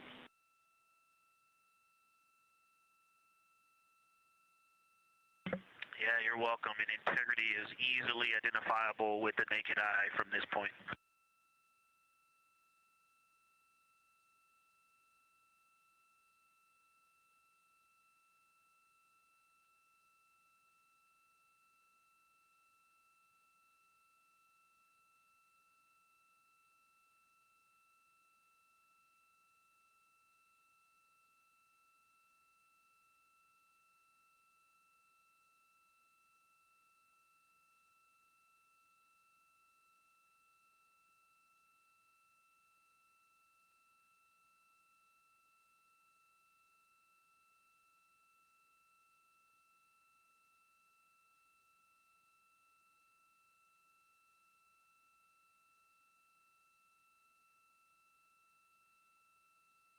We've been hearing some great situation reports from Victor Glover, the pilot of the Artemis II mission, calling down to the science team, letting them know what he is seeing. And one of those things is Hertzsprung Basin.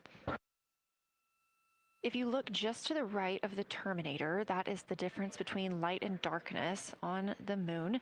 You can see what he's describing when he says Hertzsprung Basin and how it looks a little bit paved in the middle there.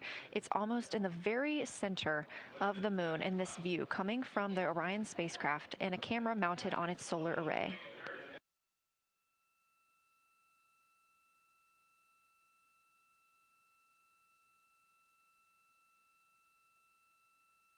We are now 4 days, 23 hours, and 23 minutes into the flight of Artemis II, and we are standing by for their lunar loss of signal in about 43 minutes. Again, the spacecraft will fly behind the moon, and during that time, we won't have communication with them.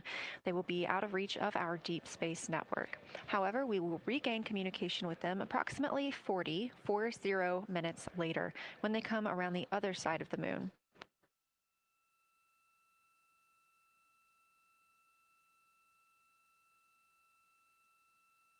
The crew aboard the spacecraft are currently discussing the Terminator, that difference between day and night. science team is interested in learning about the topography and the color of the lunar surface, and it's already been very interesting to hear that they have seen colors like greens and browns while looking at the moon. Some of the questions that they are hoping the crew will discuss are: how do the quantities and sizes of craters and mountains vary along the terminator? And they are looking for the crew to describe the topography of features along or near the terminator. They're also looking for more information on any color or tone variations, and they're hoping that the crew will take images to illustrate their findings. Glover reported earlier that the crew has missed none of their targets when they are photographing at the window.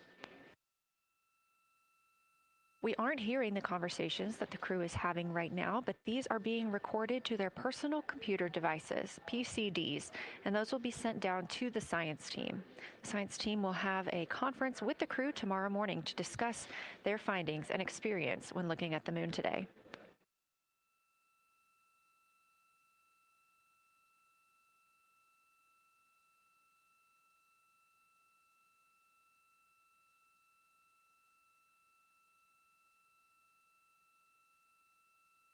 We have a few minutes left while the crew is discussing the terminator.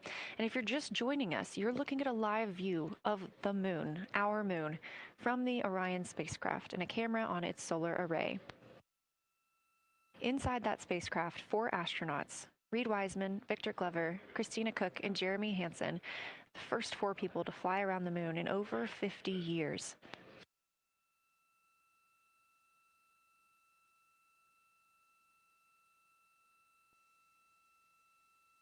This is our lunar flyby day, and the crew has already surpassed one record today. The crew passed the Apollo 13 distance record at 12:57 p.m. Central, 1:57 p.m. Eastern.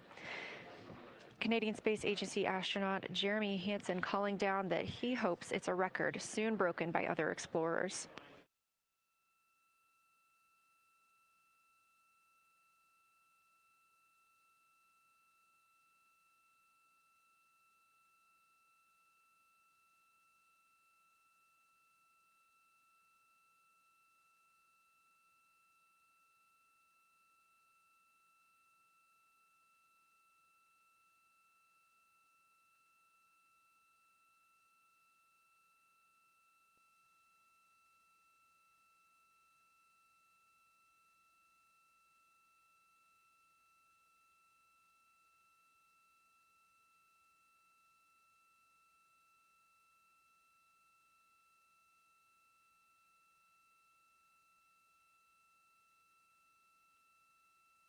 We are live in Artemis Mission Control in Houston, Texas, monitoring the flight of Artemis 2.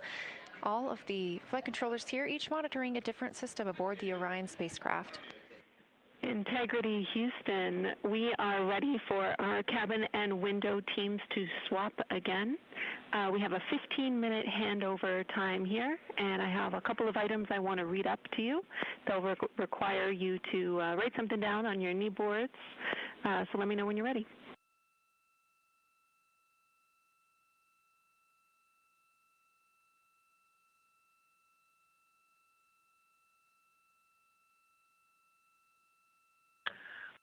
Okay, Houston, we are ready. Copy, Integrity. First of all, once you start this next shift here, during this lunar observation shift, we will begin our lunar LOS, so you can expect a call from me a few minutes prior reminding you. And second of all, FIDO just sent us updated altitudes and METs for lunar closest approach and max Earth altitude. Let me know when you are ready to write those down. They differ slightly from Optimus.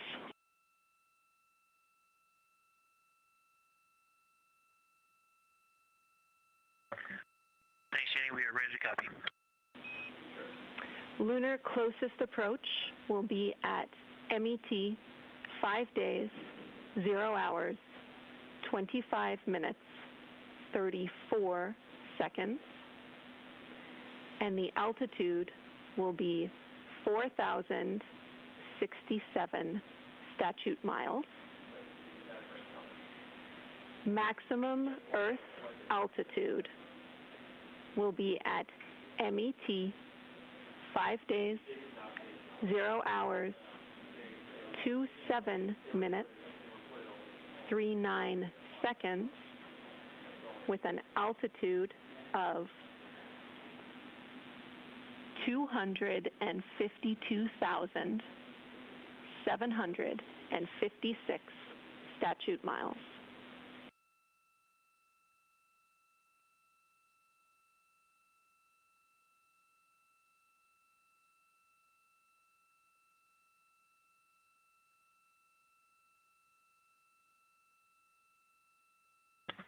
The crew really wants to ask for that in kilometers and in parsecs, but thank you for those. That is great. Thanks for that update. I'll send Fido to work, and I appreciate the metric. Other than that, I have no new vehicle statuses to pass to you. Enjoy your handover time, and we're looking forward to picking back up with you shortly.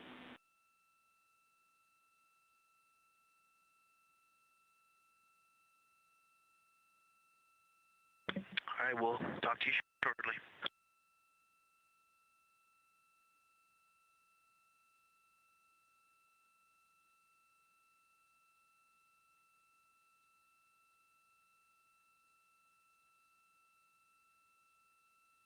Those words called from Capcom Jenny Gibbons, CSA astronaut and Artemis II backup crew member, to the crew working aboard the Orion spacecraft.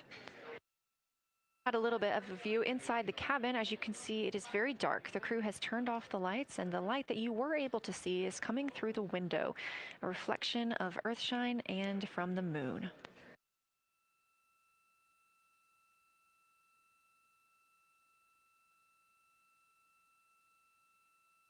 The crew is moving into their next observation block, meaning they are taking time to switch cabin and window teams. We've had Reed Wiseman and Jeremy Hansen at the windows taking pictures and making annotations and recording some audio files that will be downlinked later to the science team. Meanwhile, Victor Glover and Christina Cook were in the background serving as support. They were also timelined to enjoy a little bit of their midday meal. Now that we are swapping positions, the support team becomes Reed Wiseman and Jeremy Hansen. They will be in the background helping with SD card swaps, as well as providing those situational reports to the science team. Victor Glover and Christina Cook will be the astronauts at the window, photographing and speaking into those PCDs, portable computing devices, about what they're seeing on the moon.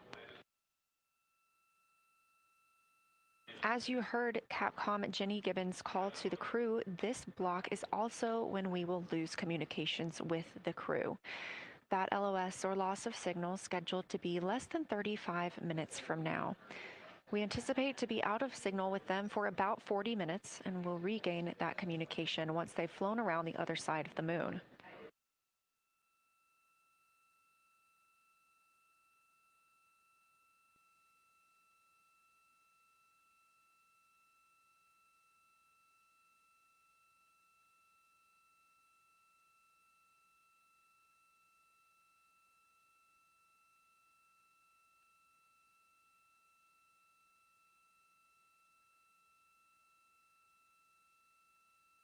Now, even though the crew will be flying behind the moon, their observation period does not stop. They will still be taking pictures and making annotations of what they are seeing. They'll be looking for the limb of the moon, Earth set, and then Vavilov crater, which we have previously seen. They'll swap positions at the window before moving into a crew choice option. They will get to pick things that are interesting to them on the surface, take pictures, and explain why they find them that way. They'll also be looking for any impact flashes. These are short-lived flashes on the lunar surface caused by impact bombardment.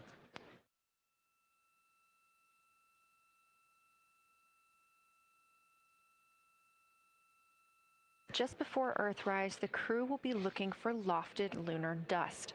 This may be lofted just above the lunar surface, and we could only see it just before Earthrise along the dark western limb. Any Earthshine would illuminate potential lofted dust.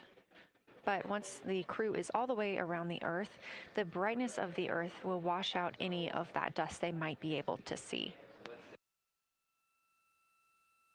These were based on observations from Apollo missions and orbital spacecraft, and so we're very interested to see if the crew might be able to capture some of that lunar dust today.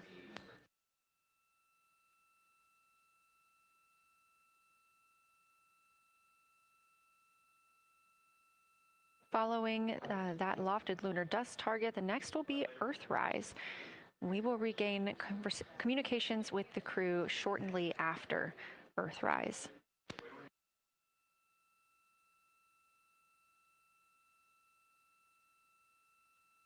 There will be a short observation break period where the moon is not in view.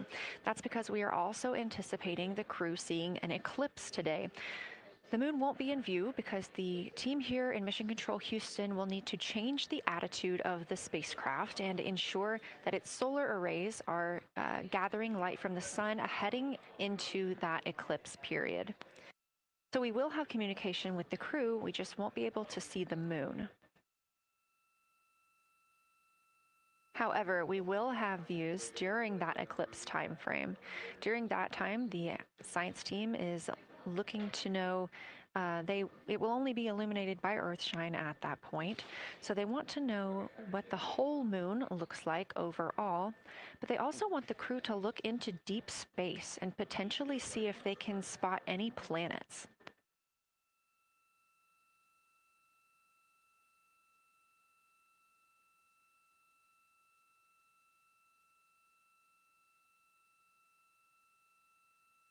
Once the eclipse is over, the lunar flyby period will have ended.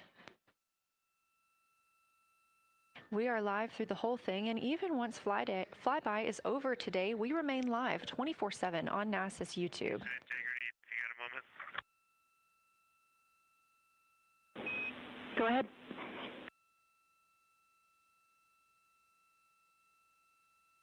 I don't know if Catherine and Devin are still there, but if they are, just wanted to just let them know how much fun we're having out here. It's extraordinary to be on the far side of the moon right now and just see it hanging out there and looking back at the Earth. And Ashley and Kaylin, I know you're back in Canada, but if you happen to be watching too, just wanted to say hi to all you guys. Love you guys, and we'll be heading back your way shortly.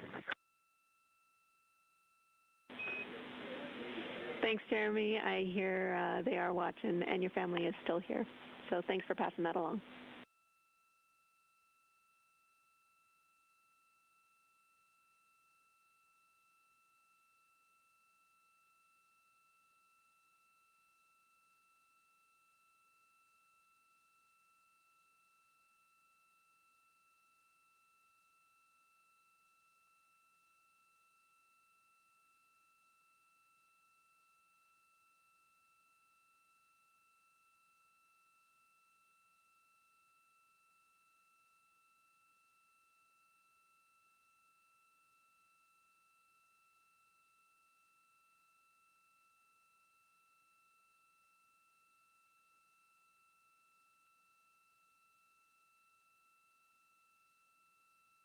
This view inside the Orion spacecraft, and it's a little hard to make out, but on the left there, that is Jeremy Hansen just calling down some well wishes to his family, joining us in the viewing room and watching online.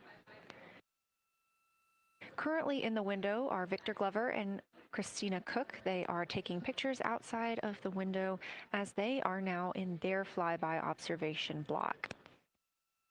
At this time, Reed Wiseman and Jeremy Hansen are serving as support crew members, and they are also going to have an opportunity to enjoy their midday meal at this time.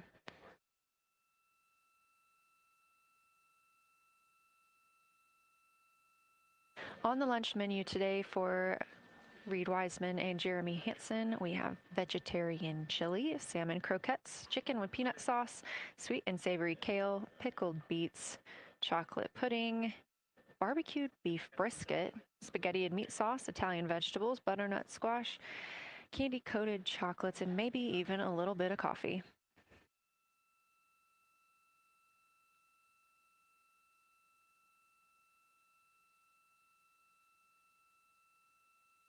And if you look closely, you can see it looks like they are getting into some of their food for the midday meal.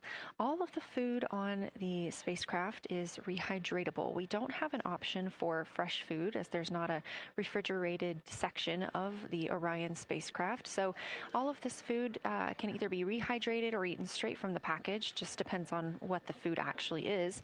And for food that needs to be rehydrated, there is information on each package of how much water needs to fill that bag and what temperature it needs to be.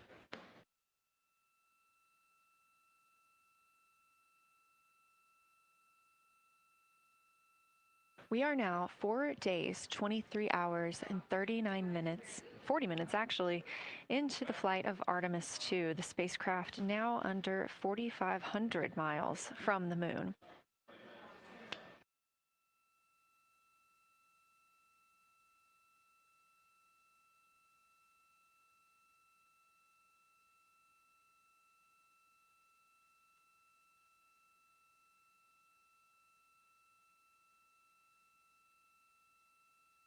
We are now also under 30 minutes away from loss of signal with the astronauts. We will regain that communication about 40 minutes later.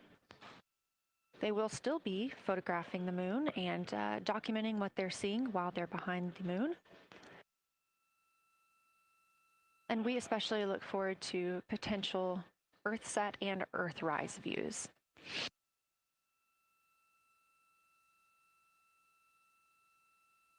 As you can see on the left side of your screen, we are streaming this solar array camera view throughout the flyby. And the science team also plans to capture an occasional still photo with the solar array intermittently, perhaps one every 8 to 10 minutes. Still photos represent the highest resolution imagery from those GoPro cameras. So starting 5 minutes before Earthset and loss of signal, the science team will capture a series of photos, one every 30 seconds, to include Earthset, all the way through 5 minutes after Earthrise and acquisition of signal. In order to capture these frequent photos, the solar array camera that we were streaming will need to switch to time-lapse photo mode.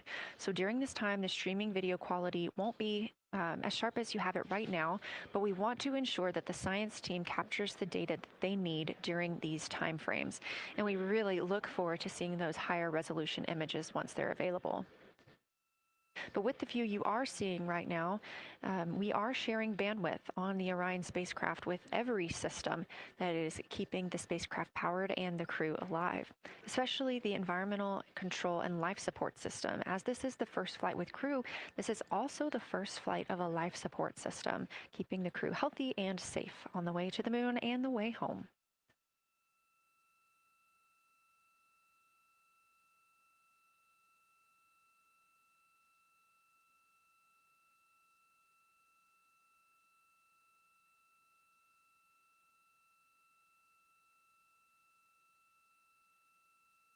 On the timeline, we're getting towards the end of the cabin and window team swap period, but it looks like our astronauts, Victor Glover and Christina Cook, are already photographing the moon outside of those windows. The next target is Ohm Crater, and this is something that they have photographed previously during the flyby. This is a small, complex crater with a prominent ray system, and as referenced earlier, it's the size of the Eye of the Sahara. That Eye of the Sahara is a feature in Mauritania. Seeing this crater more than once throughout the flyby allows the crew to photograph it at different lighting conditions.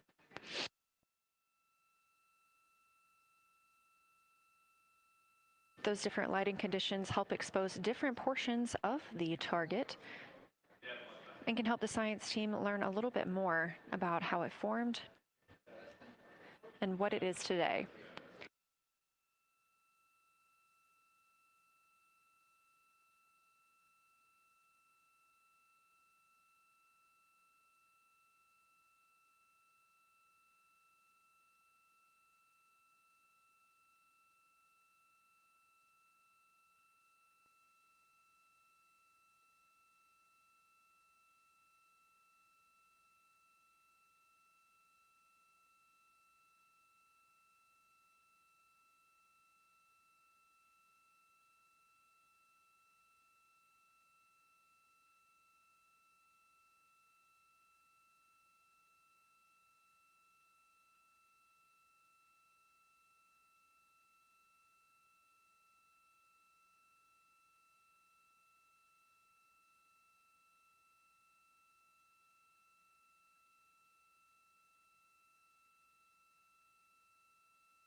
Again, this view inside the spacecraft as the crew continues photographing the moon outside their windows. They have turned the lights off to allow them to better get photos of the moon, preventing any reflections from coming in from the spacecraft.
We expect the crew to be targeting Ohm Crater for another 6 minutes or so before they move into a discussion of the limb. Now, the science team has asked for a science sit rep or situation report during that time, so we hope to hear calls from the crew on what they are observing.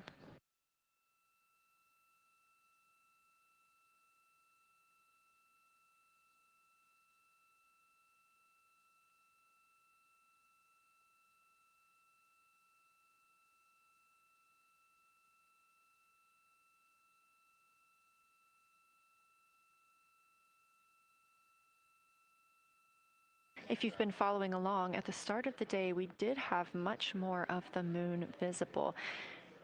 And even just an hour or so ago, we could see about half of the moon. We are now continuing to see more of the far side and that darkness where the moon is not reflecting light from the sun.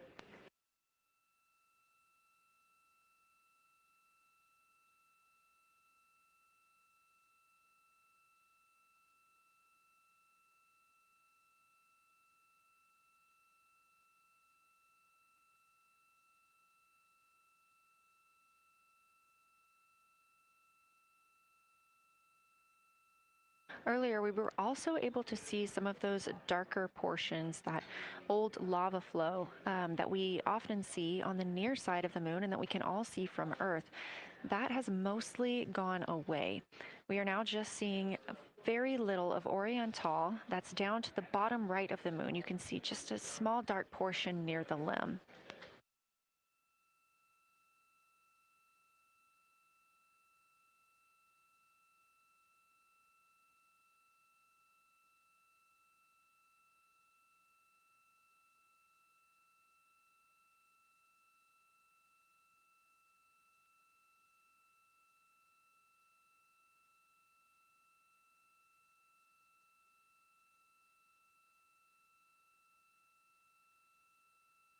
We are now about 18 minutes away from loss of signal with the Orion crew.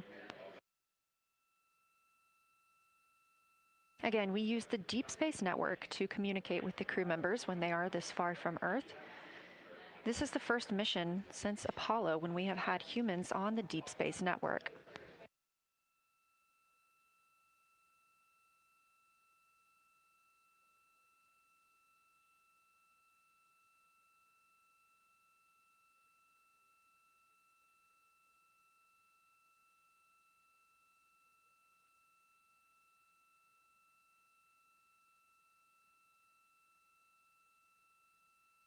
As you recently heard Capcom Jenny Gibbons call to the crew, We expect their closest approach to the moon to be at MET, or mission elapsed time, of 5 days, 25 minutes, and 34 seconds. At that time, their altitude would be 4,067 statute miles above the Earth's surface. Just over 2 minutes later, they will reach their maximum distance from Earth. At mission elapsed time, 5 minutes, 5 days, 27 minutes, and 39 seconds. The altitude at that time would be 252,756 statute miles. These are our latest numbers, and we'll make sure to verify and confirm those once those milestones have been achieved. Obviously, we will be without communication to the spacecraft at that time, so once we regain communication, we will make sure to find out those numbers and report those to you.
Checking in on the lunar targeting package, the crew is now in their discussion of the limb, seeing the limb of the moon, that illuminated part. Currently at the windows taking photos and making annotations are Victor Glover and Christina Cook. We are expecting loss of signal in about 13 minutes. We will regain that signal with the crew about 40 minutes later.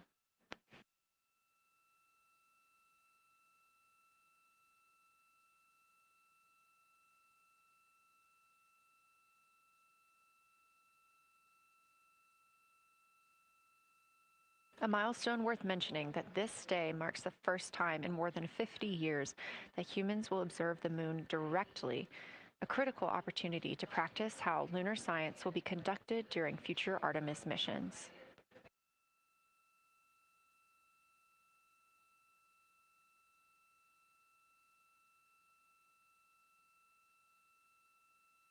I've continued to reference the lunar targeting package throughout this broadcast, which is the primary tool guiding the crew observations, and that consists of two key components. The first of those is the Lunar Geography Review, which helped the astronauts study major lunar features in advance. That also helped them learn to orient themselves during the flyby. The Lunar Targeting Plan provides a detailed timeline of observation targets, background science context, and specific instructions for the picture the crew should take, and verbal descriptions of what will be helpful to the science team reviewing those pictures later. That's what we've been tracking real time and what the crew is using right now to keep up with their next milestones.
Integrity Houston, 10 minutes till the LOS. We'll take a snappy sit rep from the cabin if you have one.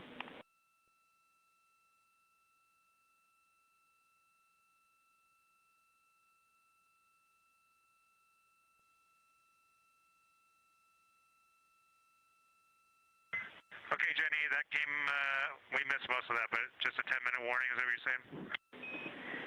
10-minute warning for the LOS, and I'll take a quick sit rep from the cabin, please.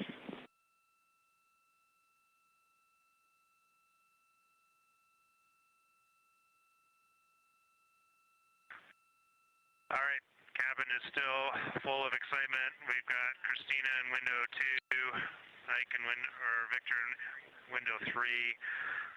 Reed's actually been trying to get some images out of the docking tunnel. We can see the Earth and the Moon and part of the Moon out of the docking tunnel, which is pretty good. And I'm just grabbing some footage right now with our interior cameras.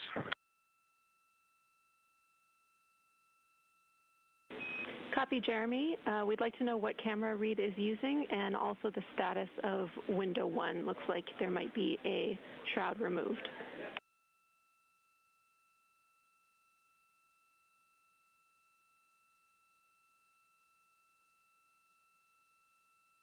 Okay. Reed was using the Z9, and the T-shirt shroud is still in window 1, but we took the camera out of it.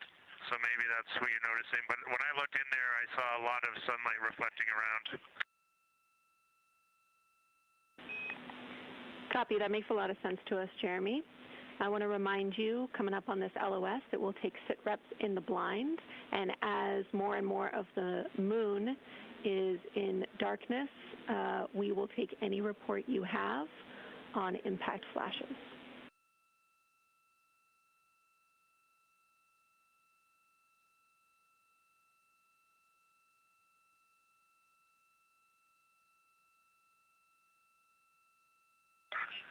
All right, Jenny, you'll have to say again your last. There's a lot of conversation here, and I was on the other side of the cabin, so I missed all of it. Look out for impact flashes, and we'll take sit reps in the blind.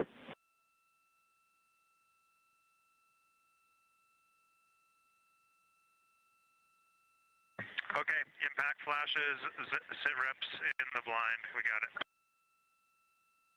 And yeah, just so you understand what's going on with window 1, there is light coming through the outer hall from window 2 into the inside of window 1, if that makes sense. Like I can see the inside of the vehicle when I look between the two panes of glass.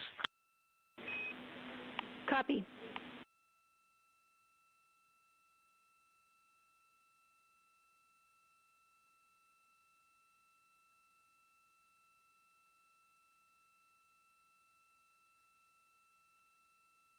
You're getting your first live look at Orion, the Moon, and the Earth. Everyone in this picture.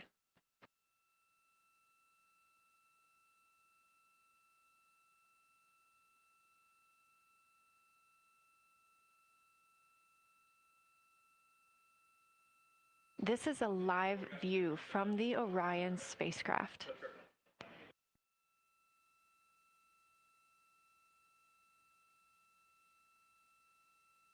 Currently aboard Orion, 4 crew members, Reed Wiseman, Victor Glover, Christina Cook, and Jeremy Hansen. And on the Earth, all of us, all of humanity. You can see the moon is starting to get a little bit dimmer as the astronauts are going to pass behind it. Now 6 minutes and 26 seconds away from that loss of signal. Again, we will be out of communication with them for about 40 minutes until they come around the other side of the moon and we can re-establish contact.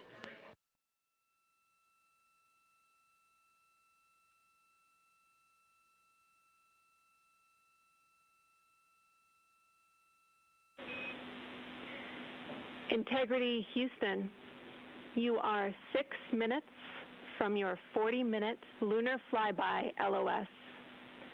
From all of us, it's a privilege to witness you carrying the fire past our farthest reach. Thank you. Godspeed.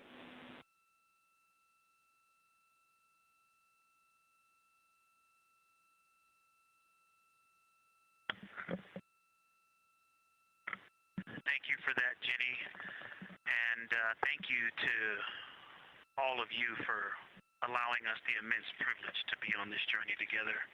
It's quite amazing. And as we go on this journey, thinking about the NASA mission to explore the unknown in air and space, to innovate for the benefit of humanity, and to inspire the world through discovery. And as you've gone along on this journey with us, hopefully we're doing just those things.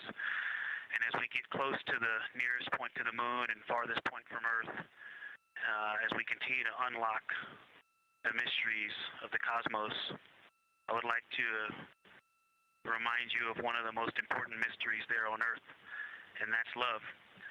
Christ said in response to what was the greatest command, that it was to love God with all that you are.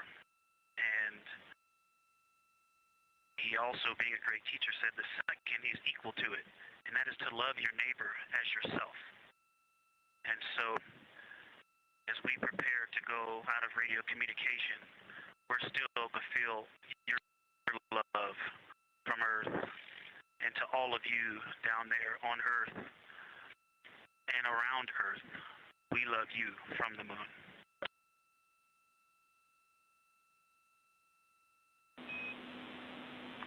Houston copies. We'll see you on the other side.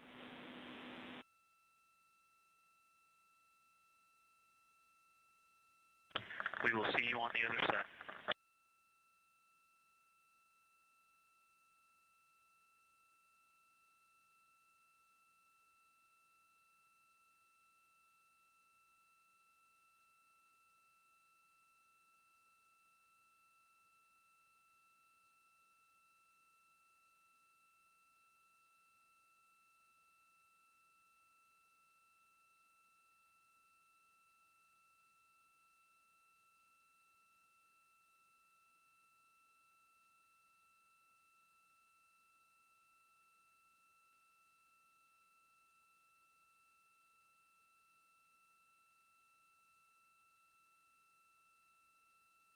Poignant words from NASA astronaut Victor Glover, and a little bit of a love letter from the other side of the moon all the way to Earth. Glover touching on the teachings of Jesus, including to love your neighbor as yourself. We are now less than 3 minutes away from loss of signal with the Orion astronauts. The Artemis 2 crew will be out of signal for about 40 minutes as they are on the other side of the moon, continuing their work photographing the lunar surface, and they will reemerge, and we will also get this view on the other side.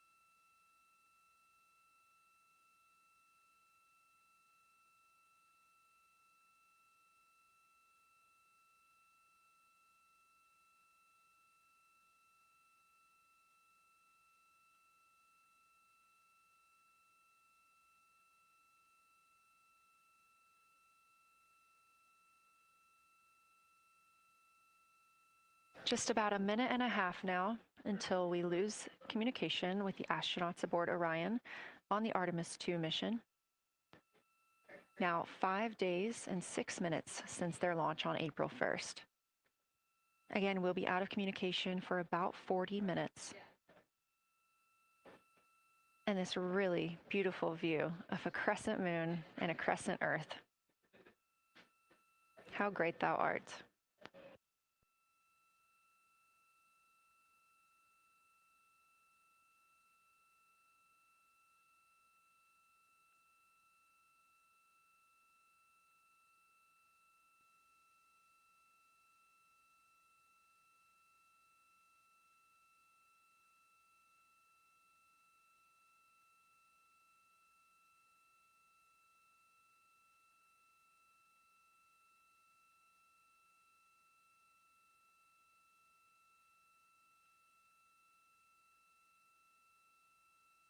"30 seconds now until we expect loss of signal.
And we have confirmation of loss of signal of the Orion spacecraft as it flies behind the moon. We expect to regain communications with them in another approximately 40 minutes. This was expected as their spacecraft is now out of direct line of sight with Earth and behind the moon. And this is a poignant moment as it's the first time in over 50 years that we have humans completely unreachable by anyone else on Earth. No matter how distant or secluded, we could reach anyone living on Earth, but while the crew flies behind the moon, it's simply impossible to make contact with them. This is a live view inside the Science Evaluation Room here at Johnson Space Center and just down the hall from Mission Control. This team has been monitoring the flyby all day as the team has continued capturing targets on the lunar surface.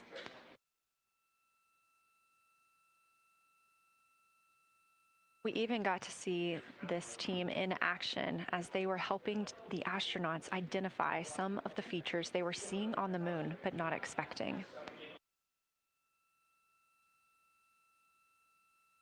There will be a couple of milestones during this loss of signal. The first will be when the astronauts make their closest approach of the moon at MET 5 days, 25 minutes, and 34 seconds, when we expect they'll be 4,067 statute miles above the lunar surface. Their maximum Earth altitude will be reached just 2 minutes later, at 5 days, 27 minutes, and 39 seconds, when their altitude should be approximately 252,756 statute miles. Once those milestones are reached and we have confirmation, we will report the official numbers.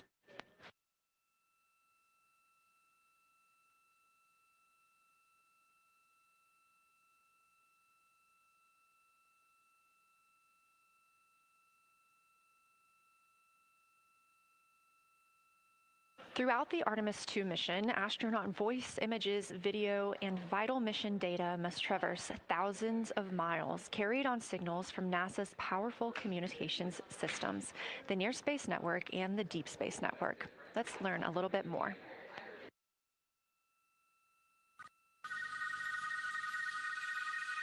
NASA's Artemis II will send 4 astronauts around the moon, preparing humanity for a long-term lunar presence and future journeys to Mars. Enabling communication and navigation for this test flight are NASA's Near Space Network and Deep Space Network. With antennas around the world and a fleet of relay satellites, the networks will deliver vital data to and from Earth through all phases of the mission. The networks are seamlessly integrated at NASA's Johnson Space Center in Houston, Texas, where Mission Control coordinates the network handovers. These transfers represent a delicate dance between the two networks, exchanging support as the mission shoots toward the moon. On the launch pad and during their early orbit phases, NASA's Orion spacecraft and Space Launch System rocket will rely on communications and tracking services from the Near Space Network. After its translunar injection burn, the Deep Space Network's global array of antennas will serve as Orion's primary communication support during lunar orbit. As the mission journeys farther into space and away from Earth, signal strength weakens and bandwidth is conserved for crew communications. The astronauts will have a near constant connection to Earth, ensuring their safety on a journey farther into space than ever before. We say near constant because as Orion goes behind the moon, a planned loss in communications will occur. The Deep Space Network will be standing by to reacquire the signal as Orion reappears. The Artemis II mission also provides an opportunity to test new capabilities. Using laser links, NASA will periodically transmit Orion data to showcase the benefits laser communications could have for future human spaceflight missions. The data from Orion, sent by radio signals or laser links, is massive. The mission is gathering images, data, and video, while also generating details about mission health and crew voice files. All of that data gets processed here on Earth, where systems compress it for efficiency.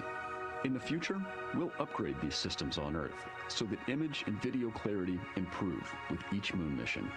With the Artemis II test flight, we're evaluating the communications infrastructure that will help carry us into the future as we explore the moon and journey forward to Mars.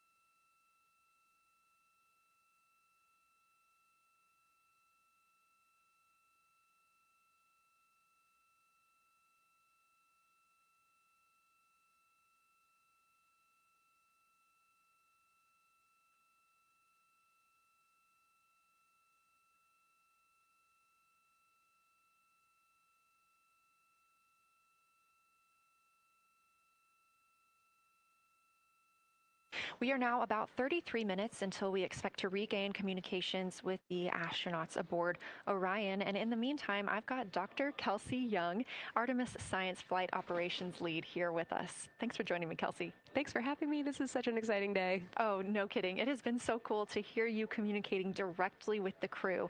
And I know that you have been preparing for this for years, so I am so excited for you and for your team. So just to get into that background a little bit, tell me about your background and what you've been doing on console. My background is as a field geologist. Actually, I studied impact cratering in the field for my PhD, so all these descriptions of impact craters have me just absolutely swooning.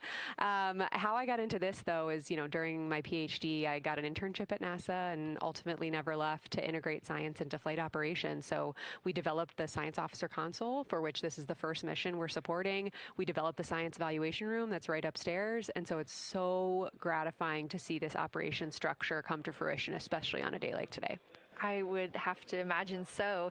And we've got a great view of the science evaluation room right now. Is there anything that has stood out to your team so far? Absolutely. So as you might have heard in some of the press briefings and content that we've been putting out, color and albedo were really exciting targets for us. We've heard several amazing color descriptions so far. Just to highlight maybe one of them, we heard about greenish and brownish hues near Aristarchus, which is actually a feature that we can see here from the near side.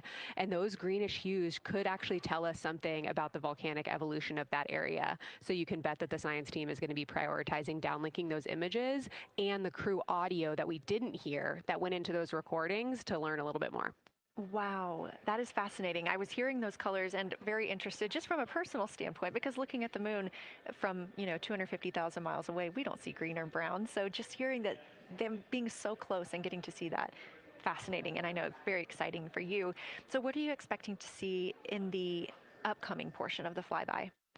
The upcoming portion is actually going to be really exciting. So right now, as we speak, while folks in the room are kind of taking their, their stretch breaks and everything, the crew are still hard at work.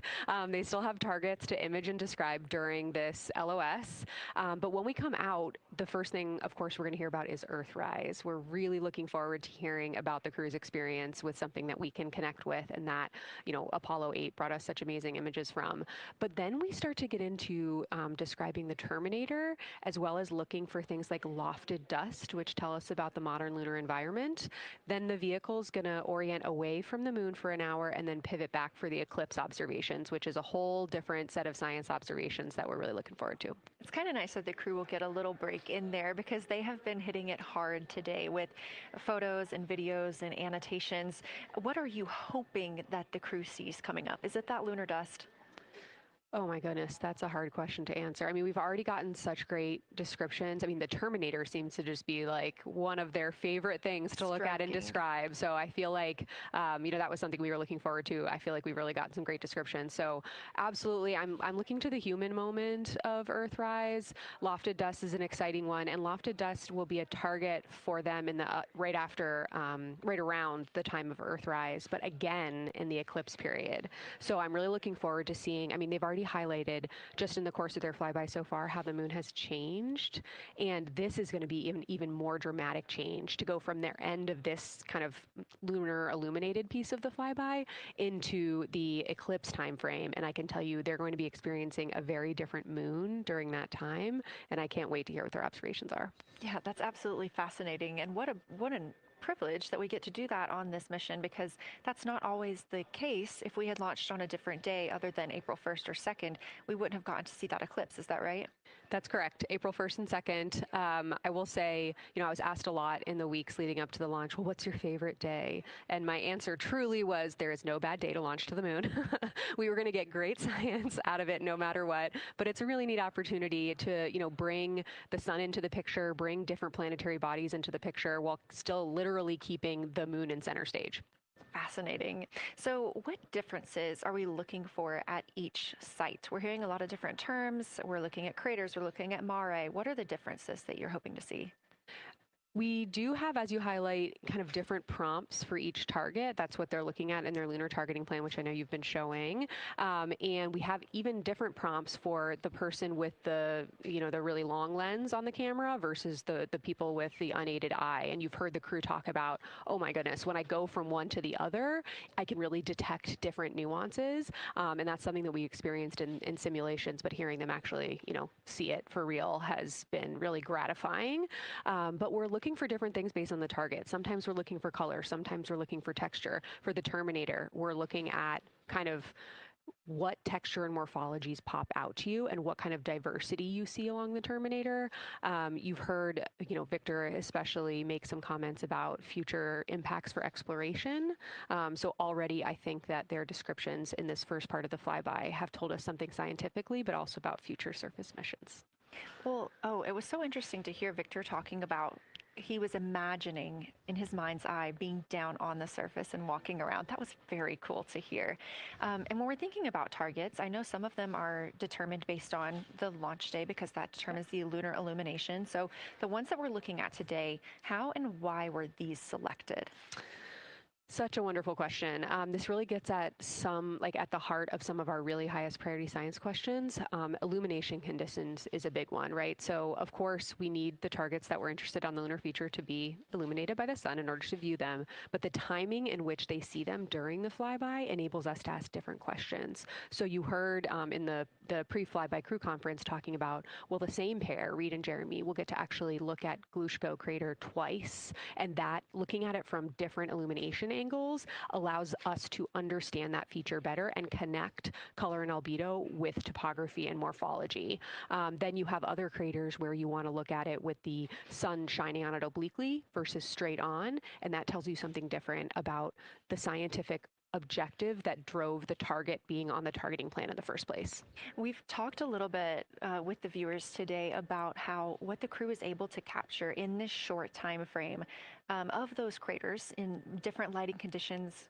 Could take years for something robotic to be able to do based on attitude maneuvers and where the sun is at. So can you just talk a little bit about the importance of having both the robotic operation and having the crew? Absolutely. We definitely don't want to minimize the impact of orbiting spacecraft. Lunar Reconnaissance Orbiter is the one that's often referenced. Data from LRO and its payloads have really been instrumental in getting us, frankly, to this point for Artemis II and future missions. But the human experience, the crew observations that we've already been hearing about, it is such a perfect complement to the orbiting spacecraft data because they are able to have this unique perspective. They are far enough away where they can make these contextual observations. You've already heard it. How many times have we heard the crew and their science sit reps say, if I track this feature from all the way up here in the northern hemisphere down to the southern hemisphere, here are comparisons I can make. That right there is not something we had the ability to do with the Apollo missions, and it allows just literally in the blink of an eye to synthesize observations that it would take, a really significant effort to coordinate with different orbiting platforms, and they're making it like that. Wow. It has been very, very exciting to hear all of their calls so far. And so I've heard they were able to capture every single target so far too. Is that correct? I think that's correct. And I think it's important also to remember that, and I know the science team is anxiously awaiting this, we've been hearing from the crew members who are not at the forward windows, right? Those crew who are, really in the thick of the observations, they are recording minutes-long observations per target on their crew tablets. We will be getting those down starting here in a couple hours, and that's going to contain really meaty science information that we haven't heard live yet, and that's going to form the basis of my conversation with them tomorrow morning, where we're going to have a really deep dive into the science and absolutely nerd out about what they were able to do today. One of the most gratifying things for me today is hearing multiple crew members say, thank you for putting the discussion times in the targeting plan, because when we have had the ability to put multiple brains on a problem, we have elevated each other. And I'm looking forward to them, sleeping on it overnight and then us actually being able to really, truly have an elevated science discourse tomorrow. Well, we're looking forward to it too, and I cannot wait to hear everything that you guys get to learn overnight from some of those audio recordings and just everything that they'll be able to share tomorrow. So, Kelsey, I know you are very busy. You've done a great job today, and thank you so much for joining us for this interview. Thanks for having me. It's such an exciting day. We are now expecting acquisition of signal in about 24 minutes. As a reminder, the Orion spacecraft has flown around the other side of the moon, where they are out of contact with our deep space network.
And we just heard confirmation here in Mission Control Houston that we have reached the closest point of our destination to the moon at MET 5 days, 25 minutes, and 34 seconds, and we anticipate the spacecraft's altitude is approximately 4,067 statute miles above the moon.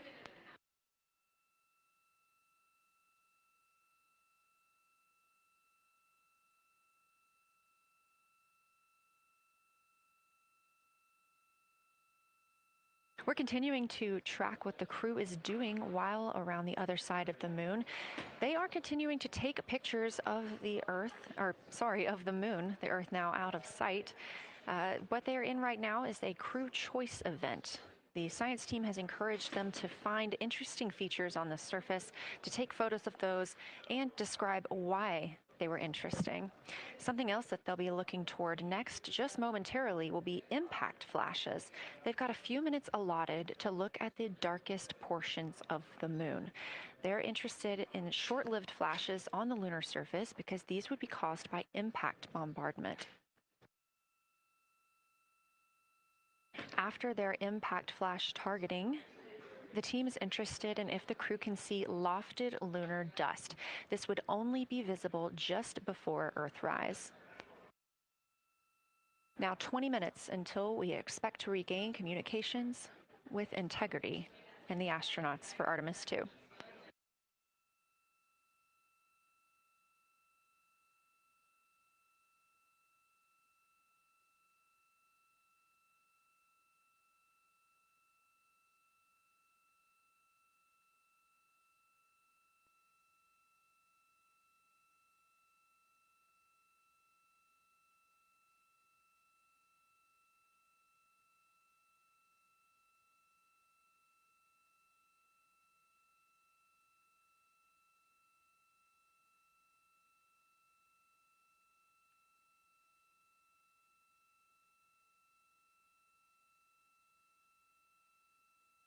We're live in Mission Control Houston at NASA's Johnson Space Center, but there's a team over 750 miles away also monitoring today's operations. And of course, just like us, they are in LOS, or loss of signal, with the spacecraft.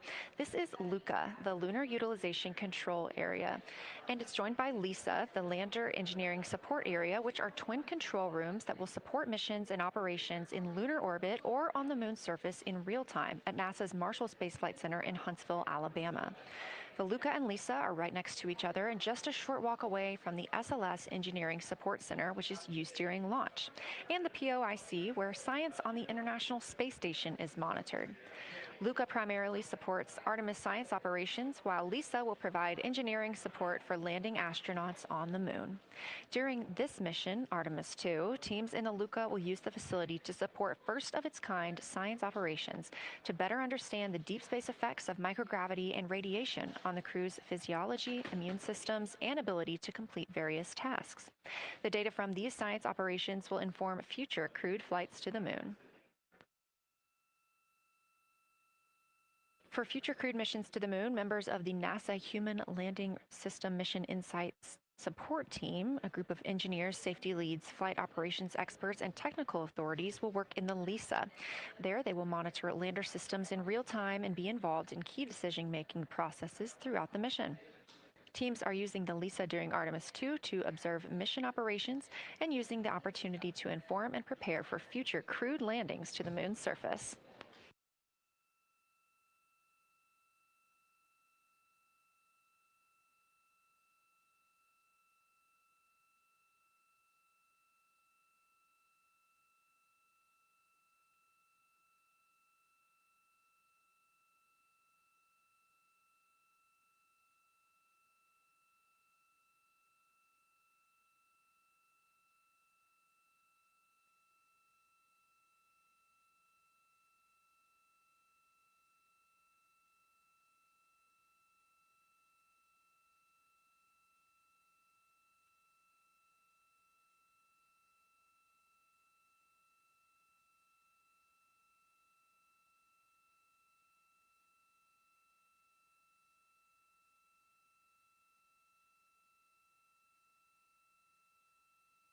We now expect to regain communications with the astronauts aboard Orion in about 17 minutes.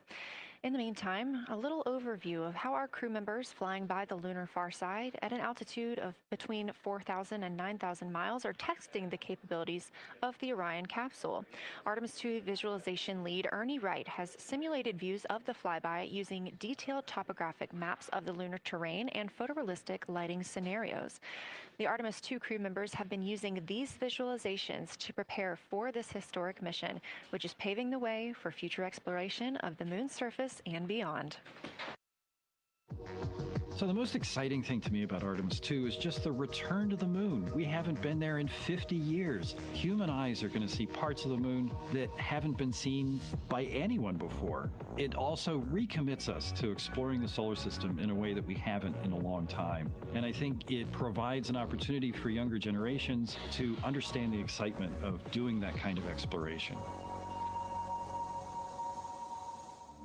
Artemis is our return to the moon after 50 years. The emphasis of Artemis is going to be, first of all, science, but second of all, learning to sustain a presence on another world. First on the moon, but we're hoping that that's a stepping stone to Mars and other destinations in the solar system eventually.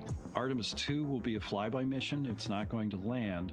We're testing all of the technology that we've created for flying to the moon since Apollo. A lot of systems have been modernized, and we need to make sure that all of those work. The astronauts will be looking out the window at parts of the moon that have never been seen by human eyes before.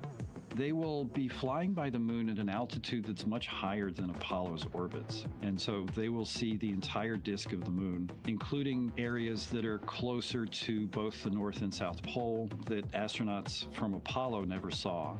All of that depends on the lighting, which we really won't know until launch day, but we can practice with different lighting scenarios.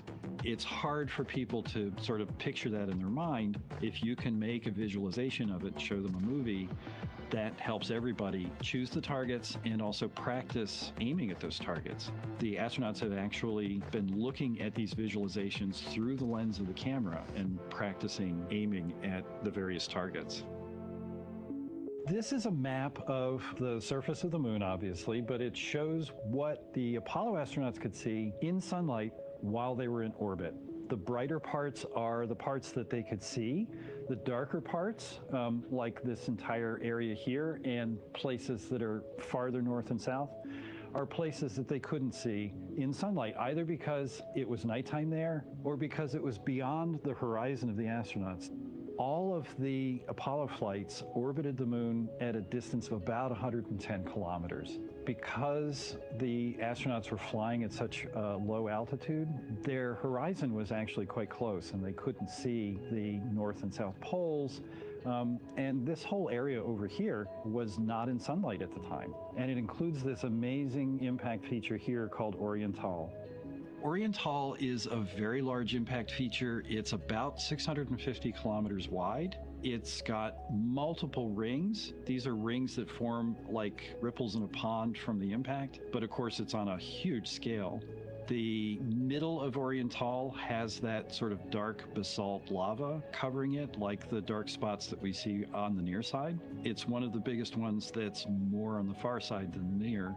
So seeing it with human eyes and sort of picking out features that maybe you don't even see in robotic cameras is an important goal for the mission.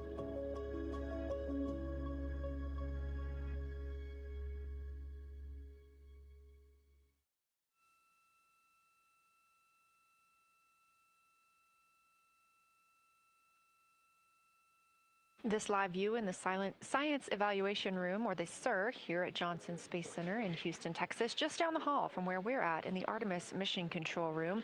Teams continuing to monitor the flyby.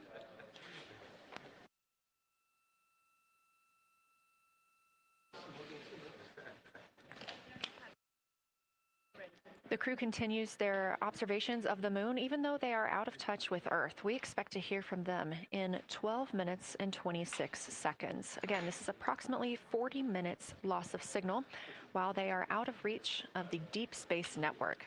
Right now, they are imaging or attempting to image lofted lunar dust.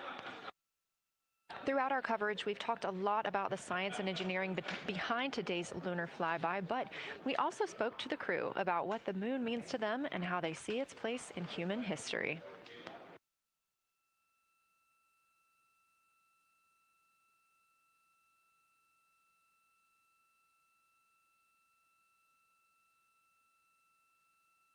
I remember being a little kid lying in bed at night and just looking out at the moon in whatever phase it was in, and I was thinking, man, my friends that live like 20 miles away, they can probably look out and see that same exact moon. And then when I was in the Navy and I would look out at the moon and I'd be halfway around the planet, I would think, man, my brother can see that moon where he is and he's halfway around the planet from where I am. And it's a connection of life on Earth. We can all look up and see that moon. It represents history. It is a witness plate. Everything that's ever happened to the moon is still written on the moon. There's no processes of wind or change in the Earth, geologic processes like we have here that change it. And something that's been telling and can read out the story of its own evolution, there's something beautiful about that. I've also learned from my indigenous mentors that they refer to the moon as Grandmother Moon. So you've probably heard of Mother Earth. They use Grandmother Moon because Grandmother Moon is responsible for the water in their community. The grandmothers, sort of protect the water source, just like the moon moves the water around the planet, affects the tides. It's something that represents something different for each individual culture around the planet. And that's really neat because we all share that same moon in the night sky. We all have seen the same side of the moon in different lighting conditions our whole lives. And so it seems very familiar to us, but it's also kind of unknown. When we get up close, some of the imagery that we'll get to describe and to share with people will be very unique. And that nature, both of those things being true about this one entity that we all know, just is really special. It's just the epitome of a symbol of both something that's in each of our hearts, but that's also represents exploration and reaching.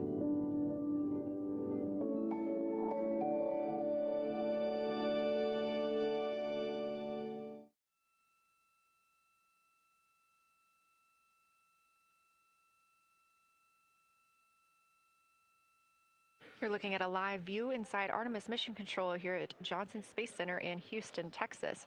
We are currently out of contact with the Artemis II crew. This was a planned, or not really a planned, but a tracked loss of signal that occurs when the crew flies behind the moon. We use the Deep Space Network to communicate with the crew, and when they are behind the moon, they are out of reach of that Deep Space Network. And when you consider our nonstop communications during the time in which we live, this is even more striking. For the Artemis II crew, they're only currently communicating with each other. Now, we expect to regain those communications in under 9 minutes from now, and we also are hopeful for a view of Earthrise. Despite being out of communication, the crew is continuously capturing imagery of their predetermined lunar targets.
Now about 7 minutes, 25 seconds until we anticipate regaining communications with the Artemis II crew aboard Orion.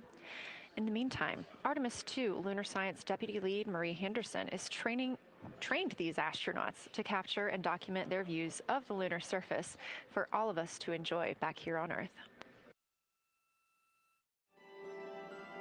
I cannot wait to hear their voices when they get to the far side of the moon and I can hear them talk about seeing the moon out their window. I try to imagine it now and I tear up thinking about it. Ooh, now I gotta hold on a second. We have human eyeballs connected to wonderfully smart brains our astronaut friends have. They are going to be able to observe the moon in multiple different ways. They can use their eyes, they'll look through their camera and snap pictures, and just looking out the window getting that human experience. But during Apollo, the astronauts were so much closer to the lunar surface. Our astronauts are going to be doing a flyby at a higher altitude, so they're going to be able to see the whole moon as a lunar disk on the lunar far side. That's a brand new, unique perspective that humans haven't been able to look at before. We are doing a lot of lunar geography training with them. They have study sessions and quizzes they can do that are assigned to them. You know, even if you're an astronaut, you still get homework. We actually get in the mock-up. In that enclosed physical space, we have to think through the hardware that they have, the cameras, the computers, their microphones to make these observations. There's 4 windows up front. Through one of those windows, one of our astronauts will be using a Nikon D5 camera with an 80 to 400 millimeter lens. So something that allows them to zoom in really far and actually take more detailed observations of the surface. It's almost like looking through a pair of binoculars as well. It's just like being a geologist out in the field. They're telling us what they're seeing, looking for colors, textures, different morphologies, and comparing the region that we're having them look at to the regions that are around them. We have a science team that is planning the targets that are going to be observed, putting them all on the timeline of how they're going to be observed, and then taking the first look at the data when it comes down. The Apollo astronauts were only on the moon for 300 hours total, and they only went to the equator. That's like going to places that were safer landing sites, and they only saw so little, 300 hours total. And so we have so much more to explore and so much more to learn, and we are the beginning of the next generation that gets to start being a part of these discoveries.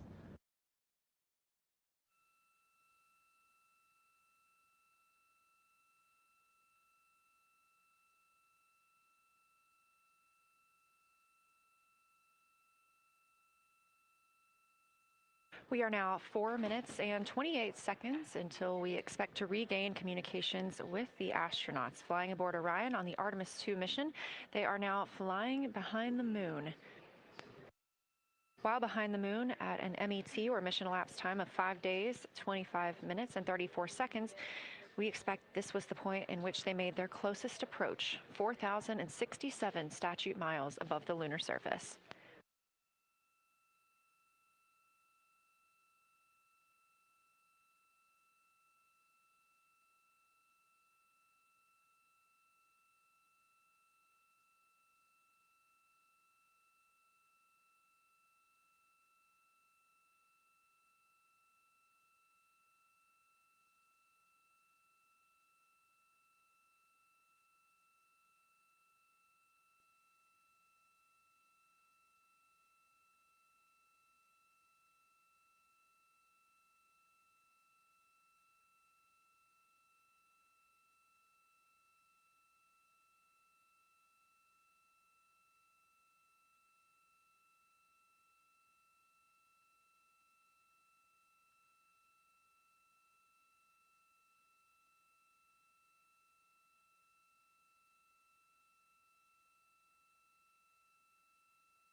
We're live in the Artemis Mission Control Room in Houston, but we are not the only room monitoring today's flyby. As you can see, this is the SIR, the Science Evaluation Room. It's in the same building and just down the hall. It's a multidisciplinary science team supporting the Artemis II crew in real time, including experts in lunar geology, impact cratering, volcanism, polar science, imaging, and visualization. You can see the SIR here. That's the Science Evaluation Room. It's embedded within Mission Control to provide science input during live operations like what we see today. But additionally, the Science Mission Operations Room is a back room that processes data, evaluates imagery, and supports rapid analysis. We also have our science officer, Kelsey Young, here on console today. She's serving as the primary interface between the science team and the flight controllers, ensuring science priorities are represented during mission execution.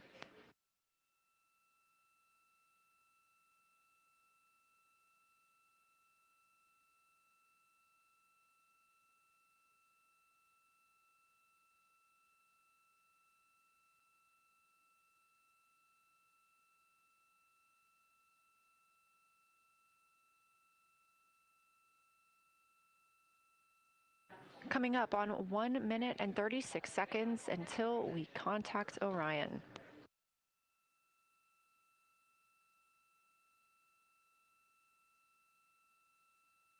Meanwhile, aboard the spacecraft, the crew has continued executing their lunar flyby tasks.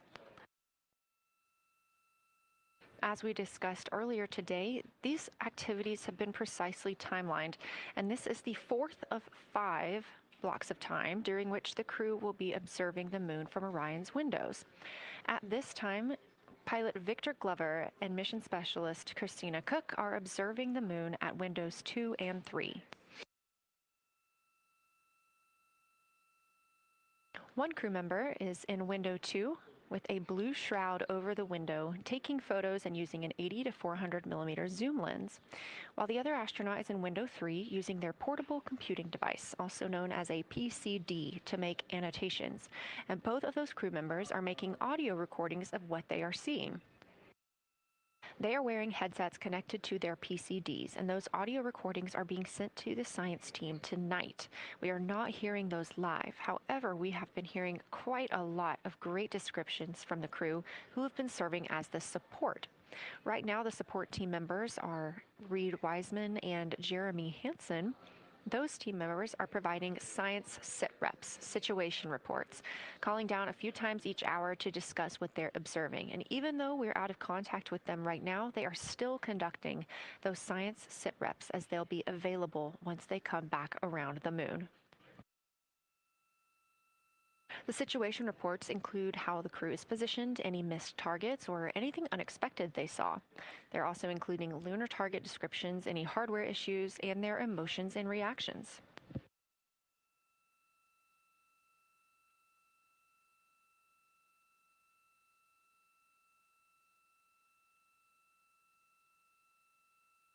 Again, we are standing by to acquire signal from the Orion spacecraft.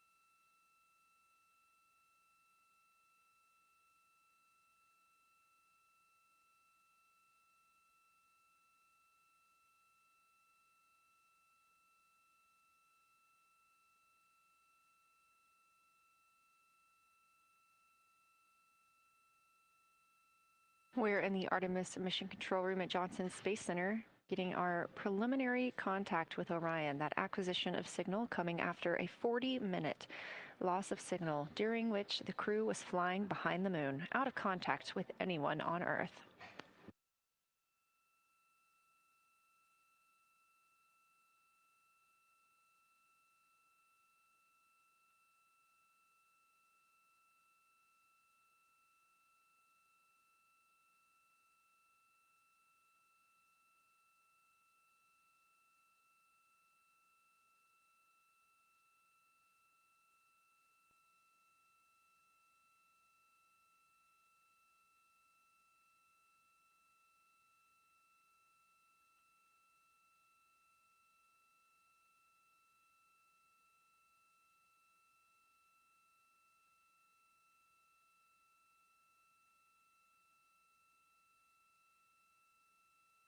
We are getting our first views from Orion after the loss of signal. Orion has come back around the other side of the moon, and that little crescent that you see is Earth, over 252,000 miles away.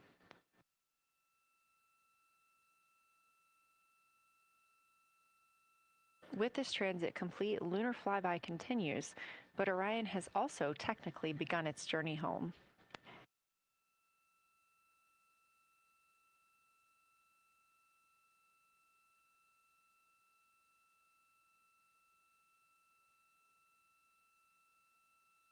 Right now, the crew are getting a few moments to enjoy and take photos of Earthrise for themselves, and we expect to contact them shortly.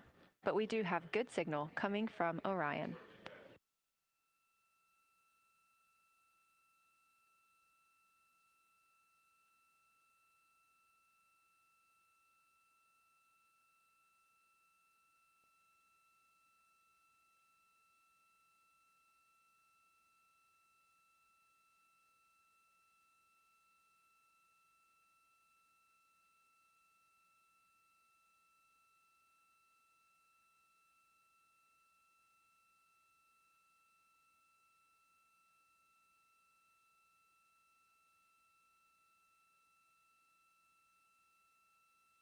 This view from inside the Orion spacecraft, all 4 astronauts now back on the other side of the moon and in contact with us on Earth. Their tasks for lunar flyby did not stop as they went behind the moon and out of contact with us. We anticipate during that time they were attempting to image some impact flashes, short-lived flashes on the lunar surface, which would be caused by impact bombardment and potentially even lofted lunar dust. Right now, of course, they are getting pictures of Earthrise. After this target, they will get a short observation break. It's about an hour long, actually. Houston, integrity, comm check. Integrity, we have you loud and clear. How many?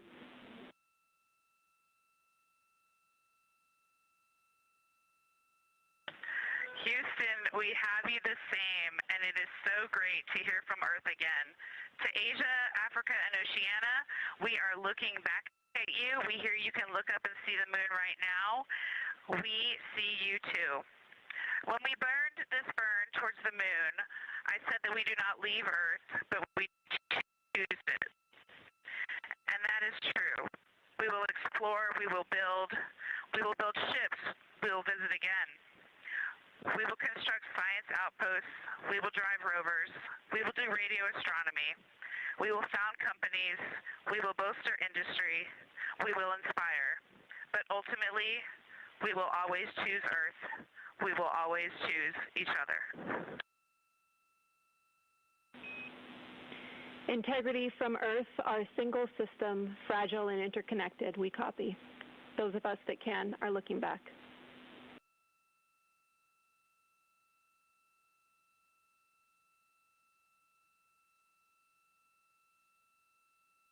We are happy to say we copy.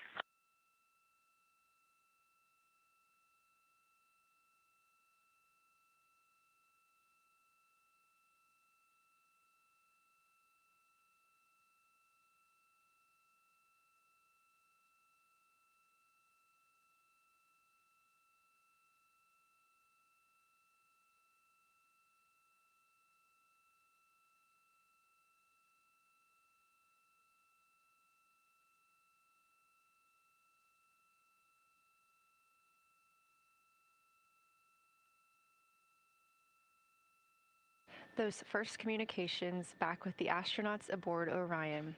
Christina Cook calling back to what she said just before translunar injection burn, that with this burn, we do not leave Earth, we choose it. The translunar injection burn served as not only what put them on this trajectory to fly around the moon, but what also committed them to splashing down in the Pacific Ocean on Flight Day 10.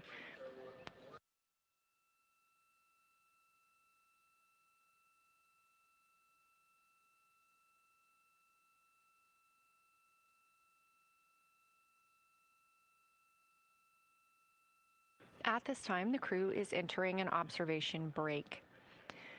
We expect this to last about an hour, and it's probably a welcomed break following their very, very busy day taking pictures, making annotations, making audio recordings, and communicating all of the wonderful things that they are seeing on the moon. This observation break is also partially due to the fact that we will be entering an eclipse later. This will be the first solar eclipse that humans have seen from the moon. The astronauts will need to wear eclipse glasses for the first 2 minutes until the sun is completely covered by the moon, and then they have additional targets that the science team is hoping that they will photograph. We will have communications with them during that eclipse time frame. Because of that eclipse, Orion's attitude must be changed right now so that its solar arrays are in the sun. This will help it charge the batteries needed to power it through that eclipse time frame. This view on your screen is a visualization. The spacecraft now 4,224 miles away from the moon, and that number will now continue to grow, while the number of distance from Earth, 252,699 miles, will continue to shrink all the way until our crew is back home.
Again, we are MET, mission elapsed time, 5 days and 58 minutes since the launch of Artemis 2. We have reestablished communications with the crew and the Orion spacecraft, now entering a little bit of a break while they are out of visibility, or the moon is out of their visibility.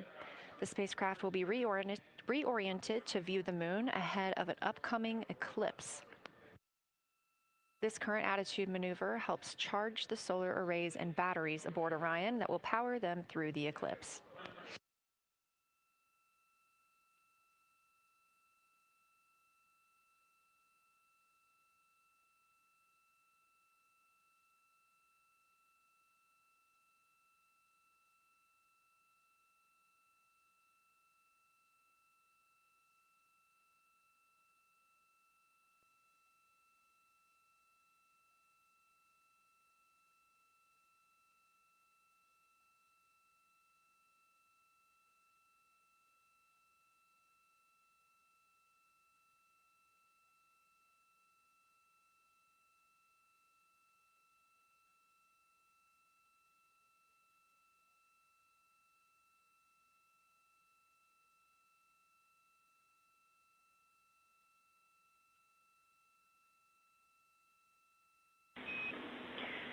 Integrity, Houston.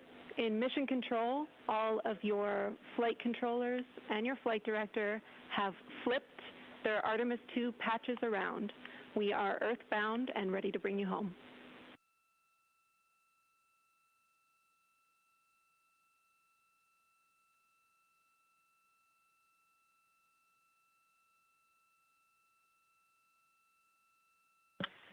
That's great.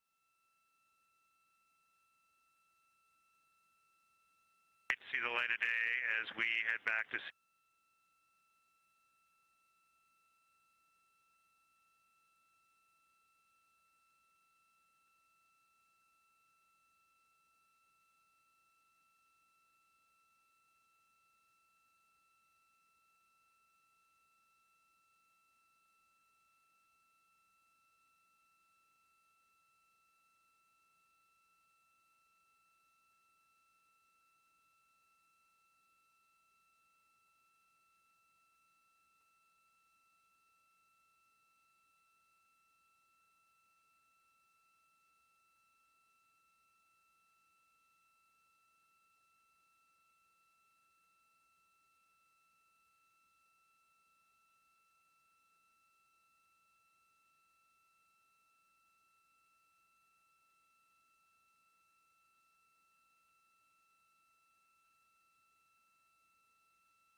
A very special moment just now in Mission Control. Ahead of the crew's flight to Kennedy Space Center and during one of their last sims or simulations here, they visited the Mission Control team in Artemis Mission Control in Houston and brought us each a patch.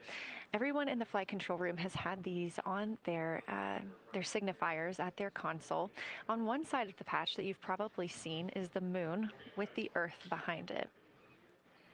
Now that we've passed behind the moon and we are returning home, the flight control team has instructed everyone in the room to switch their patch around so that the Earth is closer and the moon is behind us.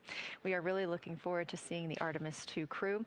And the Capcom, Jenny Gibbons, did call that update up to the crew that the flight control team here has turned their patches around, as was instructed by the crew during that last sim. And we are counting down the days until they get home.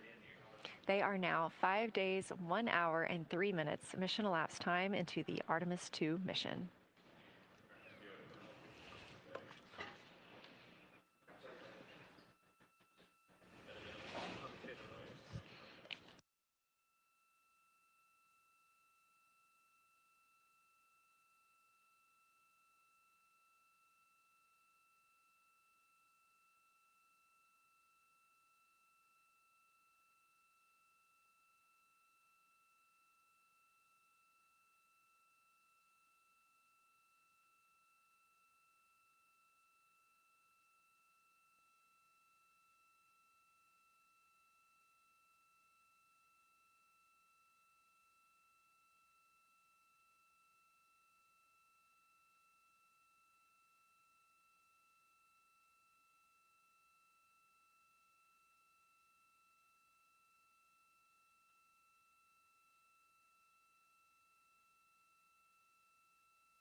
Joining me here in the room, Artemis Mission Control, I have Angela Garcia, Artemis II Science Officer. Thanks for being here, Angela. It is an honor to be here. What a day. Everyone's been buzzing. I can't contain myself. So it's been a really awesome day. So you're sitting on console at the science console now. Have you been in the SIR earlier today?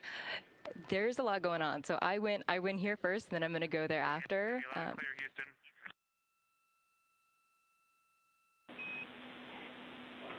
All right, Integrity, we hear you. That was a little clipped, but I think we have a better link now. We experienced some blockage from a solar array. We moved it, and we are in bias tail to sun.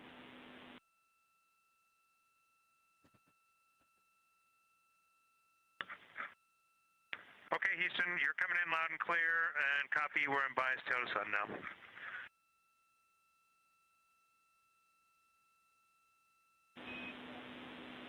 Affirm and Integrity, just so you know, we did not hear your response once we flipped our patches.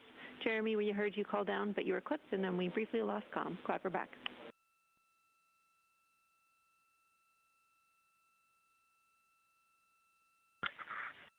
Okay, copy that. We were just excited that we got to share in that you, the MER, and Mission Control flipped your patches around, and that side of the patch is getting to see the light of day. Thanks for sharing that with us. Our pleasure.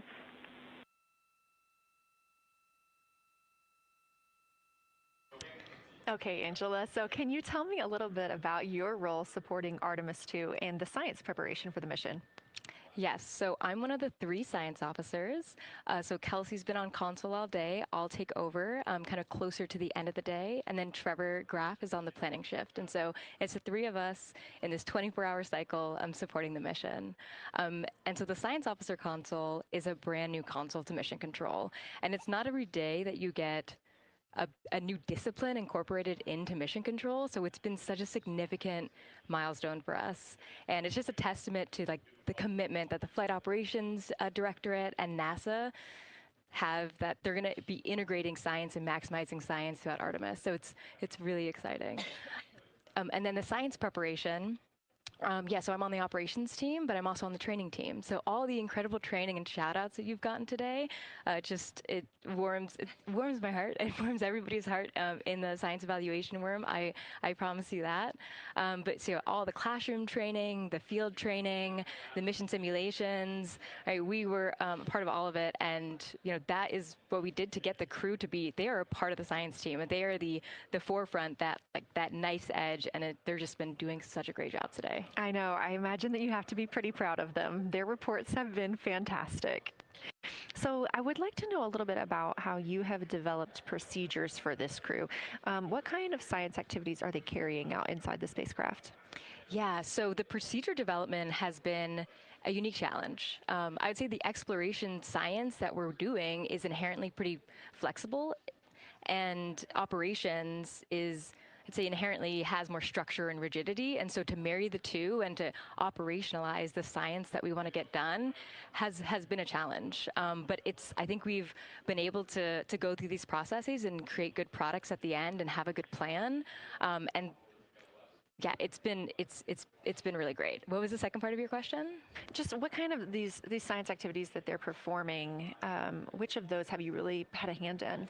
Yeah, so a lot of the procedures help organize what the crew is doing in the cabin. And I know we've talked a lot about, what they've been doing, and they've been doing a lot, and it's been a little dark, so I can re-explain what some of those things that they're doing.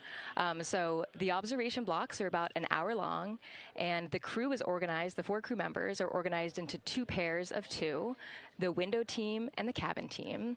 And the lunar targeting package that you've been showing up and that the crew have on their handheld tablets is really the instructions for the window team.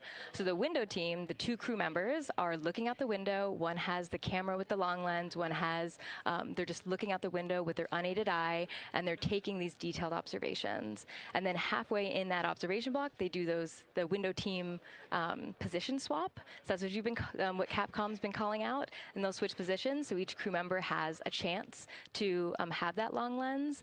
And then that's just what the window team is doing. There's also the cabin team, where they also have duties that they're doing. We're asking a lot of the crew in this time. And then the cabin team, they have the interior camera, and they're taking images inside the cabin. They're also supporting the window team, where, you've heard some call-outs where looking out at the bright moon and then looking inside the dark cabin and looking at their LED screen is a lot. So the cabin team is also helping support, target, and guide the window team into specific targets on their plan. They're also helping call out these science situational reps. So they're looking out a different window and listening in to what the crew who are really down and in the science on the window team are doing, and they're giving us insight. And those recordings that the window team is doing are going to be uplinked or downlinked overnight, and we're going to be able to chew on that data. But yeah, they're helping. They're doing a lot. And so making sure we have a plan that's flexible, but also make sure that we check off all those boxes was really important. So tell me a little bit more. You talked earlier about the analogs that the crew has done. What kind of analogs or environments were really useful for this? Yeah, so for procedure development, right, you have so many different environments that you can do. You have classroom, like we said, you have the Orion mock-up, you have simulations, and at least for developing the plan, we kind of did it in a tiered approach, because each of those different analog environments helps us answer a slightly different question and has a little bit of a higher fidelity. So we would start with the classroom. So we would we would just get into a classroom, we would put all the hardware on the table, and then we'd almost role play of like, you be Victor, you be Reed, you be Jeremy, and I'll be Christina, and like, let's just do the plan how we think we should do it, write that down, and then just keep iterating on that, and then Integrity Houston for a tag up pre-forward link LOS in place of the Flight Director Conference.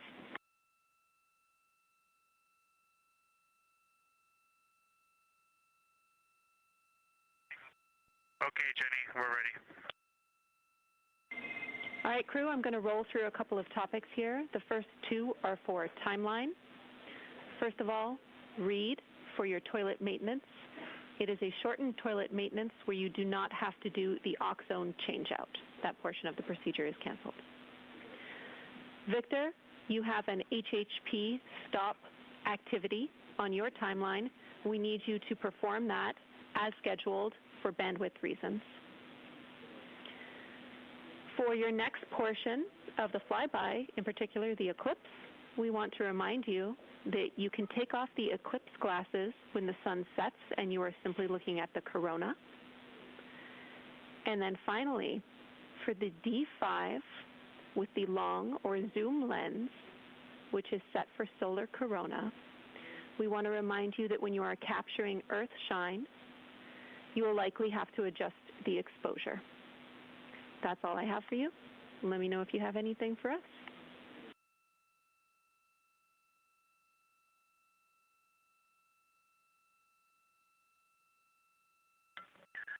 Okay, Houston, we copy all. Thanks for those words, Jenny.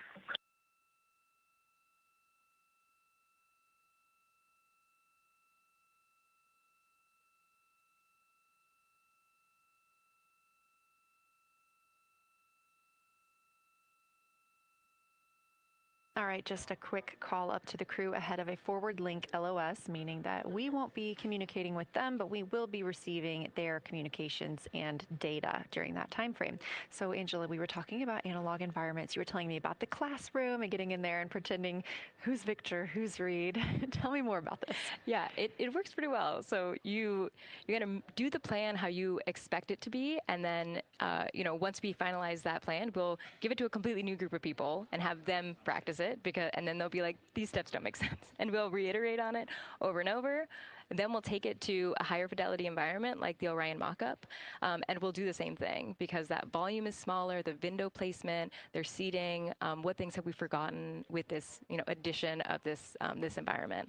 And then once we reiterate on that, we'll take it then, we'll give it to the crew and have them execute off of it during mission simulations. That's the highest fidelity that we can do before we send it to space. So this is the first time we've had to do this because we're a brand new console, and it just sparks so many neurons of like, how are we going to do this for surface missions and integrate this in so many different ways. So excited to have kicked off this process, but there's so much more to come. Fascinating. And I think it was really well thought out too, because each crew member gets an opportunity to do each task. And so you're getting different perspectives and different insights from each crew member, maybe even about the same target, but something that one person sees could be completely different than something another person notices.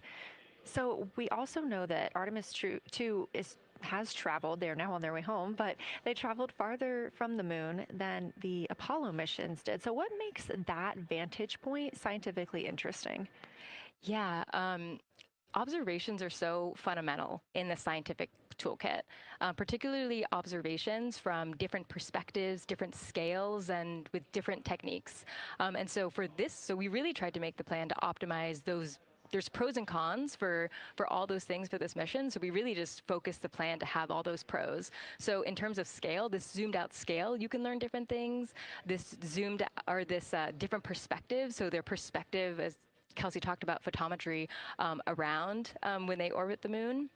And then also just the different things they're able to observe. So yeah, let me talk a little bit about scale, because I think observations at different scales, you can gain a lot of different information. So like, for example, if you were an astronaut on the surface looking at a rock, and you describe at this micro scale. So in training, we kind of talk about observations from micro to macro, or from outcrop to orbit. So looking at a rock at this scale, you can describe its components, you can describe what it's made of and its colors and its minerals, and you're like, okay, and this rock came from this boulder, and it's this part of this boulder, and these are the different things that I'm observing around. That gives me context to this sample. And then you zoom out a little bit more, and you're like, okay, well, I can see that this boulder came from, it rolled from this mountain ridge, or this high ridge feature. And then because I can see the trail that it came from, okay, now let me describe this ridge and, different parts in it and maybe other boulders that I'm seeing. And then you zoom out further of the orbit scale and you're like, this ridge is a part of this larger crater.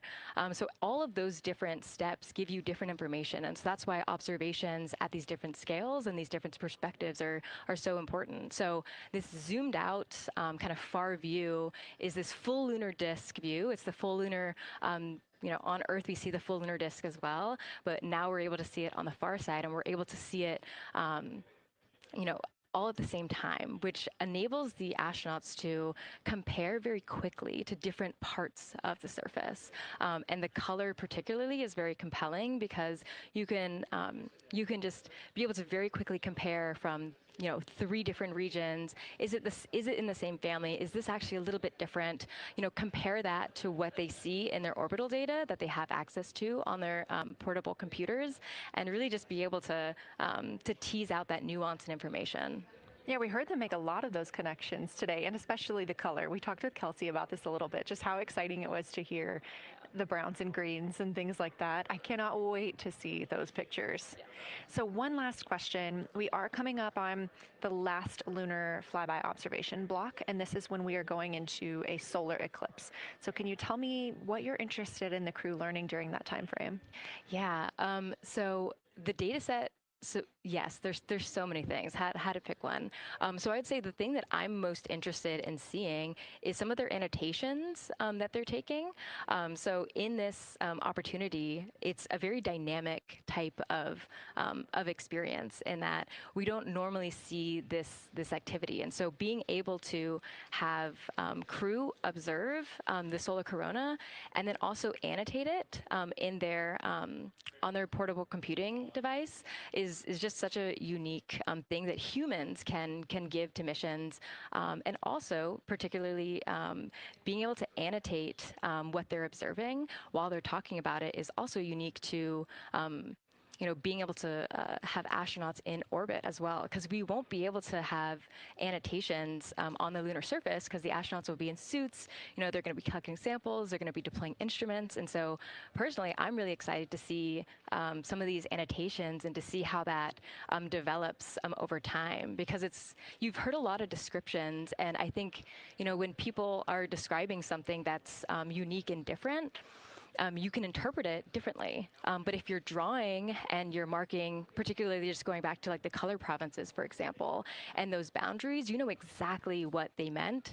And really, I'm just very excited about those annotations. There's been some famous annotations that the Apollo crew have made, particularly about solar coronas and the structures that have, and lofted dust that have given a lot of debate within the scientific community of they're observing this phenomenon, and now it's our job to hypothesize of like why are they observing this, like what is going on. So I think that's just a really cool part of exploration and science and this beautiful thing that we're about to do. Well, now you've got me excited about the annotations too. I mean, I've been excited about the pictures and the audio, but now... Don't sleep on the annotations. I am very excited to see these little sketches that they're able to draw out. And we have pictures that they can just draw right on. It's like this particular thing is different than what we've seen. So I'm excited about that. I'm excited too. Angela Garcia, thank you so much for joining us today, and have a great time tonight on Console. Thank you, and you've been doing a great job, and it's so excited to see where we go from here. Thank you so much.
Integrity Houston, you have 3 minutes until we go into a forward link LOS.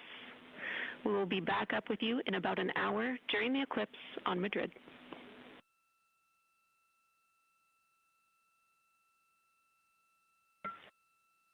Thanks for the heads up. Look forward to seeing you on the other side. Likewise.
We're live in Artemis Mission Control at Johnson Space Center in Houston, Texas. This is a live view from the Orion spacecraft with our Artemis 2 crew inside.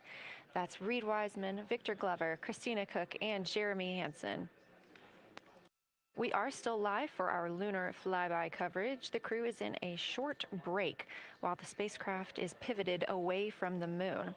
We are going to be going into a solar eclipse. This is the first time anyone has ever seen a solar eclipse from the moon. So it's going to be a unique vantage point for our crew.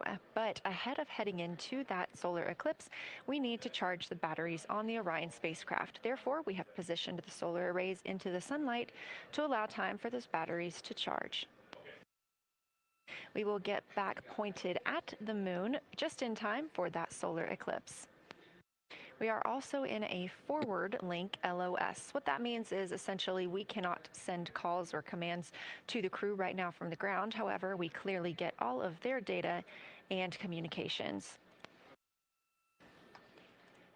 The spacecraft is now 4,632 miles away from the moon, and that number will only continue to grow as the distance from Earth shrinks, now 252,523 miles away. Our closest approach to the moon today was approximately 4,067 statute miles in altitude. Our maximum distance from the Earth is suspected to be 252,756 statute miles. Both of those moments came while Orion was flying in their loss of signal time frame behind the moon. The crew also set that new record today, beating the Apollo 13 record of distance from Earth. This is an animation or a visualization that you can track anytime, day or night, by visiting nasa.gov/track-Artemis. This shows you how the spacecraft is positioned as well as their distance and velocity, now traveling 930 miles per hour.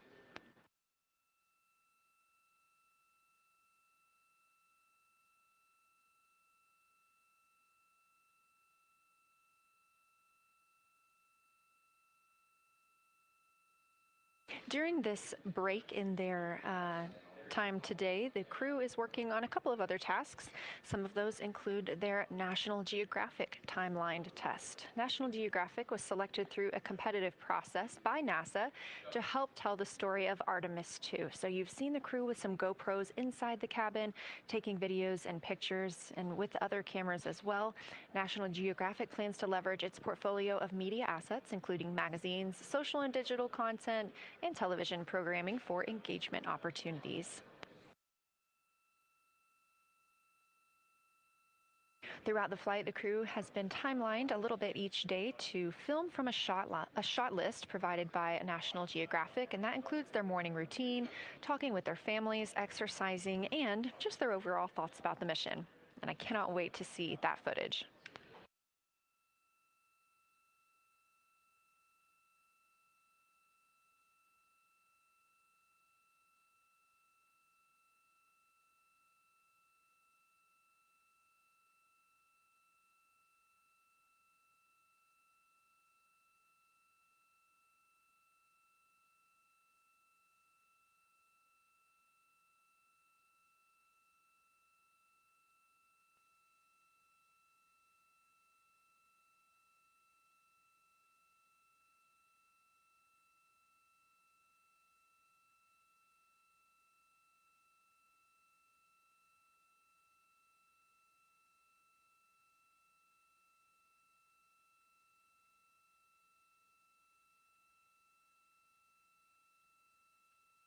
Teams on the ground reporting that the spacecraft is looking good and that the power aboard is good as well, all setting us up in a proper position before eclipse.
The crew is in a little break during our flyby coverage for today. They will resume their flyby momentarily in about 30 minutes once they get into their observations during that solar eclipse. Now, the moon is our nearest celestial neighbor, orbiting Earth at less than 250,000 miles on average.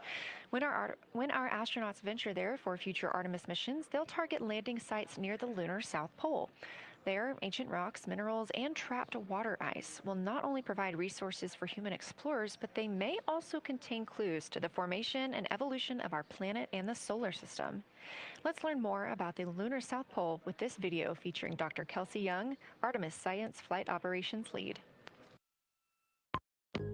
We learned a lot from the Apollo samples, but we still have a lot left to learn about the moon.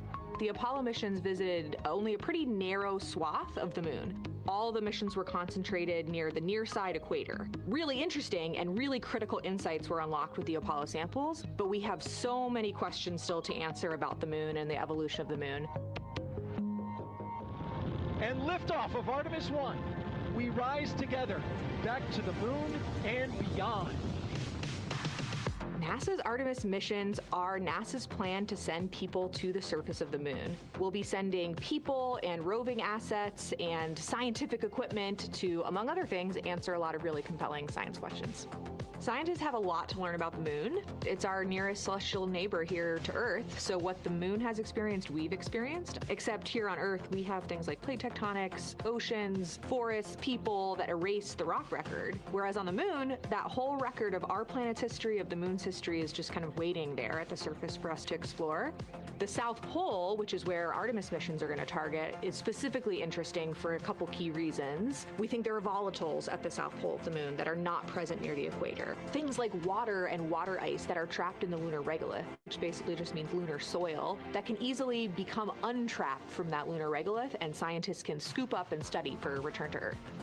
The lunar South Pole is a really exciting scientific target, and it also comes with some challenges for operating. For example, the lighting environment will change drastically within the course of one mission, and even over sometimes the course of one spacewalk. So preparing the crew members, preparing the hardware that we're sending to the moon, and preparing the mission control teams is really, really important. The South Pole Aitken Basin is particularly exciting. We think it's one of the oldest and largest impact basins in the solar system. And if we can get the right rock from the South Pole Aitken Basin and bring it back to our labs here on Earth, we can use that sample to constrain the entire evolution of our solar system and really understand the timing of how the moon and our planet and the entire solar system evolved.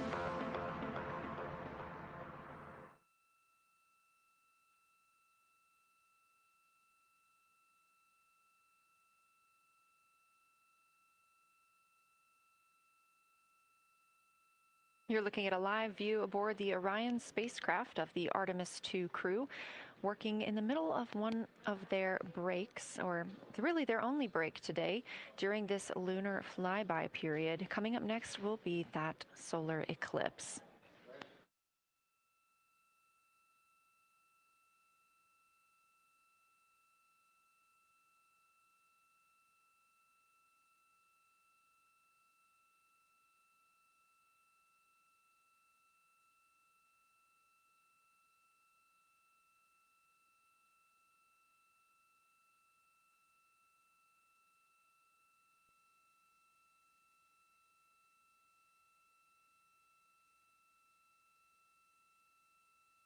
Throughout the Artemis II mission, and of course throughout today, you've likely heard the crew being called with the name Integrity.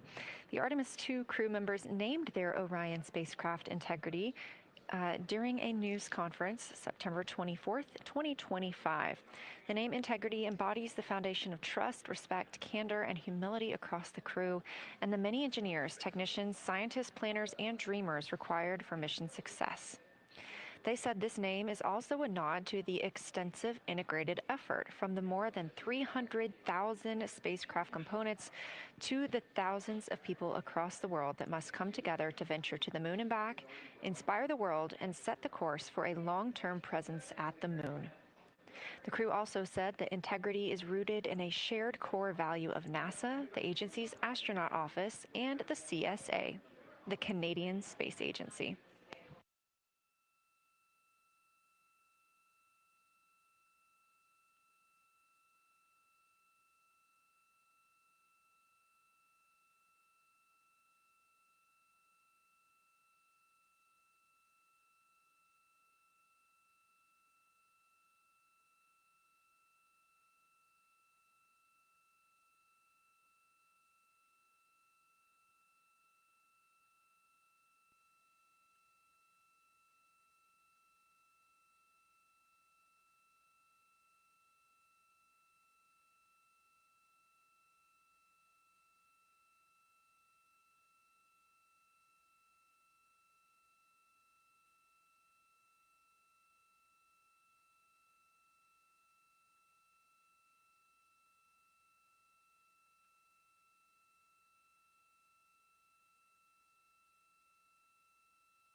We are 5 days, 1 hour, and 38 minutes mission elapsed time into Artemis 2.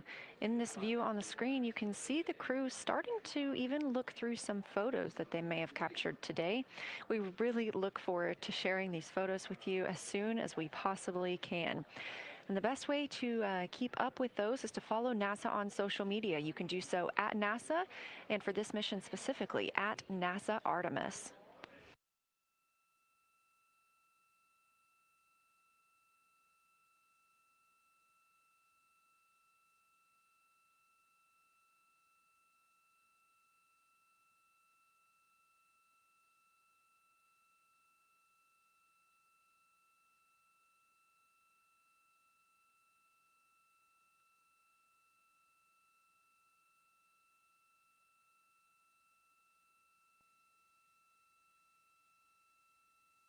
Again, we are in a forward link LOS, or forward link loss of signal with the crew, meaning that we're not able to communicate or send any commands to them right now as they were.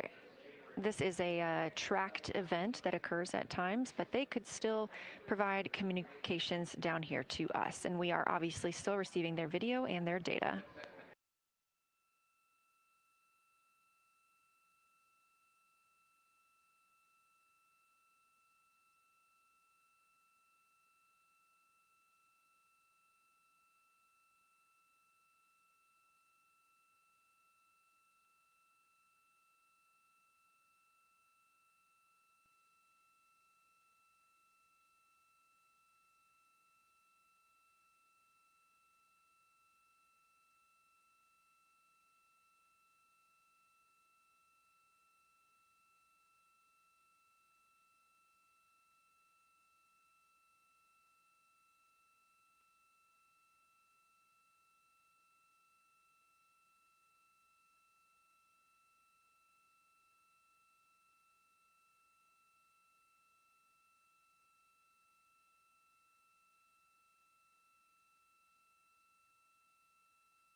Houston integrity in the blind. High priority PAO activities on Reed's timeline are on PCD1 in a folder imagery for downlink, and then high priority standby imagery for downlink, and then lunar flyby for PAO, and then high priority PAO. Thank you.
This is Artemis Mission Control. You heard Reed Wiseman, commander of the Artemis II mission aboard Orion, make a call in the blind. This means he knows we cannot call back and that he knows we may not receive his call. However, we have good communications with the spacecraft. They just cannot hear from us right now due to a forward link loss of signal. Again, we were tracking that this would occur, and we will regain that momentarily. But that call that came down from Wiseman mentioned some imagery, so we are very much looking forward to getting pictures taken from the moon today. Again, to see those images, make sure you follow NASA on our social media at NASA and at NASA Artemis.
The view on your screen right now is an animation. This is called Arrow, or Artemis Real-Time Orbit website. You can visit this for yourself at nasa.gov/trackartemis, and you can watch as we continue to grow closer to Earth and farther away from the moon. It's all seemed to happen so fast so far, and we're coming up on splashdown now in 3 days, 23 hours and 31 minutes.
This is Artemis Mission Control. We are in a forward link LOS with the spacecraft. We're not able to send commands or communications to them right now. However, they could send them to us, and we do get spacecraft data. This is tracked as we are on the Deep Space Network. This is the network that we use to communicate with the spacecraft now that we are so far from Earth, over 252,000 miles. We are still in our lunar flyby coverage. The crew still have a very important and very exciting flyby milestone coming up when they will see a solar eclipse from the moon, the first humans to ever do so.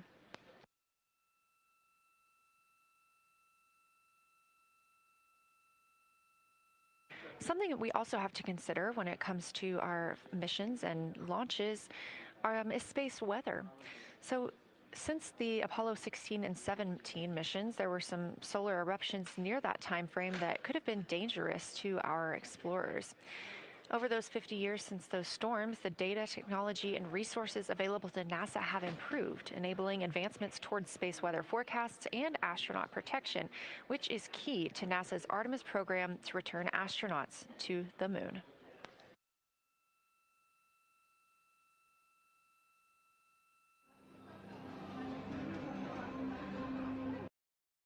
Depend on the invisible networks that connect us to space. Every day, those networks are at the mercy of our temperamental sun and the space weather that it unleashes across our solar system. That's why NASA's Space Weather Program tracks solar storms from the moment they erupt, modeling their paths, anticipating their impacts, and leading the research that the world's industries rely on. NASA's space weather research and modeling is driven by the needs of society and enables critical decision-making that equips pilots to reroute around high radiation areas, farmers to adjust GPS-based precision planting and harvesting plans, and power grid operators to mitigate the impacts of potential surges. For those exploring other worlds, NASA provides 24/7 space weather monitoring for Artemis crews at the moon and future Mars astronauts who may be exposed to dangerous levels of radiation during solar storms. Whether you're a pilot or a passenger, a farmer or a consumer, a power grid operator or energy customer, a satellite controller or GPS user, space weather impacts us all.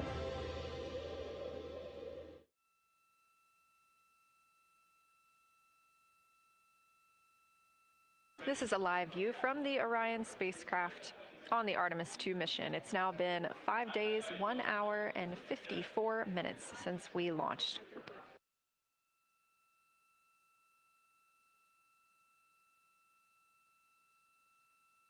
We are still in our flyby coverage, and the crew is on a short break right now as we have changed the attitude of the spacecraft to help charge the batteries aboard. We use the solar arrays to gather energy from the sun and store it in the batteries. That way, when we are not in the sunlight, we have those batteries to continue powering Orion. Now, we're doing so because the Artemis astronauts are about to experience a solar eclipse from their capsule. And this is a solar eclipse that no one else on Earth will experience. This eclipse is about 54 minutes, and to the astronauts, it'll look a lot like a total solar eclipse on Earth, except the moon is going to be huge compared to the sun, unlike when you watch one on Earth and the moon and the sun appear about the same size in the sky.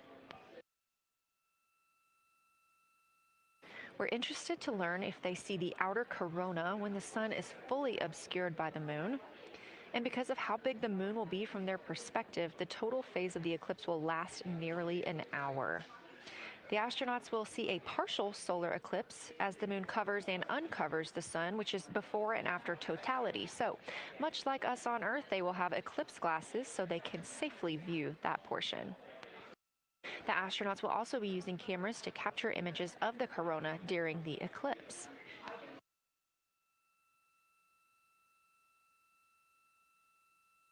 There also may be some other planets visible during the eclipse, including Venus, Saturn, Mars, and Mercury. If they can identify what part of the sky they're looking at, this can help train future Artemis astronauts on what part of the sky they're seeing. This provides useful knowledge in challenging situations when they may need to rely on that information instead of instruments for navigation and orientation.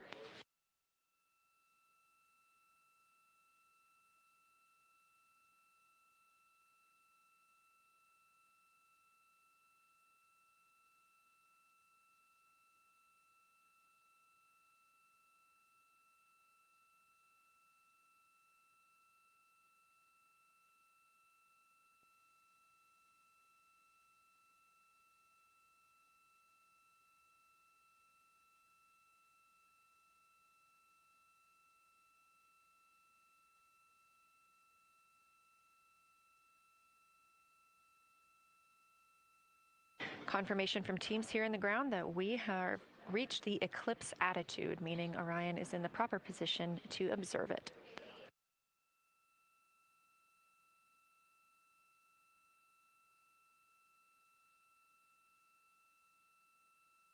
The astronauts' break during this observation period is now over, and we are resuming their lunar flyby observations. The first of these is sunset.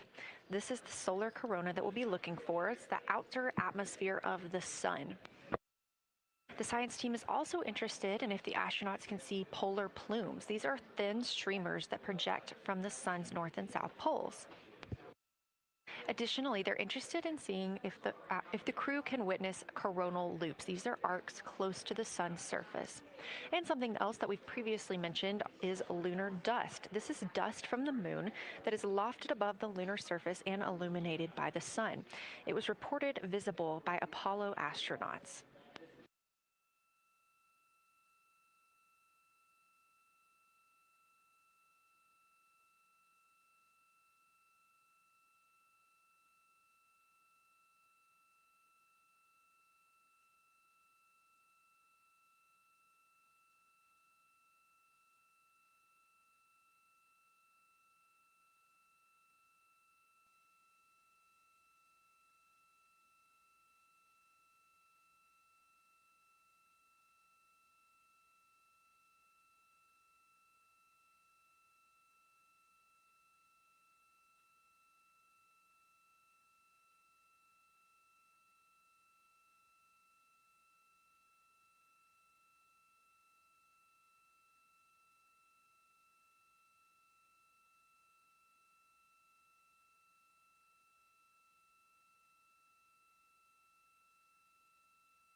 You're getting a live look from Orion as the crew observes a solar eclipse from the moon.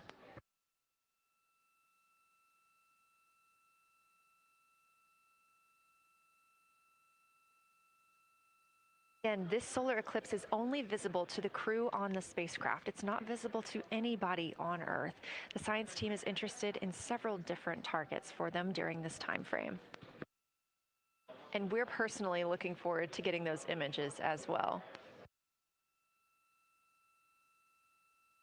Again, during the beginning portion of this eclipse, the astronauts will need to use eclipse glasses, just like we do from Earth, to safely view it. Once the moon has completely covered the sun, they'll be able to take off those glasses for almost an hour. Totality on Earth during a solar eclipse lasts only a couple of minutes. So this opportunity gives them a chance to look out into deep space and to look into see if there are other planets nearby.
What you're seeing right now is the solar corona. That's the outer atmosphere of the sun.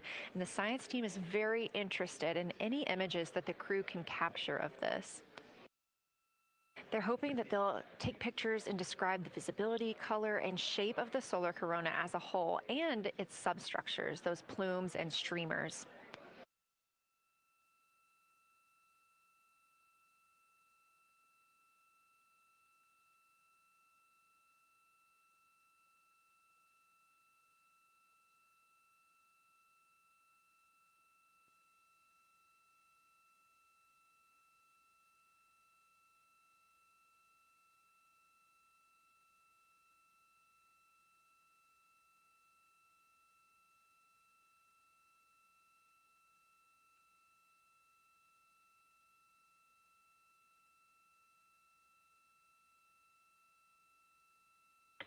Science, integrity, in the blind. This is continues to be unreal. The sun has gone behind the moon, and the corona is still visible, and it's bright, and it creates a halo almost around the entire moon. But when you get to the Earth side, the Earth shine is already shown. I mean, almost seconds after the sun set behind the moon. You could see Earth shine. The Earth is so bright out there, and the moon is just hanging in front of us. This black orb out in front of us, in front of now, not the blackness, but the gray that blends and drifts into the blackness. We can see stars and the planets behind it. And Christina is in window 1, Reed is in window 2 with the long lens, and Jeremy is describing it in window 3, and it is quite an impressive sight. You can still see the horizon lit up brighter where the sun set on that side of the moon. It is bright, and Earthshine is very distinct, and it creates quite an impressive visual illusion. Wow, it's amazing.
Again, you're looking at a live view from the Orion spacecraft on the Artemis II mission.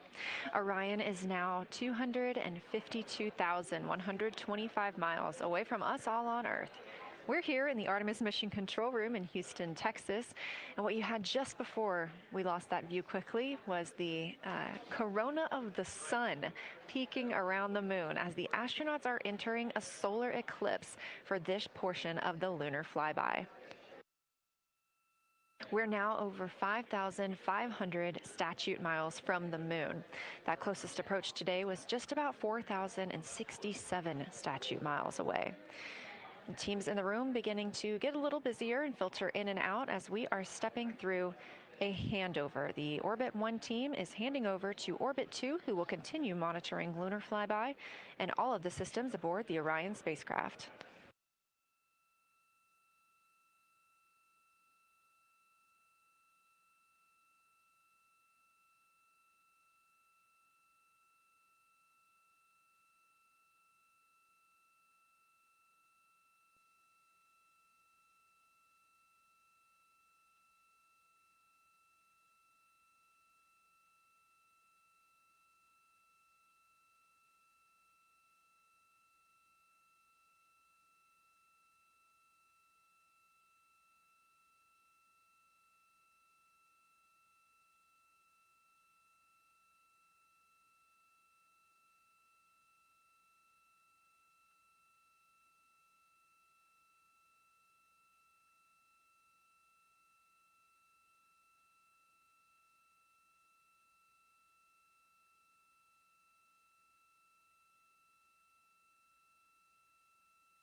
You're getting your last few views of the solar corona as the moon begins to take center stage and completely cover the sun.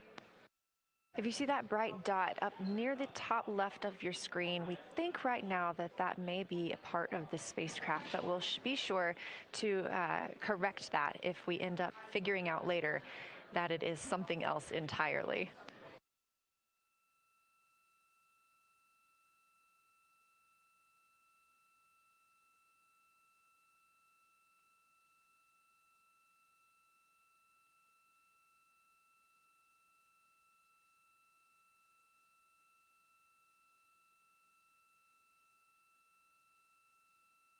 It has been an absolute honor to join you here today for the lunar flyby of Artemis II, the first time humans have flown by the moon in over 50 years.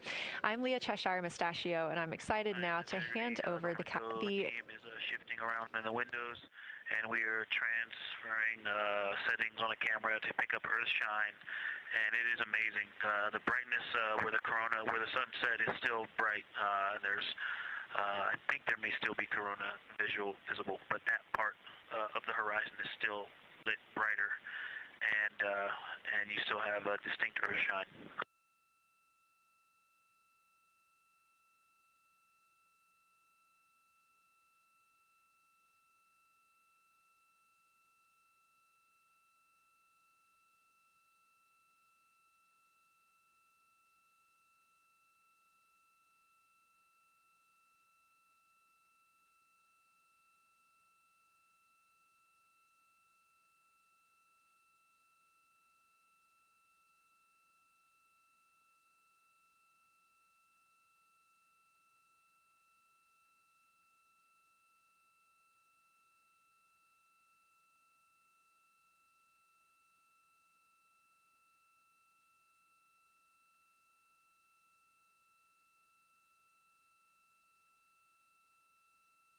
You know our rules that we don't talk when the crew is talking, so wanted to give Victor Glover a moment there to call down what he was seeing now that the moon is covering the sun.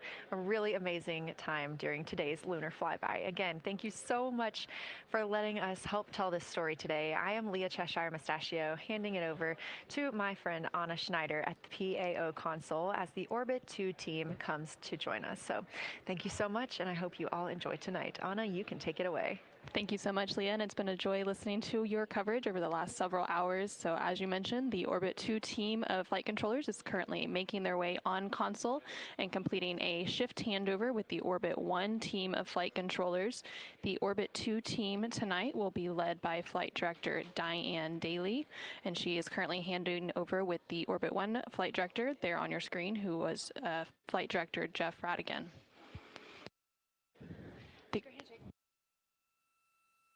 The Artemis II crew currently on board the Orion spacecraft. It continues to observe the eclipse that they are witnessing. There's about 43 minutes remaining in that eclipse period.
This is Artemis Mission Control.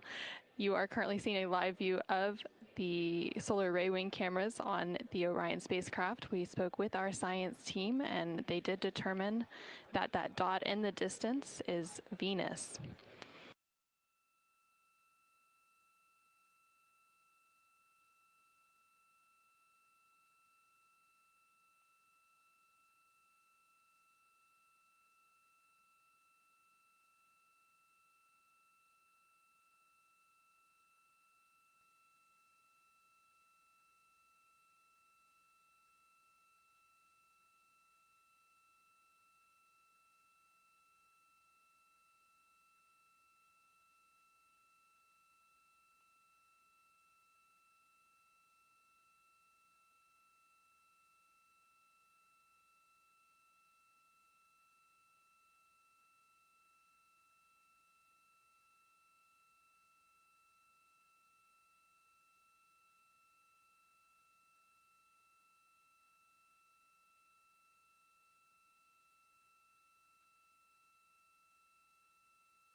science integrity.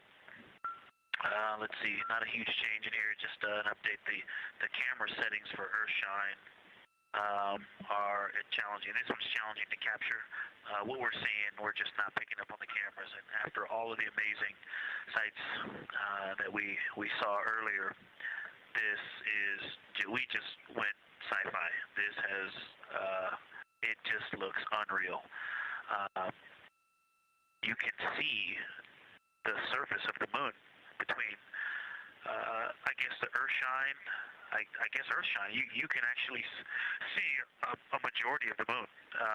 It is the strangest looking thing that you can see so much on the surface.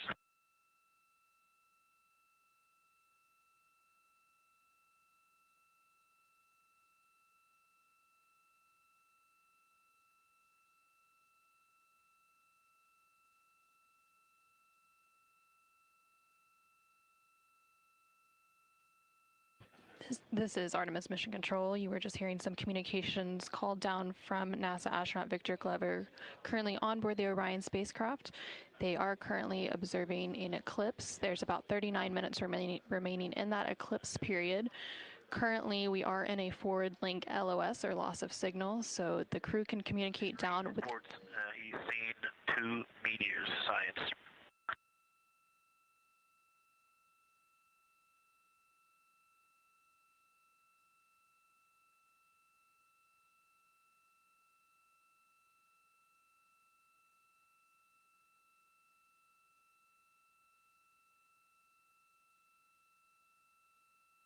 So we are in a forward link loss of signal. We do expect to regain signal in about 3 minutes, and at that point then the ground can communicate back up to the crew on board the Orion spacecraft.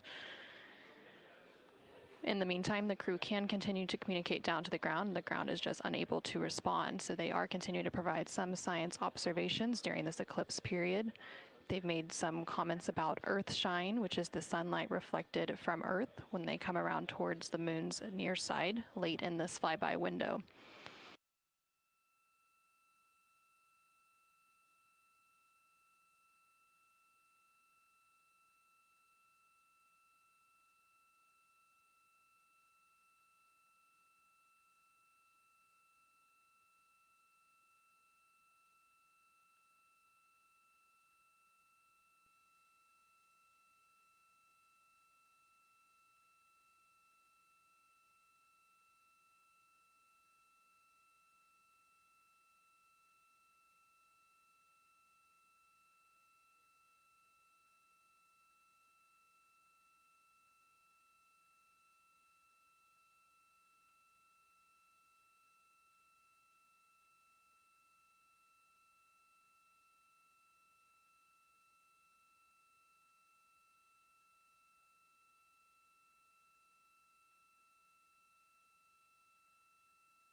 Science, integrity, and the blind. The glow around the moon is beginning to become a little bit more even. It's not so much distinct just where the sun set on the moon's horizon as we're flying through this trajectory, and then the sun's going to come up out of the other side. I think it's we're starting to see the glow around the moon get balanced out. I still see Earth shine, and the Earth is very bright out there. Still quite an unreal sight. Integrity Houston, we have that sit rep loud and clear, and we are back with you. How do you hear me?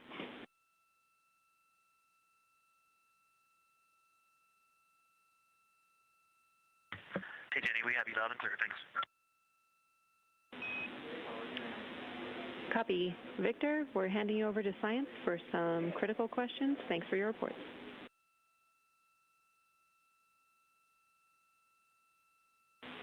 Integrity Science, we were loving your science sit reps in the blind, and it should come as no surprise that we have a number of follow-up questions. First, you mentioned Reed observing meteors. Can you speak to that? Were you referring to comets or impact flashes or something else?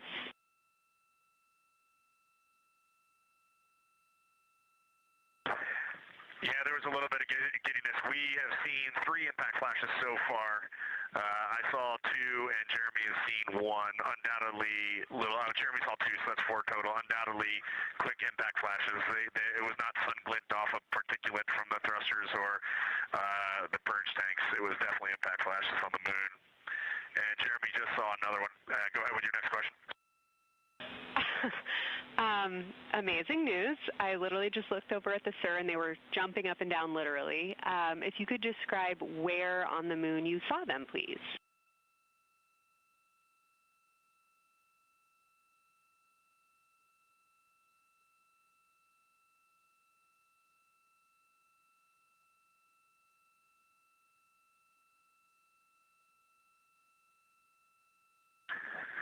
So they've all been either on or a bit south of the equator and on the Earth side of the moon.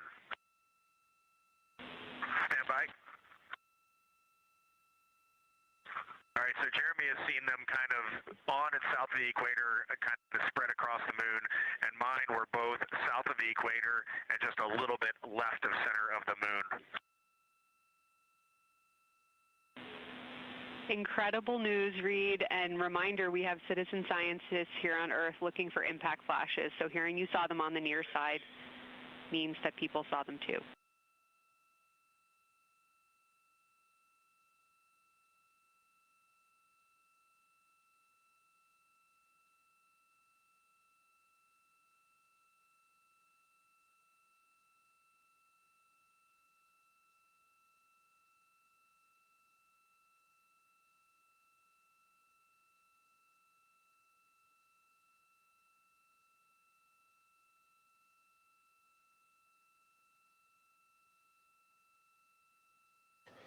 This is Artemis Mission Control. We have regained that signal, so the team here in Mission Control was able to call back up to the crew on board the Orion spacecraft as they continue their lunar flyby. Specifically, they are now in that eclipse period. So the science team here in Mission Control was able to ask some questions about some of the situational reports they were providing during that loss of signal. Specifically, they were interested in some of the meteors that they mentioned seeing and those impact flashes, and they did provide confirmation that they did see at least 4 impact flashes during that loss of signal. Are you still with us, Houston, or do we lose you? Integrity, I hear you loud and clear. How do you hear me?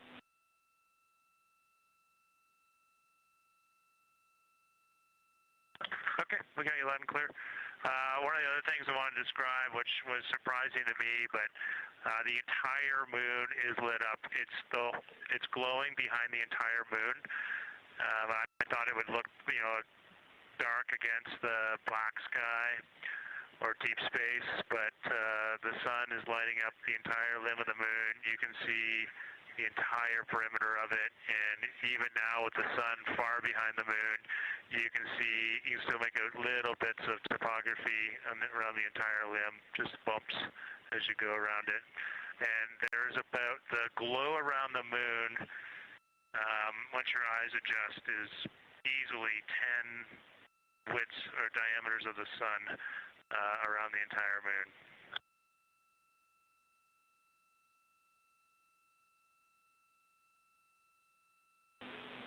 Incredible to hear, Jeremy.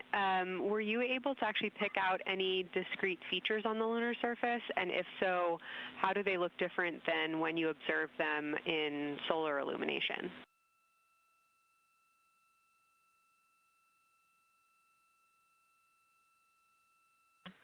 No, we really haven't been able to identify features on the lunar surface yet. We just see, the topography on the limb. For the Earth glow, we're about a quarter moon, waxing quarter moon, if you will, from the Earth glow perspective, and it's just at a very, just the sight angle. I'm just not able to tell what I'm looking at yet in the Earth glow. Understood. Thanks, Jeremy. One other question for you on the solar corona. Were you actually able to see any structure or color in the corona before most of it disappeared behind the moon?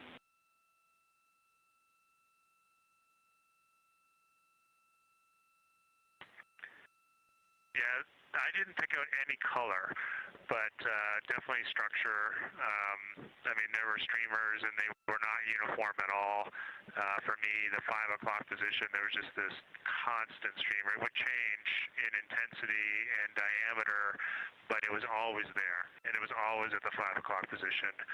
I only saw one plume, and it came out of basically the 3 o'clock position of the sun. That was very short-lived when I could see the plume.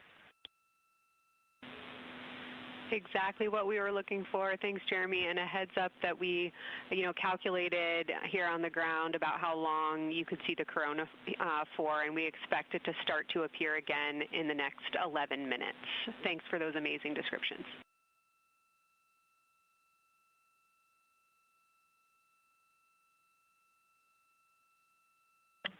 Okay, we're excited to see it all again. Integrity Houston, we're following along as well. That was outstanding. If you haven't already, just reminding you to swap positions at the windows. And that brief LOS we had previously was due to a data rate change expected.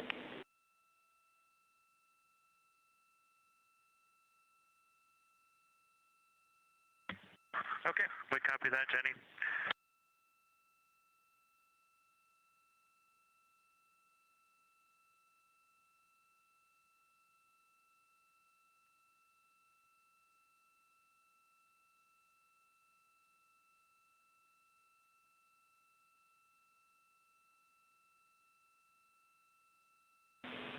Integrity Science, one more request for you. While it's still fresh in your mind, any annotations or sketches you want to make of what you're seeing either around the corona structures you just mentioned or even on Earthshine would be so appreciated.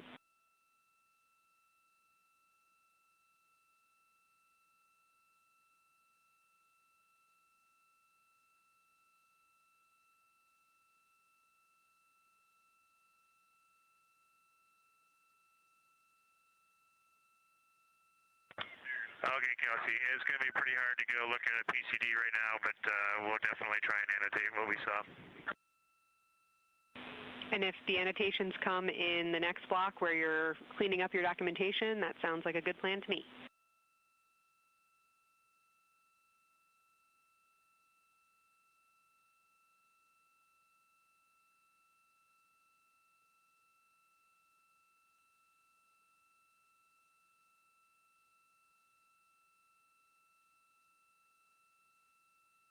This is Artemis Mission Control.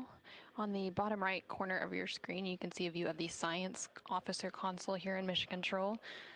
And we've been hearing that communication between the science officer. The Orbit 1 science officer is Kelsey Young, and she's been asking questions to the crew, specifically CSA astronaut Jeremy Hansen, based on the observations they've been making during this eclipse period. And then in the upper left-hand corner of your screen, you can see a view of the Artemis Real-Time Orbit website, which provides updates on the velocity and the distance from Earth and the Moon of the Orion spacecraft as it continues to make its way back to Earth. The distance from the Moon will continue to increase at this point. So right now, Orion and its crew are about 6,300 miles away from the Moon and about 251,000 miles away from the Earth.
Okay, science, we're getting set up for sunrise. The window teams are, Christina is supporting, and also Xena in window 1. Jeremy's got the long lens in window 2, and the short lens in window 2. And Reed is in window 3, and he has started recordings and is set up to see Corona.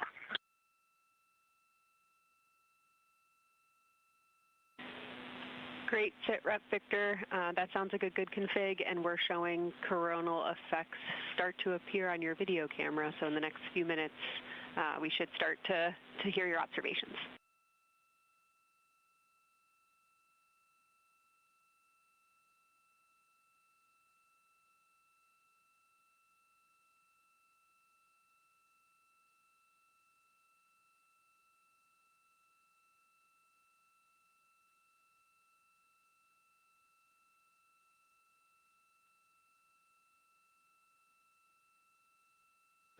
This is Artemis Mission Control. We just heard the crew call down to the team here in Houston, reporting that they have swapped out who is in the windows for the final portion of the lunar flyby. So Christina Cook is in window 1, with Jeremy Hansen in window 2 and Reed in window 3.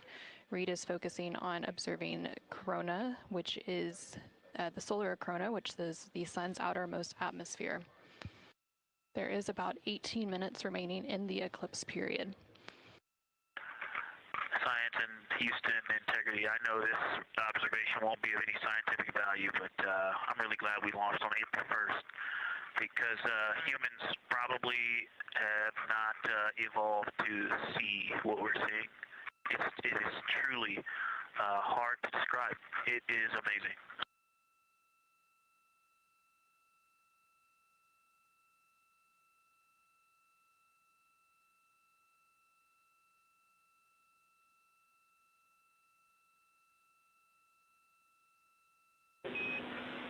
Amazing. Thank you, Victor.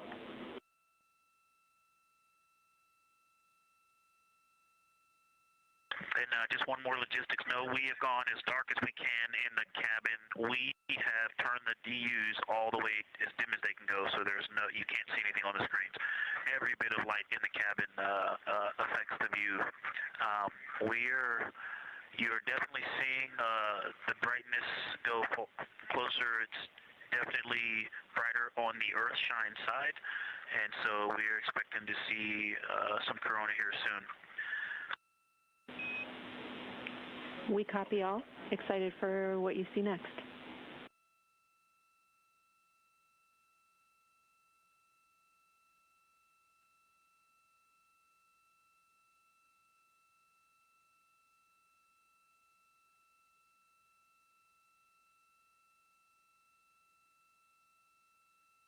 I'm not sure if we talked much about the star field, but we've got lots of stars.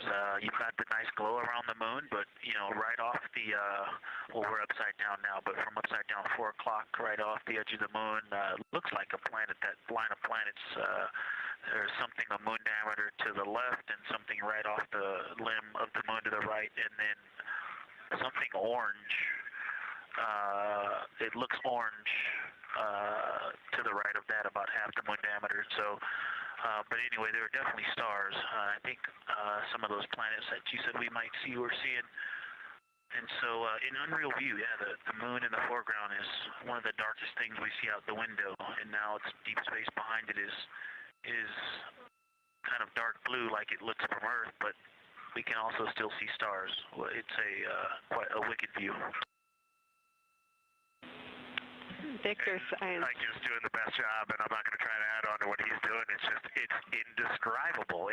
No matter how long we look at this, our brains are not processing this image in front of us. It is absolutely spectacular, surreal. I know there's no adjectives. I'm going to need to invent some new ones to describe what we are looking at out this window.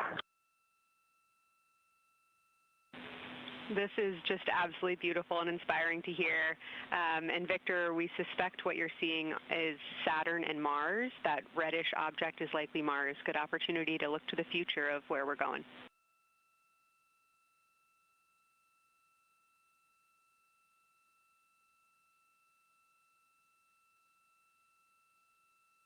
Yeah, we can absolutely see the color of Mars.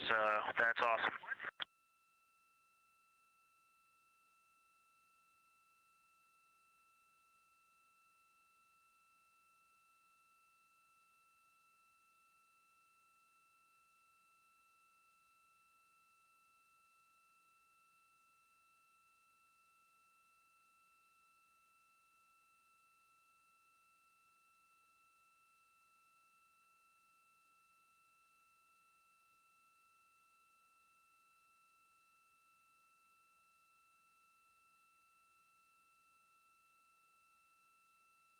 Okay, and from this vantage point, the 4 o'clock on the Earthshine side is definitely getting brighter, still no coronal structure.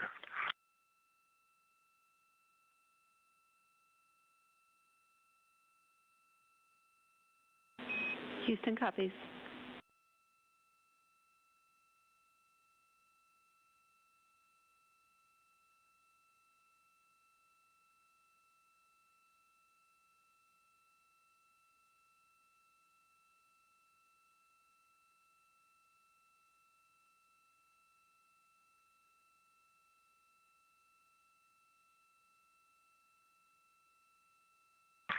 We aren't able to distinguish which Mare is, but we can clearly see Mare in the Earthshine.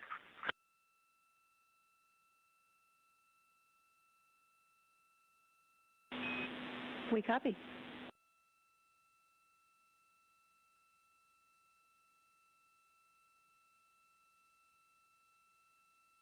This is Artemis Mission Control in Houston, Texas.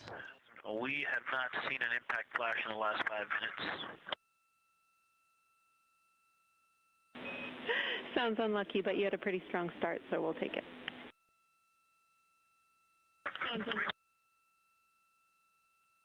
actually, right after I said that, right at the South Pole, near the South Pole on the Terminator, Reed just saw one. Amazing.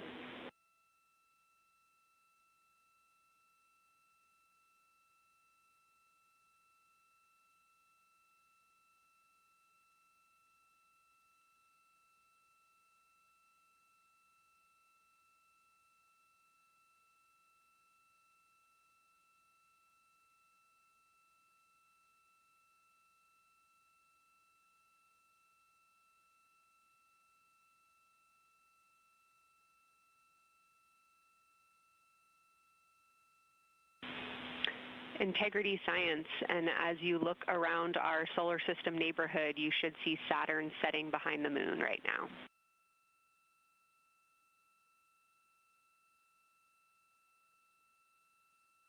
We do. We've been watching it track close to the horizon, and it's right tangential to the moon at this moment.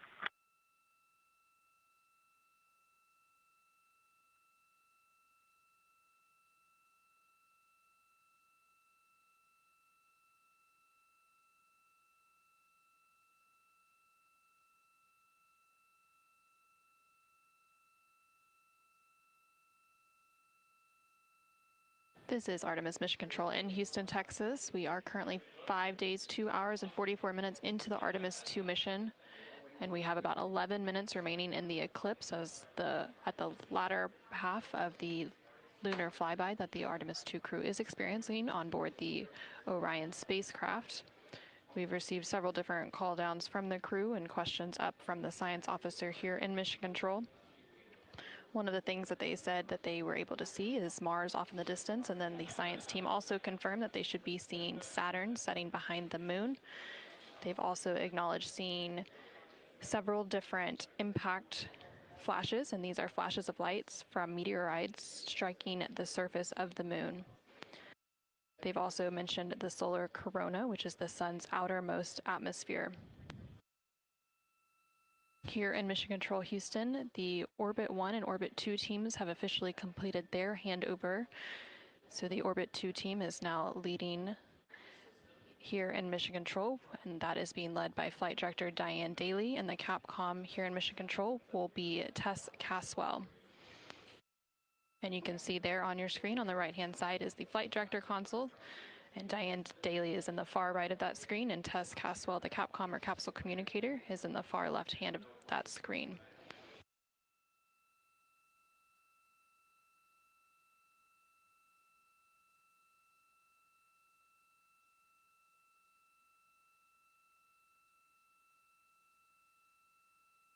Okay, the light is continuing to grow in intensity.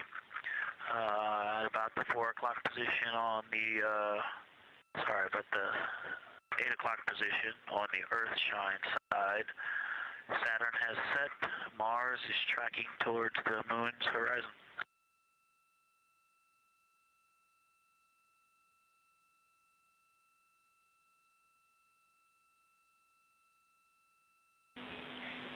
Integrity Science, we copy, and we're starting to see it on the vehicle stream. Looking forward to any coronal observations you can share with us.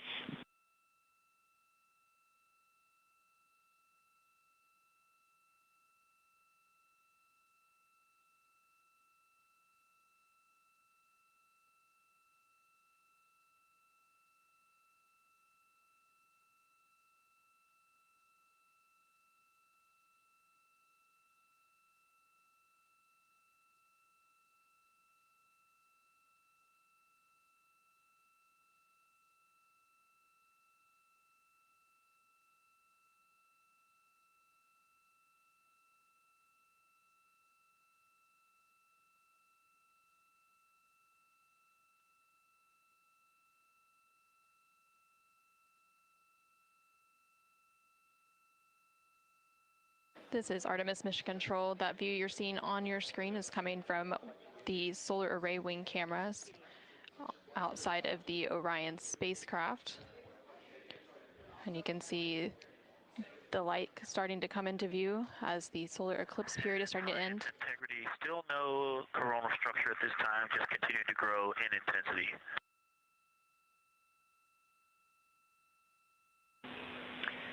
Copy, Victor. And reminder, you still should have several minutes before the eclipse classes need to go on, and we can send you up a reminder when you're getting close to take your eyes away from the D5 viewfinder, but you should be good for several more minutes.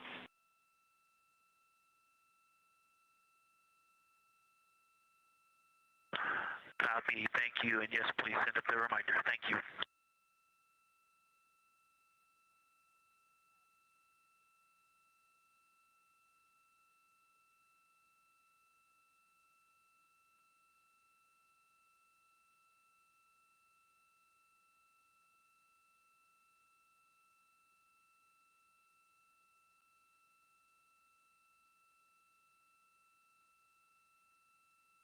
Okay, we all think we're starting to see something. I believe the most popular term is baby hair. As the light grows in intensity and the horizon on this side becomes very distinct. You can still see Earthshine, even though the sun's brightness is definitely growing in intensity.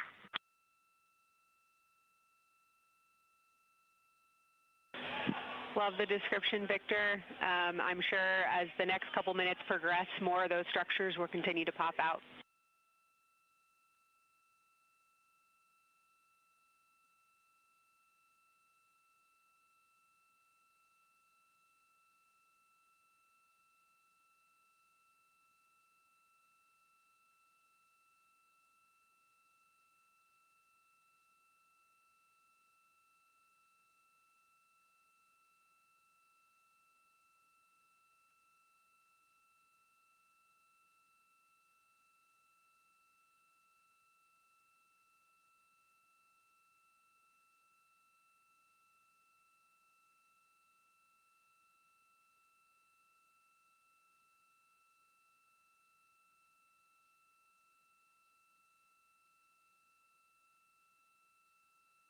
This is Artemis Mission Control in Houston, Texas.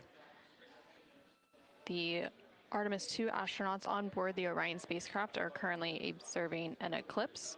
And to the crew on board the spacecraft, the eclipse looks much like a total solar eclipse here on Earth, except the moon is much larger compared to the sun, unlike a terrestrial solar eclipse where the moon and the sun appear the same size in the sky. We are definitely starting to see structure. That baby hair is rapidly growing out toward the 9 o'clock and the 8 o'clock.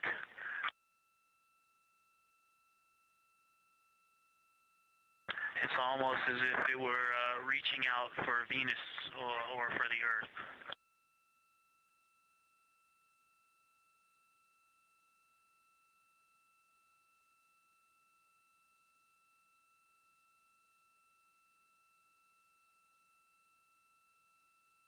If you've ever seen the spotlight off the top of the Luxor at night in Las Vegas, this looks like what that wants to be when it grows up.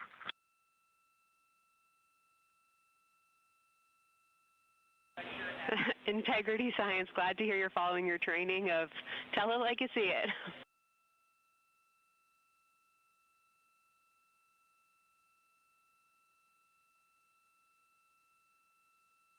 So far, it's pretty symmetrical.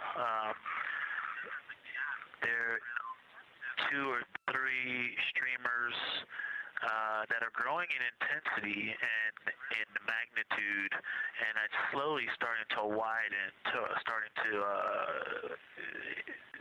spread out across the horizon. Pretty amazing view.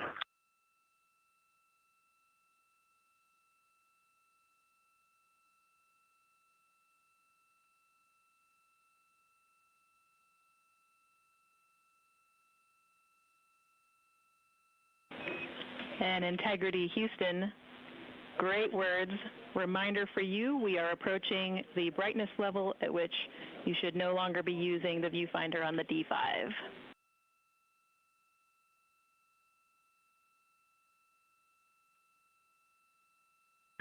Integrity copies, and thanks for the heads up.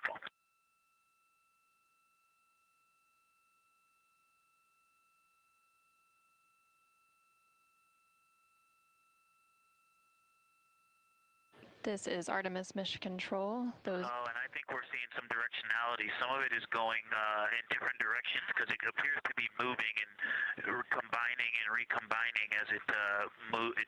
It's pointing in different directions, and some of it appears to be going like down toward the south pole of the moon, but it's and then coming back together and going out towards Venus and the Earth. And depending on how I stare at it, it looks like one large structure, but then it definitely has wisps, and you can see 3 or 4 structures inside of it. It's like watching a flame. It's like looking at a flame, and stand by. And so it has some inherent movement. Now there's a very bright spot. There's a very bright spot in the center of it. There's a towering light of. There's a towering light, and then there were like 2 streamers that were going 30 degrees out from it, and now it is just extremely bright.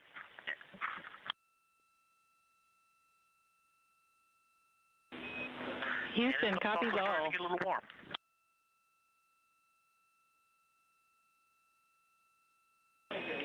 And we copied all. We wanted to remind you at this point on the eclipse glasses. Should be about time for those.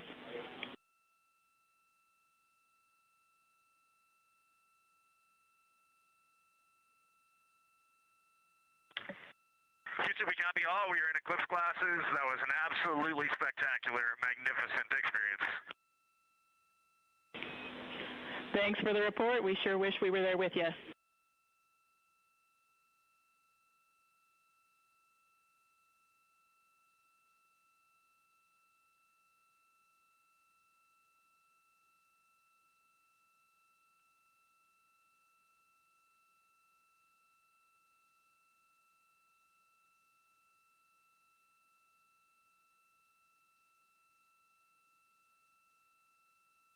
This is Artemis Mission Control.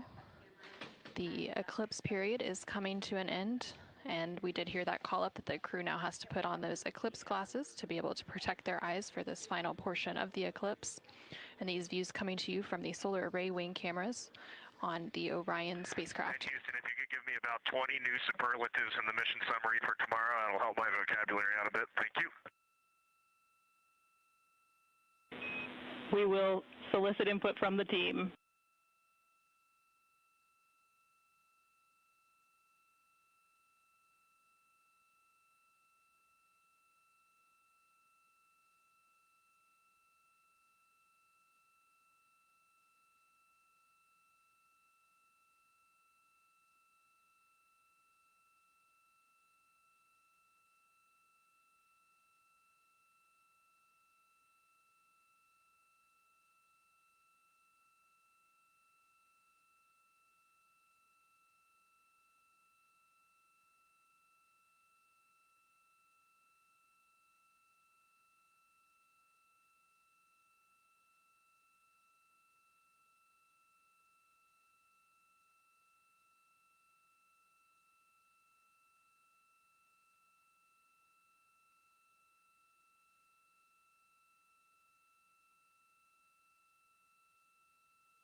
This is Artemis Mission Control. There on your screen you can see a live look inside of the SIR, or the Science Evaluation Room, here in Mission Control Houston, just down the hallway from the Artemis Flight Control Room.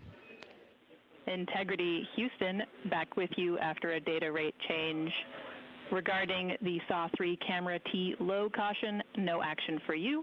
It just got a little cool during the eclipse.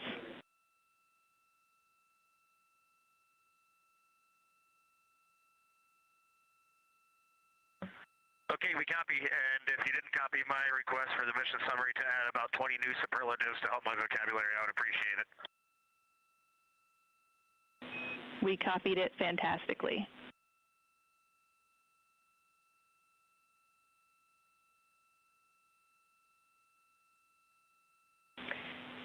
In Integrity Science, this is basically wrapping up your fly-by-day observations. I can't say enough how much science we've already learned and how much inspiration you've provided to our entire team, the lunar science community, and the entire world with what you were able to bring today.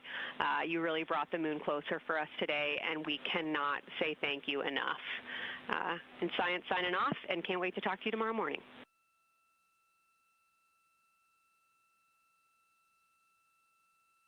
To your entire team, Kelsey, to the entire NASA science team, you all really turned to when we shifted launch dates to April 1st, and you got the most incredible package together for us to go do some great science and some great, truly human experience moments here.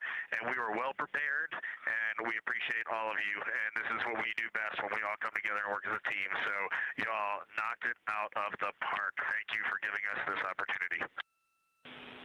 Beautiful words, Reed. Thanks so much.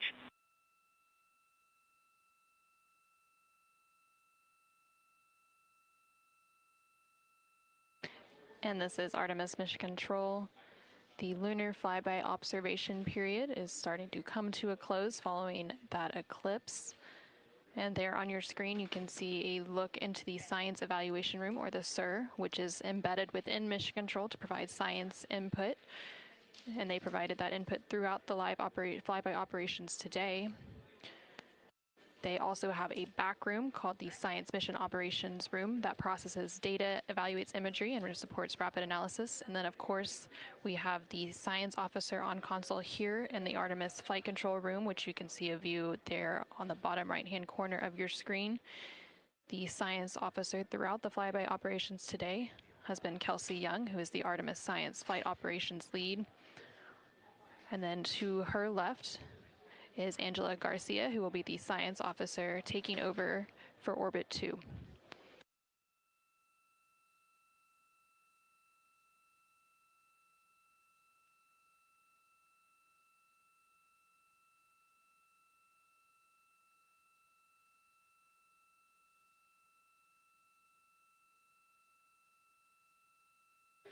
And for the past 7 hours or so, the crew has been going through their lunar flyby observation period. And now they will wrap up that period and complete some final tasks and begin downlinking some of the amazing imagery that they've captured throughout the day, as well as some of the observations that they've recorded. And now on your screen, you're seeing a live look from the Orion spacecraft from those solar array wing cameras. The solar eclipse period ended just a few minutes ago, and during this eclipse, towards the end of the flyby window, it lasted about an hour, and it was when the sun was hidden from view behind the opposite side of the moon from the perspective of the Orion spacecraft and its crew. And during that time, the crew saw a mostly dark moon, and they used the opportunity to analyze the solar corona, which is the sun's outermost atmosphere, while it was visible. And then once the sun was completely out of view behind the moon, the crew looked for impact flashes, which they reported seeing multiple impact flashes, and those are flashes of light from meteoroids striking the surface of the moon. They also looked for dust lofting above the limb or the edge of the moon, along with some deep space targets, including planets, and they noticed Mars off to the distance, and we also saw Venus on one of the solar array wing cameras early on in the eclipse period. The crew also looked at parts of the moon illuminated by Earthshine, which is the sunlight reflected from the Earth when they come around toward the moon's near side at the very end of that flyby window.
Integrity Houston, understand that you are still reflecting upon and consolidating your lunar observations. At your convenience, I have 2 items related to the upcoming VIP event.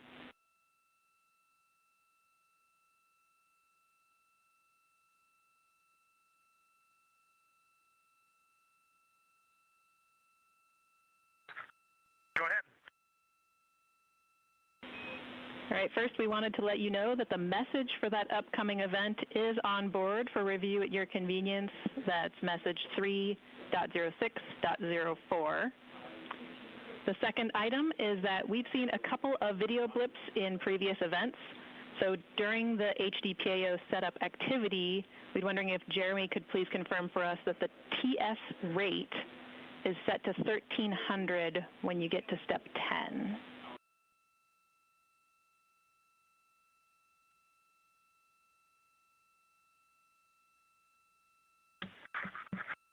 Okay, Jenny. Yeah, we're pretty sure we've been in 1300 for all the PAO events. We've been tracking that when we swap between the HHP and the D5. We copy, Jeremy. Thanks. And for the record, the phenomenal Jenny has gone on to her next appointment of the day, and you've now got Tess with you.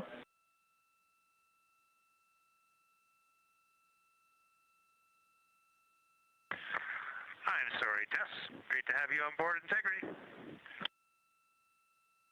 No worries. Happy to be here.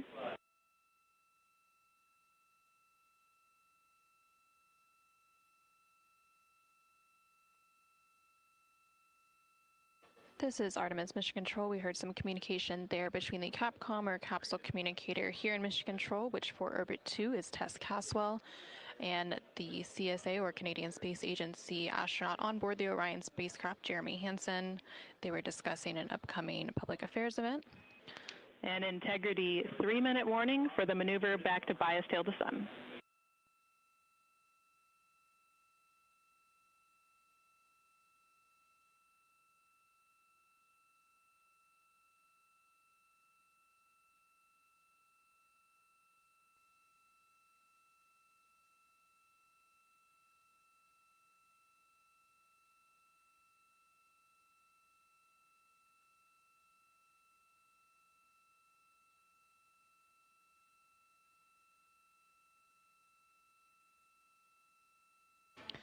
The crew on board the Orion spacecraft recently completed their lunar observation period.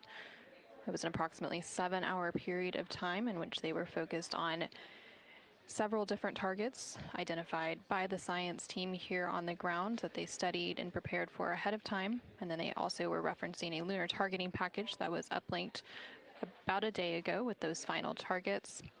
Now they are completing some post-lunar flyby activities, so they're working to clean up their observations that they've made and also working to downlink some of the photos that they've taken throughout the day.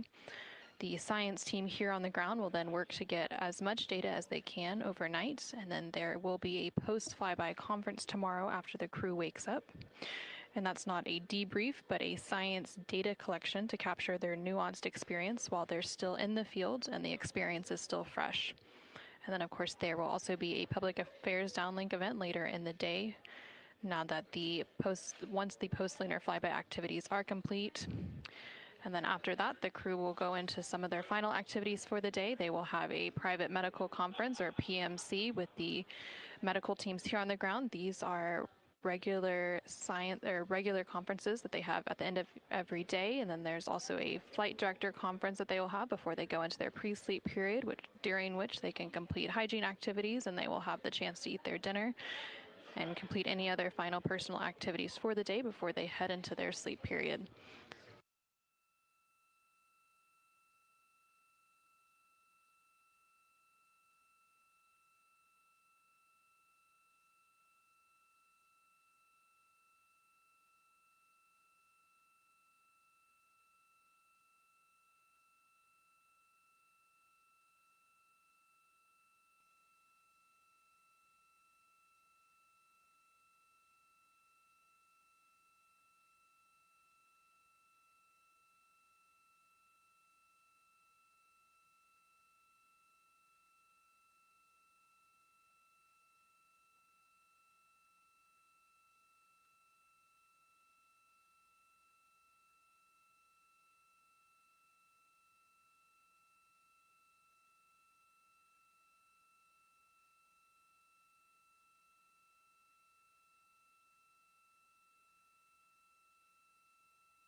if you're ready for us to start the stream a bit early and to test scene and voice.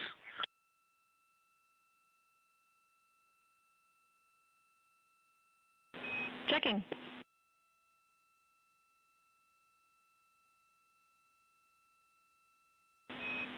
And integrity, affirm. We are go to start the stream.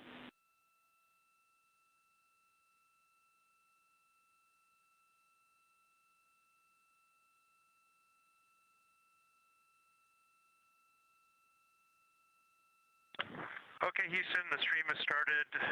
We checked the TS rates 1300 and audio is true. So I will give you a voice check now on the mic. We copy. Good settings, and we've got a good view.